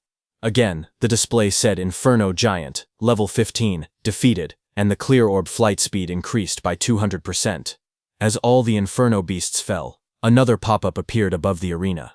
It said that Nightmare Class Phase 4 had been cleared successfully. The time used was 31 seconds, and 20,000 points were earned. Itsuki stood confidently as two large Inferno giants fell down. He shouted that the current him would not lose, no matter how many Inferno giants attacked. As time passed, another giant was pierced by Itsuki's purple beam of clear orb. The system message repeated the same result. Inferno giant, level 15, defeated, with another 200% boost. Another notification followed, showing that the clear orb's flight speed was now 27 mets, flight speed increase 2700%. Itsuki killed another Inferno beast. The Nightmare Class Phase 5 message appeared. The system stated that Phase 5 had been cleared in 57 seconds, earning 25,000 points. Then another beam of clear orb pierced straight through the back of another giant. The second later, Itsuki's clear orb again pierced straight through another Inferno giant's body, splitting it from top to bottom as chains shattered around it. A system window appeared, announcing that Nightmare Class, Phase 6, had been cleared successfully. The time used was 1 minute and 34 seconds, and 30,000 points were earned. From the control room, the instructors, Commander Nento, and Choha, watched the results in shock. Instructor Soria's eyes went wide, and his mouth hung open. The scene shifted to the battlefield, which looked like a distorted landscape filled with countless Inferno beast corpses stacked across the ground. Instructor Soria's voice echoed faintly as he asked, "Is this hell?" Itsuki sat in the rubble of corpses, chains wrapped around his arms as enormous clawed limbs loomed over him. Instructor Soria's shaken voice wondered aloud which one was the real monster, Itsuki or the Inferno giants, admitting he was starting to lose track. Itsuki looked upward, panting heavily, blood covering his clothes as he looked at the camera and asked about the next phase, saying no Inferno giants were coming out. Instructor Soria stared forward in shock. He said it was unbelievable and that he had never thought something like this would happen. Sweat ran down his face as he looked at the scene before him. He slowly reached out his hand and pressed a glowing red button on the platform. With a heavy voice, he spoke into the microphone. He told Itsuki that it was over. On the battlefield, a loud announcement echoed. Instructor Soria told Itsuki that all the Inferno giants they had prepared had already been defeated. As the huge pile of fallen Inferno giants lay scattered across the ground, Instructor Soria told Itsuki that he had defeated every Inferno giant they had prepared. Hearing that, Itsuki took off the chains around his body, exhausted and covered in wounds. He asked if he had really beaten them all, reminding Instructor Soria that he had said the difficulty had no upper limit. He stood up slowly, trying to recall how many enemies he had taken down. He wondered how many points he had ended up getting. He thought to himself that if he had hit the ceiling, then the gap between him and Tuajin couldn't be that big. As he walked forward, he noted that he had achieved his other goal too, increasing the clear orb's flight speed. He considered it not a bad haul at all. A glowing panel appeared, showing the results. It listed that he had defeated 11 level 15 Inferno giants, and the clear orb's flight speed had increased by 1100%. Another notification appeared, showing the orb now moved at 38 meters per second, faster than an average car. But just as he was about to exit the training ground, a bright blue energy swirled behind him. Itsuki froze in place, staring ahead as the light rose around his body. A sharp glow flashed in Itsuki's eye as he turned his head, his expression tense and alert. But seeing what it was, he exhaled a moment later, realizing there was no threat. He muttered that he had mistaken it for another enemy for a second, because he had totally forgotten about it. Behind Itsuki, a huge glowing crystal had formed. He looked at the floating blue crystal beside him, knowing that since he couldn't level up, any experience from the disaster beasts he defeated turned straight into karma stones. The large blue stone hovered in the air, swirling with light. In the control room, the instructors stared in surprise. Instructor Soria asked why a karma stone was appearing in the trial grounds. Its blue color meant it held at least 10,000 experience points. Commander Nento explained to them that Itsuki couldn't absorb experience points, so everything he earned in the trial automatically became karma stones. Hearing that, Instructor Heaton said that he had thought Itsuki's level being fixed meant he was just faking it, but now he understood Itsuki truly couldn't level up. Instructor Soria asked if this meant that if Tenma ever teamed up with someone and entered a stage, his teammate would get all the dropped experience points. He added that it was a good thing. Itsuki had been born human. If he had been born a disaster beast, the thought alone was terrifying. Back inside the trial grounds, Itsuki grabbed the glowing blue karma stone.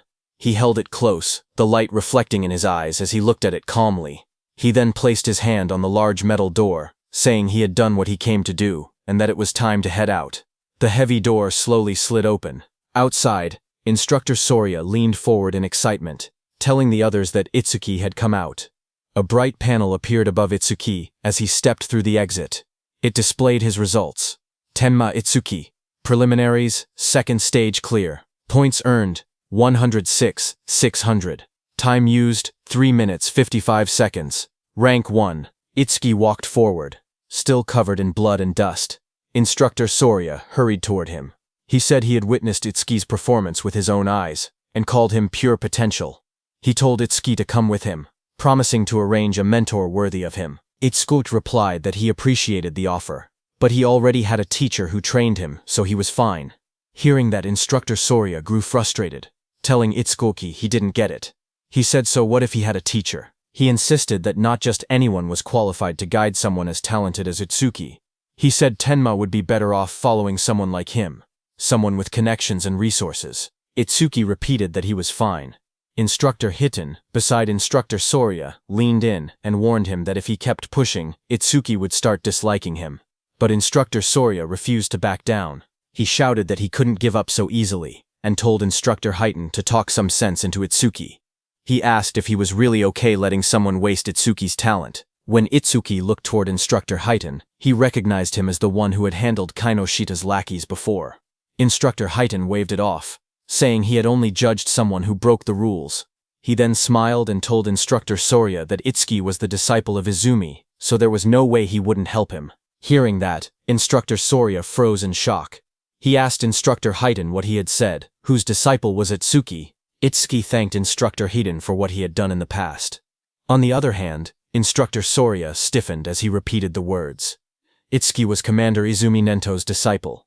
Commander Nento, standing behind, confirmed it with a confident smile. Hearing that, Instructor Soria muttered that an out-of-spec youngster had appeared, and of course he had turned out to be Izumi's pupil. Itsuki looked at Commander Nento and called him sensei. Commander Nento stepped forward and praised Itsuki, saying he had watched his performance closely. He asked if he was hurt anywhere and said he could have Choha heal him if needed. Choha, standing behind, blushed and told her father that Itsuki had been fired up about challenging Phase 7, so there was no way he could be hurt. Itsuki smiled weakly. He said he wasn't injured but admitted he was a bit worn out. He added that he would be fine after a short rest. Instructor Soria nodded, and said that if Itsuki was Izumi Nento's disciple, it made sense he could perform at this level. He then mentioned that his disciple had wiped out every disaster beast prepared for the second stage. Itsuki then asked if Tewa had made it to Phase 6 as well. Instructor Soria answered that back then, Phase 4 had been the maximum. Later, they expanded it to Phase 6, but even that no longer seemed enough. He suggested they might need to extend it to Phase 8 next time. Commander Nento then told Itsuki to sit back and watch for now, because, for the other participants, the second stage had only just begun. Inside the exam field, the screen showed Rikuru. A notification appeared beside him, showing hard class progress at 100%. Rikuru then collapsed to the ground, saying his arms wouldn't lift anymore. He muttered that nightmare class was beyond him. The screen displayed his result. Horino Rikuru. Second stage challenge over. Time used, 17 minutes, 17 seconds. Points earned, 1600. The screen then showed Saya, whose hard class progress was also at 100%. Saya held a massive water sphere overhead with a beast trapped inside. She said she didn't have any high firepower skills, so she was trying to suffocate the beast by trapping it in water. She admitted it was taking too long, and she was about to run out of magic. She whispered that the next difficulty might be impossible. A notification appeared beside her, showing her result. Kisaragi Saya, second stage challenge over. Time used, 19 minutes 01 second. Points earned, 1600. From the control room, Itsuki watched their results. He said Rikuru and Saya had both capped out at hard class. He thought they would get a bit further. Instructor Highton told him not to assume everyone was as strong as him. He said most participants couldn't even clear normal class. With how fast Rikuru and Saya defeated the Aleki Rhino, he said both of them were guaranteed to be in the top 10. Itsuki then asked why they hadn't been removed from the field, if their runs had already ended.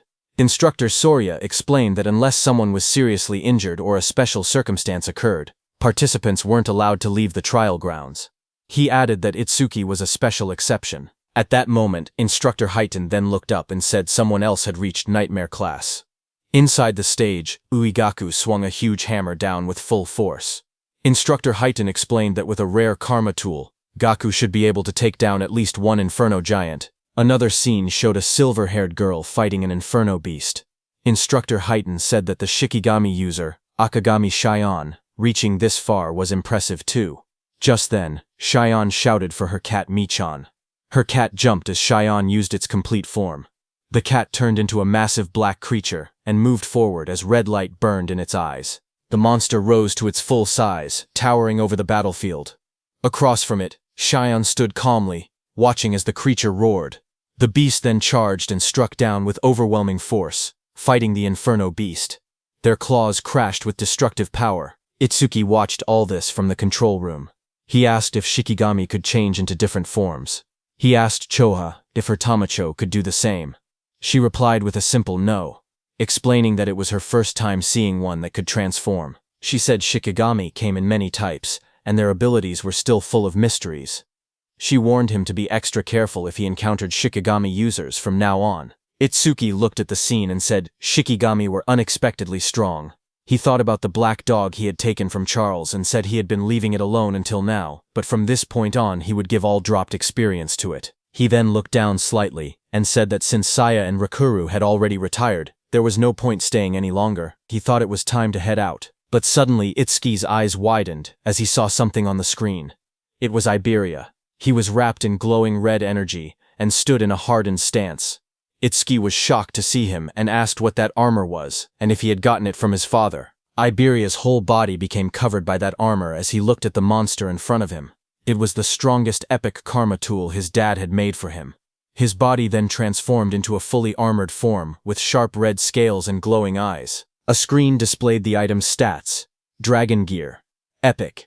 It increased attack and agility by 100. Its epic effect was that for every 1 minute equipped, attack and agility increased by 20. The maximum time was 15 minutes. Iberia knew that his tool had a will of its own and chose its master. He said it took a lot of effort before he finally obtained it. He ran toward the Inferno beast in front of him, thinking that his armor added 20 attack and agility every minute it was equipped. But if worn longer than 15 minutes, there would be a severe penalty. So he had to finish everything within 15 minutes. Another screen appeared showing current status increase. Attack and agility increased by a 120. Iberia shot forward at high speed. He thought about the announcement stating the Nightmare class had been cleared, and he believed it was probably Itsuki. He told himself he had to do his best so he wouldn't drag Itsuki down. He charged ahead, declaring that the two of them were double E. Itsuki watched him from the control room and said calmly that the armor looked good on him. Then a few minutes later, Instructor Sorya announced that the second stage was finished. From inside the control room, Instructor Sorya explained the rules. Only the top 10-point earners could advance to the national tournament's main event. He added that the top 2 would receive special rewards in the main event. Lying on the ground, Gaku smirked. He said that aside from Hanyu, there was no way anyone had more points than him. He laughed to himself, claiming those special rewards would be his. Instructor Sorya then stepped forward and announced that he would now reveal the top 10 results. A large screen displayed the rankings. First was Tenma Itsuki. His clear time was 3 minutes and 56 seconds, and his earned points were 106,600. Second was Hanyu Kana, who took 23 minutes and 43 seconds. She earned 16,600 points. Third was Uegaku. His time was 24 minutes and 23 seconds, and his points were 6,600. Fourth was Iberia. His time was 27 minutes and 59 seconds, and his points were 6,600. Fifth was Akagami Shion. Her time was 16 minutes and 30 seconds, and her points were points 1600. She failed at the Nightmare class attempt. Sixth was Horin no Rikuru. His time was 17 minutes and 17 seconds, and his points were 1600. Seventh was Kisaragi Saya. Her time was 19 minutes and 1 second, and her points were also 1,1600. Seeing the results, the crowd reacted instantly. One man shouted in disbelief, saying Itsuki had scored over 100,000 points, far more than even Tiwajin's 60,000. Another said that with a score like that, first place in the entire country was basically guaranteed. An injured man wondered aloud how many Inferno giants Itsuki must have killed, since each was only worth 5,000 points. Seeing this, Gaku suddenly sat up, shocked that he had fallen to third place. He asked who Tenma Itsuki even was, saying he had never heard of the name before. Haru looked at her weapon and said she wanted to cross swords with Tenma Itsuki. Saya lowered her gaze. She said she hadn't expected such a huge gap between herself and Itsuki. She wondered if a combat job had ever been right for her in the first place. Instructor Soria then reported that all continental trials had ended, and the national rankings were out. He revealed that Itsuki placed first in the entire nation, ahead of second place by a massive 65,000 points. Choa, watching her father, said that she couldn't see her father's face, but she could feel it. Her father was pleased. Commander Nento looked toward the sky and said humanity's new dawn was growing brighter. Meanwhile, on the battlefield, Iberia lay exhausted on the ground. He muttered that over 100,000 points was impressive, but if it was Itsuki, taking first place was expected. He added that he had also done enough not to shame the name of Double E. He was lying next to the defeated giant machine.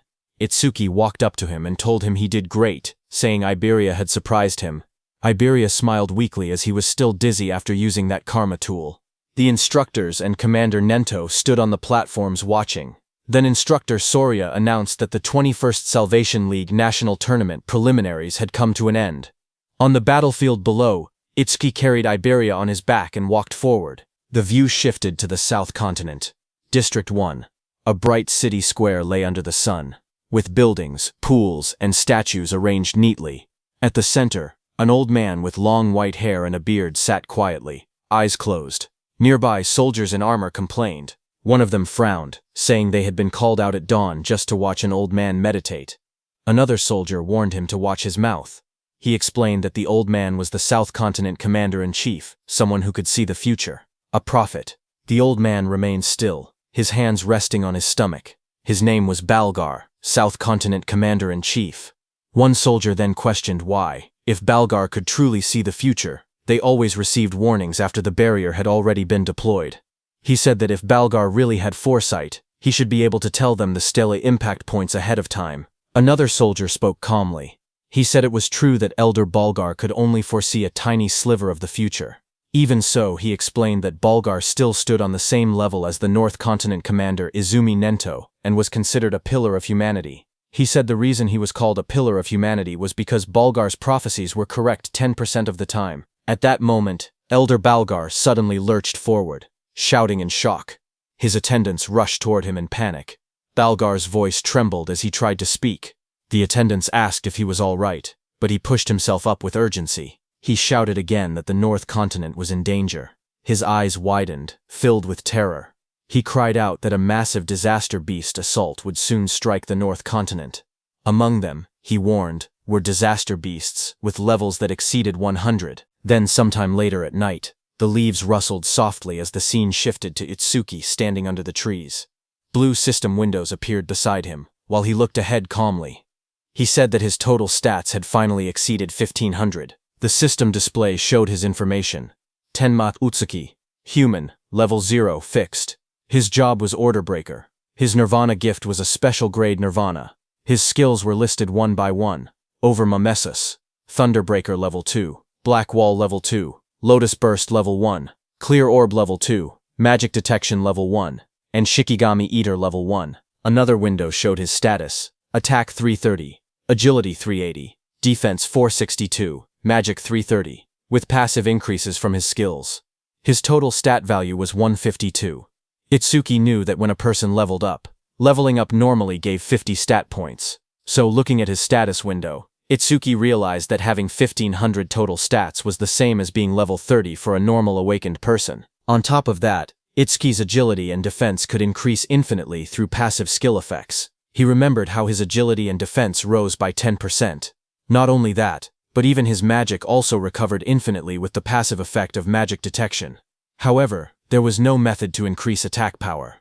He looked down at his hand and wondered quietly if there was any way to do so. Just then, a voice called out from behind, shouting that the food was ready. Itsuki turned his head slightly at the sound, his expression calm. Behind him, Rikuru and Saya were standing. Rikuru raised a spatula happily and said he had made lots of Itsuki's favorite dishes. Saya stood beside him, smiling gently. Hearing that, Itsuki began walking toward them and said he would think about his problems later. He thought that he might get a new skill that increased attack power through overmimesis anyway. The scene shifted to the dinner table. Dishes were laid out everywhere, filling the table with a large meal. Itsuki sat among the others and remarked that it had been a while since he had eaten Rikuru's home cooking. As he sat down and looked around, he asked where Iberia was and whether he was still sleeping.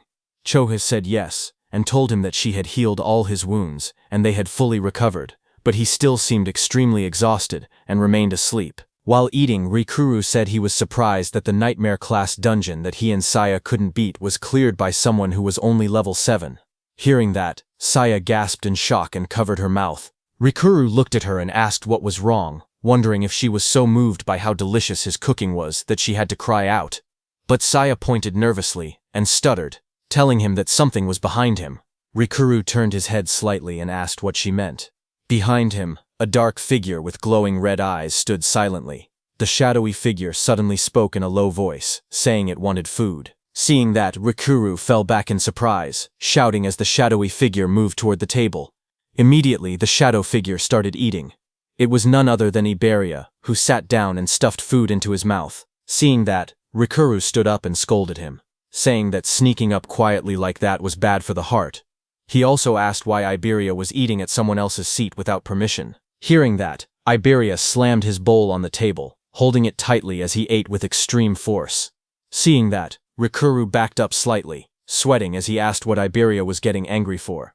Iberia suddenly lifted his head with sparkling eyes and food crumbs on his face.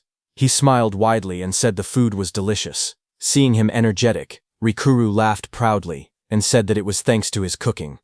Iberia laughed even louder in response. Iberia then pointed at the plate and asked if Rikuru had made the food. He told him that he should quit being an awakened and become a chef instead, because he had way more talent for cooking. Hearing that, Saya covered her mouth, trying not to laugh, while Rikuru stood there with an annoyed expression, asking if that was supposed to be a compliment. Across the table, Commander Nento leaned forward with folded hands. He said that since all of them were aiming to become saviors, he had one question for them. Everyone looked at Commander Nento as he asked what they feared the most. Hearing that, everyone paused. Rokuru thought for a moment and said that the thing they feared was probably the opposite of what they looked forward to. He explained his own dream to become a savior, earn money, and enjoy gourmet food while traveling the world while he was still young. He then imagined the opposite of that dream.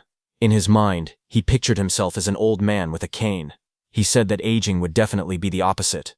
When people get old, he explained, they lose the stamina to travel the world, and their sense of taste might deteriorate so much that they cannot even tell flavors apart. The thought made him shiver, and he said the idea alone gave him chills.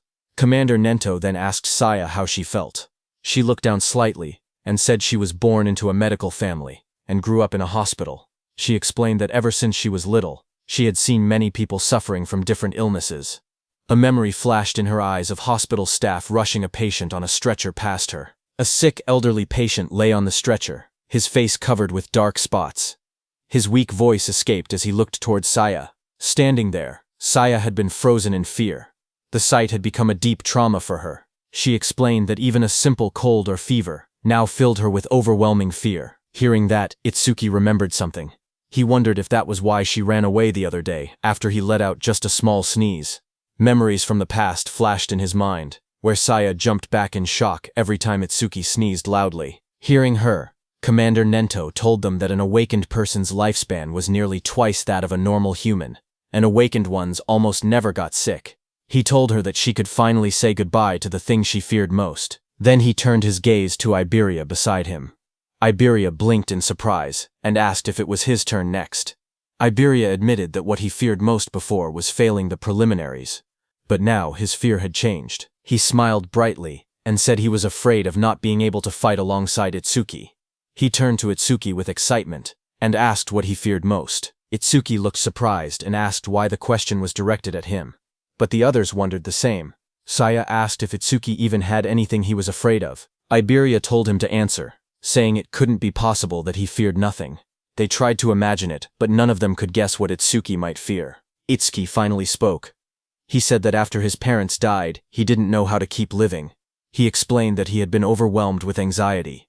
Iberia stared at him, shocked, whispering his name. A dark scene appeared, showing Itsuki curled up alone. Helplessness, anger, sadness, hunger. He explained that all of those negative emotions had taken over his body. Itsuki remembered the moment everything changed. He had been sitting alone in the dark, tears running down his face, until Saya and Rikuru appeared before him. Rikuru's gentle voice asked why he was crying alone in a place like that. Saya told him the sky was beautiful and that it was a waste to look down. Young Saya leaned forward, asking if he had caught a cold and whether they should take him to the hospital. Rikuru held out a lunchbox with a bright smile, telling him they should eat something delicious so all his worries would blow away. Itsuki looked up, his eyes filled with tears. He said the warmth the two of them gave him pulled him out of that negative world. He continued speaking. He said that after that day, he met Sensei, met Choha, and even Iberia. Itsuki looked around the table and said they had become comrades. No, more than that. It felt like his family had grown. A soft smile formed on his face. He said that this sense of security was something he hadn't felt in a long time. Sometimes, he thought, he wished this moment could last forever. Itsuki continued speaking while everyone listened. He said the thing he had feared the most was living alone. Across the table, Saya, Rikuru, and Iberia watched him quietly as he shared his thoughts. Choha observed him with gentle eyes. She noted that the atmosphere around Itsuki felt calm and peaceful, completely different from the unsettling feeling she had sensed before. Suddenly, Iberia rushed forward. He called out Itsuki's name and threw his arms around him, shouting that he would never leave his side, not even a single step. Itsuki stumbled back in surprise, trying to explain that this wasn't what he meant. Commander Nento told them that he had asked earlier to confirm whether they might one day regret choosing their path. When they became saviors and faced true danger, regret would be the most unforgivable thing. He told them to remember that a savior's goal was to reach death without regrets. Everyone stood firmly and answered that they would engrave those words in their hearts. Commander Nento nodded and stood up. He told everyone to hurry and finish eating and then rest. He reminded them that Rikuru and Saya needed to return to North District 6 by tomorrow. The next morning, it was time for Rikuru and Saya to go back. Iberia waved excitedly as he called out to Rikuru, asking him to make home-cooked food again next time. Rikuru shouted back that he would as long as Iberia didn't cause trouble for Itsuki. Their voices echoed as they walked ahead, promising to meet again at the national tournament. Seeing that, Itsuki walked up to Iberia, who wiped his tears. Itsuki asked when Iberia and Rikuru had gotten so close. Commander Nento soon gathered them and told them they should head back as well. Itsuki nodded, but his mind wandered. There was something he wanted to ask Saya. He thought he could ask her during the main tournament. As he walked, Itsuki suddenly paused in shock when he noticed Choha. Choha sprinted across the courtyard with urgency. Itsuki wondered why she was in such a rush. A moment later, Chosha reached Commander Nento, slightly out of breath. Commander Nento asked her what had happened. Chosha replied in a serious tone that top-secret information had just arrived from the South Continent. Commander Nento asked Choha what the secret message contained. Choha explained that the information carried an extremely high clearance level. It was something only saviors above level 50 and continent commanders were allowed to know. Commander Nento then looked at Itsuki and Iberia and said that the two of them were also permitted to hear it. Iberia lit up with surprise, asking if he trusted him that much. Chosha began delivering the message. A new prophecy had come from Elder Balgar, the commander of the South Continent. According to him, within the next 3 days, a large-scale disaster beast assault would strike the North Continent. Hearing that, Itsuki asked whether Elder Balgar's prophecies were reliable. Iberia confirmed that they were. Elder Balgar was the most renowned prophet across all 5 continents. His prophecies were as good as confirmed futures. Choa turned to her father and urged him to leave the North Continent immediately. But Commander Nento believed there had to be a reason the disaster beasts were launching an assault. This time, he said, the target was most likely him, the commander of the North Continent. The commander thought for a moment. He said that if that were true, then staying here would make him good bait. Choga stepped forward, insisting there was no reason for her father to remain in the North Continent. She reminded him that combat wasn't even his specialty, and if he already knew he was the target, then remaining here was far too risky. She urged him to evacuate to the Central Continent immediately. Tenma agreed with her. He said that if they lacked manpower, he would remain behind and fight. But the commander raised a hand, stopping them. He told them he had already made his decision and warned them not to argue further. Then he turned to Itsuka, saying there was something else he needed him to do. Itsuka protested, insisting that nothing could be more important than protecting his sensei. Commander Nento explained his request. Iberia's father, Aiden, was the greatest crafter across all 5 continents, and they couldn't allow anything to happen to him. He wanted Itsuki to guard Aiden together with Iberia. Additional awakened fighters would also be dispatched to support them. Hearing that, Iberia looked troubled. He wondered aloud why their forces had to be split just to protect his father. Suddenly a thought struck Itsuki, as he realized that Sensei might be intentionally keeping him away from the battlefield. Nearby, Chobia listened quietly until the commander turned to her as well. He said he had 3 requests for her. First, she had to announce the coming assault to the residents of the North Continent and help evacuate everyone below level 50 safely. Next, she needed to notify all awakened individuals, level 50 and above, to prepare for combat at any moment. Finally, she had to summon Haiten to this location. Since North District 1 had a low population, there would be no danger of civilian casualties. Commander Nento's eyes glowed fiercely as he declared that they would face the disaster beasts head-on right there. Choa returned to her father and reported that she had completed every arrangement he instructed. She told him Haiten would be arriving soon. Commander Nento thanked her for the trouble and told her she could rest for now. Choa hesitated, her expression softening as she looked at him in silence. Her father noticed her worry. He asked whether she was anxious about Itsui, even though Aiden already had skilled guards accompanying him. He added that if that was the case, then as her father, he simply needed to defeat all the smaller threats and lure out the main enemy. Choha lowered her gaze, her cheeks slightly flushed. She admitted that, as expected of her father, he saw through everything. Commander Nento continued speaking. He said a prophecy had revealed that a disaster beast of level 100 or higher would appear this time. In a battle of that scale, someone would be forced to reveal all their trump cards. That was the real reason he sent Itsuki away. Hearing that, Choha nodded slowly as the meaning became clear to her. If Itsuki fought such a beast using his unusual methods, his abilities would be exposed, and the enemy would try to eliminate him at any cost. Commander Nento said yes, but added that there was another reason as well. Based on Itsuki's past battles, it seemed Itsuki lacked raw attack power. Rumors said that Aiden possessed an artifact capable of increasing attack power, and sending Itsuki there might allow him to obtain it. Commander Nento explained that if Itsuki obtained the rumored artifact, everything would change. Attack, defense, mana, agility. He could become a perfect awakener who possessed every attribute. The prophecy began to unfold soon after. On day 1 of the prophecy, at 8 p.m., the northern continent was struck. In every district, stone monuments began falling from the sky like rain, crashing into the ground and signaling the start of the disaster beast assault. In North District 2, the skies were dark as Utsuki and Iberia sprinted through the cold winds. Utsuki asked how much farther Iberia's home was. Iberia estimated another 100 kilometers. Hearing that, Itsuki narrowed his eyes, thinking that a disaster beast could appear at any moment. They had to reach Iberia's father as fast as possible. Suddenly, from behind, Iberia shouted for Itsuki to look, pointing ahead in shock. Hearing that, Itsuki stopped and looked forward.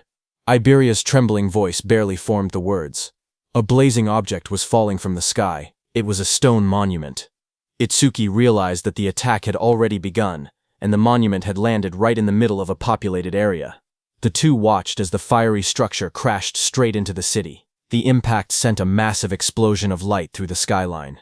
Itsuki's expression tightened. The warning had only been released moments ago. Civilians were still evacuating. If a disaster beast appeared now, the situation would become catastrophic. Elsewhere in the city, awakened warriors stared at the monument that had descended. Chaos erupted as they shouted that massive casualties were unavoidable, and that a disaster beast was already approaching. Someone recognized the scene. It was exactly as Elder Vargar had foretold. They cursed at how early the event had arrived. Back with Itsuki and Iberia, a glowing barrier began forming around the impact zone. Iberia panicked as he watched it rise. Itsuki was also panicking inside, thinking that if they left the citizens behind, many would die, but if they stepped in to help, their main mission would be delayed. Itsuki glanced at Iberia and thought quietly to himself. Iberia had traveled a long distance, yet he hadn't asked for a single break. He must have been that worried about his father. If he suggested stopping to save citizens now, Iberia would surely hate it. But before he could decide, Iberia suddenly pointed forward, shouting for them to go help. The barrier had trapped a disaster beast inside the city, and he insisted they couldn't ignore it. The creature inside was at least level 20. If no high-level awakeners were present, countless people could die. Hearing that, Itsuki's worries vanished. Then, with a firm voice, he agreed to change the plan. They would take care of the disaster beast in the city first. Just then, the ground shook violently as the stone monument split open. Flames burst out, and a massive creature emerged from within. It was a flame golem, level 21, its entire body wrapped in blazing fire. Nearby, the awakened fighters assessed the situation. They counted their strength, 3 level 15s and 1 level 16. It would be difficult, but against a level 20 disaster beast, they believed they still had a chance to win. A defender stepped forward and activated his C-rank skill, Rock Shield. Jagged stone shot up around his arms as he braced himself against the incoming flames. He shouted for the others not to break formation, promising to hold off the monster's attacks. The flame golem roared and hurled fire straight at him. Through the heat and sparks, the defender yelled for his teammates to find an opening and counterattack. But the creature's power was overwhelming. It struck with massive force, smashing the ground and scattering debris across the street. The defender was thrown violently backward, crashing into a wall. As the dust settled, he struggled to lift his head. His armor was shattered. His voice trembled. He couldn't believe what had happened. It was impossible. The other awakeners froze in terror because the Earth user had the highest defense among them, yet he had been killed instantly. If even he couldn't survive, they stood no chance at all. Panic spread across their faces as they backed away, their weapons shaking. One of them cried out, asking desperately what they were supposed to do now. The group fell into panic. One of the men shouted that fighting a creature like this was suicide and that they needed to run. As he sprinted away, flames chased behind him. Another teammate yelled for him to watch out, but the fleeing man only snapped back that they should worry about themselves. Before he could get far, a sharp presence appeared right behind him. His eyes widened in shock as the fiery monster loomed over his shoulder. Terrified, he begged for his life, promising to do anything as he activated his ability. Water surged around him as he used his B-rank skill, Water Cannon. A massive stream of water blasted toward the creature. For a moment, he caught his breath. He wondered when the beast had gotten behind him, and regretted shouting something so pathetic. But now, he stood firm. He was a water elementalist, the natural enemy of fire disaster beasts. This attack should have been its end. The others watched from a distance, unsure. One asked whether he had really defeated it. Another stepped forward, saying he would finish it off just in case. In the midst of drifting steam and smoke, the monster's dark silhouette still stood. The water elementalist stepped forward and warned the others not to interfere. He insisted that since he had defeated the disaster beast alone, he should be the one to finish it. But before he could act, the charred body of the creature suddenly twitched. Flames surged across its cracked surface as it rose again.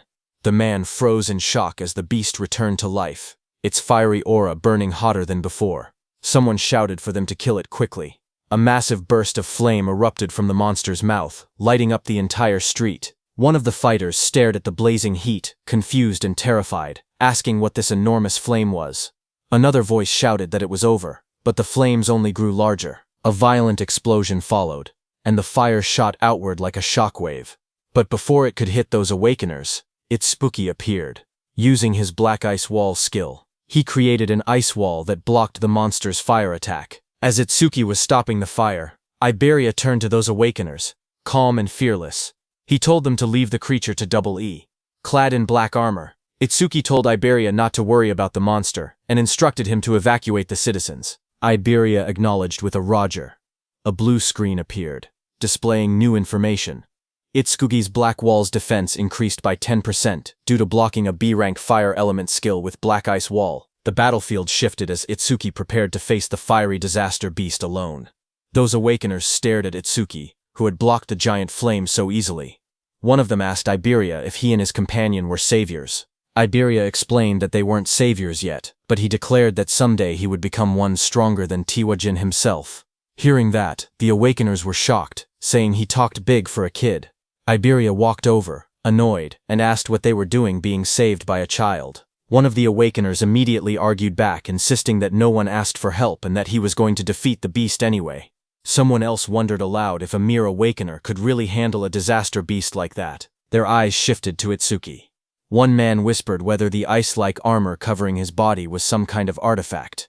On the other hand, Itsuki narrowed his eyes, remembering something his sensei told him before they left. His memory showed his sensei warning him about the black sphere he could release. Its power was immense, but it required chanting time, and its flight speed wasn't fast compared to strong disaster beasts. Missing the first attack would only put enemies on guard, making them harder to hit afterward. His sensei advised him to avoid using the black sphere unless absolutely necessary, keeping it as a trump card for critical moments. The memory ended with his teacher's voice telling him to listen carefully and only use that black sphere under the right circumstances. His teacher's words echoed in Itsuki's mind. He should only use his strongest attack when he was certain he could take down the opponent. Looking at the crowded battlefield below, he realized he couldn't use the penetrating true sphere here. There were too many people around. Down on the streets, civilians stared up at him in shock. Some wondered if he was an awakener who came to help. Others pointed out the equipment he wore, guessing he must be a high-level awakener. High above, the fiery disaster beast roared as it swung its massive body. Itsuki, covered with lightning, shot forward, slamming straight into the creature's rocky surface. He made up his mind. If he couldn't use his special skill, he would suppress the beast with brute strength instead. With full power, he punched the beast. Explosive impacts echoed through the buildings as he drove the monster backward. His movements blurred with speed as burning fragments scattered everywhere. A bright system window flashed, showing that Itsuki's Thunderbreaker activated Thunderclap Wave. Lightning surged across his entire body as he appeared above the beast. The beast raised its head, its eyes glowing red, fire swirling around it. Itsuki struck again, driving the massive creature through the ground with overwhelming force. Dust and flames erupted as the beast crashed hard, its body half buried in the shattered street. The ground trembled from the impact. Lightning wrapped around Itsuki as he rose into the air, his entire body glowing with blue energy. Flames raged around him, but he shot downward like a meteor, slamming into the massive creature below with overwhelming force. The impact shook the entire street. A huge shockwave burst outward, cracking the ground and sending flames scattering. A crater formed where the blow landed, smoke rising from the broken asphalt. People watching from a distance stared in disbelief. One person said the disaster beast was being pushed back completely, even though it was supposed to be powerful. Another mentioned that the awakener looked like he was only 18. Someone else suggested the beast must have been injured beforehand, but an awakener nearby could only stare with wide eyes, whispering in shock that this couldn't be real. Even a level 21 flame golem couldn't fight back at all against that young man. He wondered who the young man facing it truly was. When the smoke finally cleared, the battlefield was quiet. The golem lay smashed into the ground. One of the awakeners looked around in confusion and asked where the young man had gone. Another man explained that as soon as the young awakener defeated the disaster beast, he left the area with the blonde boy. That water-type awakener claimed that the only reason a level 0 awakener could do something like that was because he had already weakened the flame golem's health beforehand. But the first awakener looked uneasy. Even he, a level 15 awakener, couldn't track the young man's movements with his eyes. He said that the power to send a flame golem flying with bare hands was unbelievable. He added that if his status showed level 0, his real strength had to be comparable to level 30. On the other hand, Itsuki and Iberia were already running. While running, a thought troubled Itsuki. If a beast of that level couldn't be killed instantly, things would only get harder in the future. He muttered that he had to increase his attack power somehow. Just then, a system window appeared, displaying Itsuki's current stats. Attack, 330, Agility, 760, plus 100% due to Thunderclap Wave activation. Defense, 495, increased due to Black Ice Wall, 50%, Mana, 330, recovers 10% of mana upon detecting one enemy unit. Itsuki stared at the numbers, knowing he needed to grow stronger as quickly as possible. On day 1 of the prophecy, At 10:30 p.m., Itsuki and Iberia ran through the rain-soaked streets. Iberia stared in awe, saying Itsuki's speed was so incredible that he couldn't even track him with his eyes. Itsuki replied calmly that speed meant nothing without power. While they were running, suddenly Iberia started panting heavily, admitting he had never thought of Itsuki that way before. When they stopped, he told Itsuki that if he wanted to raise his attack power, he knew a good method. Itsuki looked at him and asked what he meant. Iberia explained that his dad's warehouse contained tons of artifacts, and there had to be one that boosted attack. He said Itsuki was strong and was also Sensei Izumi's student, so his dad would definitely be happy to let him have one. As he spoke, he imagined Itsuki wearing a powerful artifact, standing tall in a dark, glowing armored suit. The thought made him laugh to himself in a strange way. But Itsuki looked unimpressed and asked what that creepy laugh was about and what exactly he was imagining. Iberia cheered excitedly and told Itsuki to follow him. Once they arrived, he said he would ask his father to prepare a useful artifact for Itsuki. Itsuki watched him struggle to stand straight and thought to himself that he had already slowed down on the way. But even with all that agility, Iberia must have had trouble keeping up. Itsuki then stepped forward and grabbed Iberia by the arm. Iberia panicked and shouted, asking what Itsuki was doing. Itsuki told him not to push himself if he was tired. If they ran into a calamity, he wouldn't be able to fight properly in that condition. Before Iberia could answer, Itsuki lifted him and dashed forward at full speed. Iberia yelled that he wasn't ready, but the wind tore past them too fast for him to react. The two shot through the city like a blur. Iberia screamed that it was too fast, while Itsuki said they had already wasted enough time and told him to hold on. Later, at 11:05 p.m. on day 1 of the prophecy, the moon hung over a quiet set of wooden houses deep in the forest. A gust of wind swept through as they arrived. Iberia collapsed forward, shaking. He gasped that they finally made it and complained that he thought his arms were going to rip off. As they walked deeper into the woods, Itsuki asked why his father chose to live so far from town when the town was much safer. Iberia replied that his father said the town was too noisy for him to focus on his crafting. Ahead of them stood an old wooden house. Iberia explained that the place might look run down, but its defenses were strong. His father had traps set all around the perimeter. Itsuki nodded, saying he thought he felt a faint magical fluctuation. A system window appeared as he activated magic detection. Iberia told him not to worry. As long as Itsuki followed him closely, he wouldn't trigger anything. Itsuki silently thought that with his detection ability, he could avoid them on his own. Iberia walked ahead proudly as Itsuki asked him to watch his step. But Iberia grinned to himself, happy that it was finally his turn to take the lead. But the next second, a small trap placed on the ground clicked under Iberia's foot. Iberia froze. He started sweating as he realized he had stepped right on one of the traps. He shouted that he got carried away and forgot about it. Itsuki stared at him blankly and asked if he was sure this was really his own house. Iberia froze the moment the trap activated. He shouted that this was bad, because he had stepped on the nastiest trap of all.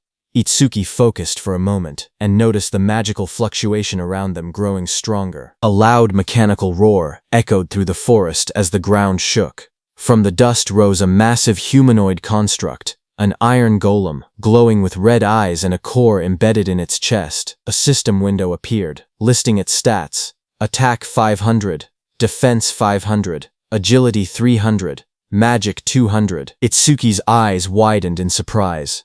He couldn't believe Iberia's father even owned humanoid artifacts. Before Iberia could react, the iron golem swung a giant arm toward him. The blow came crashing down with tremendous force. In the next instant, Itsuki dashed forward and pushed Iberia out of the attack's path. As the iron golem's punch came down, Itsuki also punched it with full power. Their attacks smashed into each other, creating a massive shockwave that cracked the earth and sent debris flying everywhere. Itsuki slid backward across the ground, shocked that even a mere artifact had higher attack power than he did. As he steadied himself, he realized another problem. Because the iron golem was created to protect Iberia's father, he couldn't simply destroy it with his piercing sphere. That made the situation more complicated. Itsuki quickly called out to Iberia, asking if there was any way to stop the golem. Iberia, panicking, shouted back that the key was the karmic stone embedded in its chest. If that stone was destroyed, the golem would shut down. The iron golem's eyes glowed red as its chest stone pulsed with green light. Iberia yelled that the stone was its power source, and taking it out would end everything. A system window appeared as Itsuki activated Thunderwave. Lightning surged around his body, crackling across his arms and shoulders. He smirked, realizing that knowing the golem's weak point made the fight much simpler.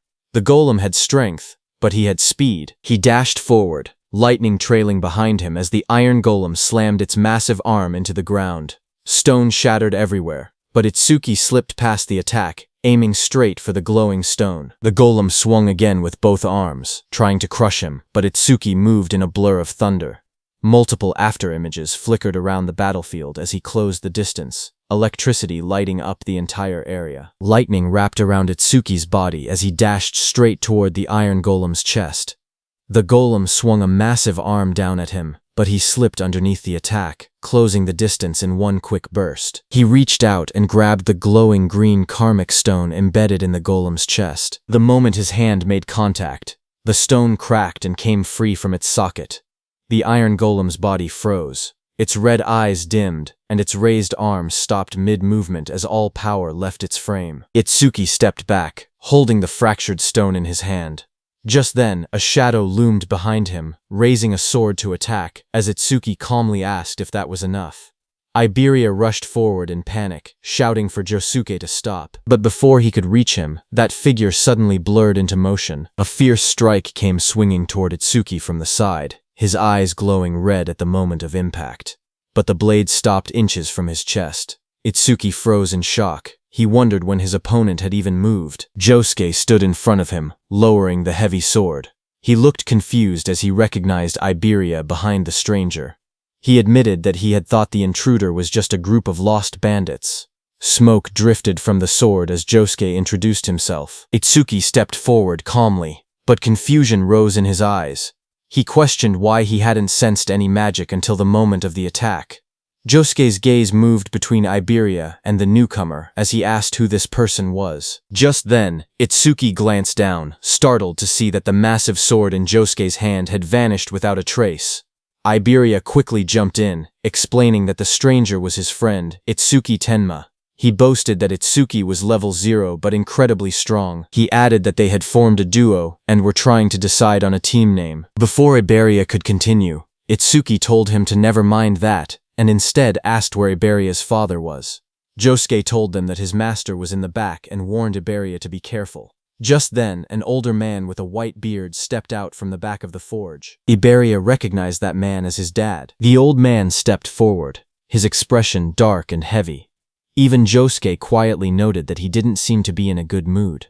Iberia ran up to him excitedly, waving his arms. He shouted that he had passed the qualifiers. The old man remained silent. Iberia proudly continued. He explained that he had ranked 4th in the region on nightmare difficulty and demanded the reward he was promised, being allowed to choose any artifact he wanted. But before he could finish boasting, a sharp slap struck his cheek. Iberia's head snapped to the side, his eyes wide in shock. He touched his face with trembling fingers and asked why his father had hit him. The old man glared at him furiously, his voice rising as he demanded that Iberia hand over the dragon gear. He accused him of stealing it. Iberia staggered back, clutching his cheek. He shouted that he had only borrowed an epic artifact, and complained that there was no need to hit him. His father pointed angrily at him from the ground. He warned that the dragon gear caused irreversible damage if worn for too long. He added that if Iberia ever took it without permission again, he would not be so lenient next time. Frustrated, Iberia turned and ran off into the forest, yelling that he would never use his father's crappy artifacts again. The dragon gear dropped from his shoulder and landed on the ground behind him. The old man then turned toward Itsuki and asked if he was Izumi's second student. Itsuki nodded politely. He introduced himself as Itsuki Tenma and explained that his sensei had sent him to protect Mr. Aiden because of a prophecy about a massive calamity approaching from the north. Mr. Aiden responded that he already knew. He studied Itsuki closely and muttered that Izumi was demanding and rarely accepted disciples. He wondered why a strict master would choose someone who looked as plain and ordinary as this kid. But then he suddenly froze, his eyes wide. He asked in shock if Itsuki's level was fixed. Itsuki said yes as a glowing status window appeared beside him, showing his information. Itusuki Tenma, human. Level 0, fixed. Job order breaker. Gift undisclosed. Skill undisclosed. Stata undisclosed. Itsuki stood calmly, the blue display shining around him. Mr. Aiden narrowed his eyes and stared at Itsuki carefully. With suspicion in his voice, he asked if Itsuki was using some kind of karma artifact to fake his stats. Itsuki calmly replied that he was not. Mr. Aiden looked at him again and finally seemed to understand something. He muttered that now it made sense why Nento Izumi had specifically requested that particular item. Walking slowly with his hands behind his back, Mr. Aiden explained that Itsuki's master was someone who carefully calculated gains and losses. According to him, Commander Nento always demanded something in return. Itsuki responded honestly. He said that his master had only asked him to guard Aiden, and that he had not heard anything about a reward. Mr. Aiden then explained the truth. Commander Nento had contacted him and said that in exchange for allowing his disciple to protect him, he should give that disciple a certain karma artifact. Hearing this, Itsuki looked surprised. He wondered quietly if his master had really done that for him. Still calm, Itsuki said that it was fine. Even without an artifact, he would properly protect Aiden. Mr. Aiden shook his head and said that was unnecessary. He had plenty of artifacts, so he did not mind giving one away. However, he admitted that he had simply been curious about why Commander Nento had specifically chosen something he considered a failure. Itsuki looked confused and asked what he meant by a failure. A memory flashed as Mr. Aiden explained that the artifact was originally a masterpiece designed to draw out an awakened person's attack power to its absolute limit. He raised a glowing golden crystal in his hand as a system window appeared, revealing the artifact's information. Its name was Critical Crystal, unique. Critical, attack power is doubled during a critical hit. Critical rate 99%. Unique effect. The user's attacks generate critical hits. The golden crystal shined brightly in Mr. Aiden's hand, but as Mr. Aiden held the glowing crystal, something unexpected happened. A crack suddenly formed across its surface. His eyes widened in shock as the golden crystal split with a sharp sound. The artifact's power changed instantly. The rank of the artifact became unknown, and a mysterious broken effect appeared. A system window appeared, revealing the new information. Broken critical crystal, rank unknown. Effect, attack power is multiplied by 10 during a critical hit. Critical rate 0%. It increases by 1% every time an enemy unit with higher attack power than the user is defeated. Broken effect, the critical rate resets whenever the user levels up. Mr. Aiden showed the cracked crystal to Itsuki and explained its problem. Because the critical rate reset every time someone leveled up, it was completely useless for a normal awakened person. Anyone who trained hard to increase their critical rate would lose it the moment they gained a level. He said that was exactly why he had been confused when Commander Nento specifically requested this artifact. But after seeing Itsuki's stats, he finally understood the reason. Itsuki carefully reached out and took the broken crystal into his hand. The red cracks inside the golden crystal glowed faintly as energy flowed through it. Mr. Aiden smiled slightly and said that Itsuki was quite special. He admitted he did not know how Itsuki became stronger, but since Itsuki would never level up, the artifact was perfect for him. He then explained that as Itsuki continued defeating Calamity Spirit Beasts, his critical rate would slowly increase. Eventually, it would reach 100%. Just as he said that, Itsuki used the crystal. Golden energy began swirling around him as the crystal reacted. Golden energy suddenly burst out from the crystal and wrapped around Itsuki's body. The power surged violently as the artifact synchronized with him. As Itsuki struggled, Mr. Aiden told him that in the future every single attack Itsuki made would be buffed 10 times. Hearing that, Itsuki clenched his fist as the golden aura intensified around him. With the power flowing through his body, he unleashed a technique, Iron Fist of Destruction. A system window appeared, confirming that the artifact had been equipped. Equipped. Broken critical crystal. Itsuki looked at the information and thought about the conditions of the artifact. His critical rate would only increase when he defeated enemies with higher attack power than him. He quietly admitted that the condition was a bit harsh. However, he decided not to worry about it for now. He would think about a counter-strategy after they finished this raid. Just then, another system notification appeared, showing the crystal's information. Its effect was that it increased attack power 10 times on critical hits. Its current critical rate was 0%, but it would increase by 1% for every kill of a stronger enemy. The broken effect was that it reset upon leveling up. After observing the artifact's reaction, Mr. Aiden spoke again. He said the artifact seemed to be equipped properly, and that it was truly compatible with Itsuki. Itsuki then admitted that he had actually been struggling because his attack power was low. He thanked Aiden, saying the artifact helped him a lot. Aiden waved his hand dismissively. He explained that he created the artifacts, while others used them to fight the Calamity Spirit beasts. Both of them were simply doing their part for the survival of humanity, so no thanks were necessary. As he spoke, Aiden turned and began walking away. He added that unless someone already knew his location in advance, there was no reason for beasts to attack such a remote place. For now, he told Itsuki to rest. Just as Aiden finished speaking, something strange suddenly appeared in the sky above the forest. Aiden's eyes widened in shock as he noticed a massive pillar of energy descending from the sky. The atmosphere trembled as the force rushed downward. A loud impact followed, as the energy slammed into the forest. The force spread outward like a shockwave. Nearby, Itsuki and Josuke instinctively raised their arms to shield themselves as the powerful energy burst through the air. Iberia, who was inside the house, opened his window and stared in disbelief, shouting in confusion and asking what had just happened. He looked toward the sky with wide eyes and realized something unexpected. A barrier had appeared. Looking up, they saw a massive green dome covering the entire area. The strange barrier surrounded the forest, glowing with an eerie green light.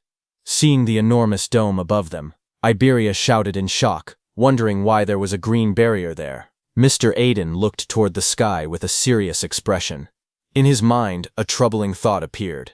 Only the commanders-in-chief of the 5 continents should know his location. He wondered if it was truly a coincidence that a stone monument had fallen here, or if something else was happening behind the scenes. Before he could think further, Josuke suddenly shouted loudly. He quickly warned everyone to get back. The Calamity Spirit beasts were coming, and they were already heading straight toward them. Itsuki stood quietly and focused his senses. His eyes sharpened as he felt a powerful presence approaching. He calmly said that he could feel it. Something was moving toward them at an incredible speed. Moments later, the ground began shaking as multiple creatures rushed forward through the forest. At first, Itsuki counted 6 of them. Then they realized there were even more. The monsters burst out of the trees, charging straight toward them. One of the creatures revealed itself clearly. A system window appeared, identifying it, one horned demon from the Horned Demon tribe, level 14. Seeing the monster rush forward, Itsuki shouted that they were here. The demon lunged toward Itsuki with its massive arm raised, aiming a brutal strike at him, but Itsuki stopped its attack with his bare hands. The next second, Itsuki pierced the monster's body with his black ice wall. Blood burst out as the blade tore through its flesh. At the same moment, a system notification appeared. Activating Black Ice Wall. More monsters rushed forward from different directions, opening their jaws wide as they attacked together. Electricity crackled around Itsuki's body as he moved calmly through the battlefield. Inside his mind, he thought that enemies at this level were not a problem. No matter how many came, he could finish them instantly with Lotus Explosion. However, he hesitated, thinking that Josuke might not be able to withstand the shock of a Lotus Explosion, and it was still risky. Itsuki glanced behind him and remembered that Aiden and Iberia were hiding in the shed right behind him. If he used Lotus Explosion recklessly, the blast might catch them as well. Because of that, he held back his power and continued fighting the monsters directly instead. After defeating the surrounding monsters, Itsuki stood quietly among the fallen enemies. Looking at the battlefield, he calmly admitted to himself that he was probably more suited for fighting alone. Just then, he suddenly paused. He sensed something unusual. Itsuki frowned slightly as he felt another surge of mana spreading through the area. This new wave of power felt far stronger and more intense than the ones that had appeared before. Moments later, a massive creature revealed itself. A system window appeared, identifying the monster. 2-horned guardian beast of the Horned Demon tribe. Level 24. At the same time, far away in a dark and terrifying realm, towering demonic structures stood beneath a crimson sky. Inside a sinister palace, the most powerful demon emperor, Linga, sat on the throne. An orange-haired figure standing in front of him spoke calmly. He reported that the first wave of the advance party had already been teleported to the human realm, consisting of lower-class slave demons. Then he asked another question. Among the 8 demon kings, which one should be entrusted with leading the main force? At that moment, Demon Emperor Linga said that thanks to the eye he had left behind during the last descent into the human realm, the demon race had already discovered the existence of a certain important person. With a cold command, the demon emperor told him to capture them. This orange-haired figure was Enma-Raku, also known as Yama, one of the 8 demon kings. He asked whether the task should also be entrusted to one of the 8 demon kings. However, the demon emperor sitting on the throne calmly refused the idea. He said that sending a demon king might destroy the very eye that had been secretly left behind in the human realm. Because of that risk, he decided that the matter would instead be handled by a demon general. The order was accepted without hesitation. Demon King Yama simply replied that it would be done as commanded. Then Demon Emperor Linga declared that the command of the main force would be completely handed over to Inshokuma, also known as the ape-eating demon king. The scene then shifted to a terrifying beast-like demon. This was one of the 8 demon kings, Inshokuma. Demon Emperor Linga said that since Inshokuma had not eaten a living human in a very long time, he was certain that Inshokuma must be extremely hungry.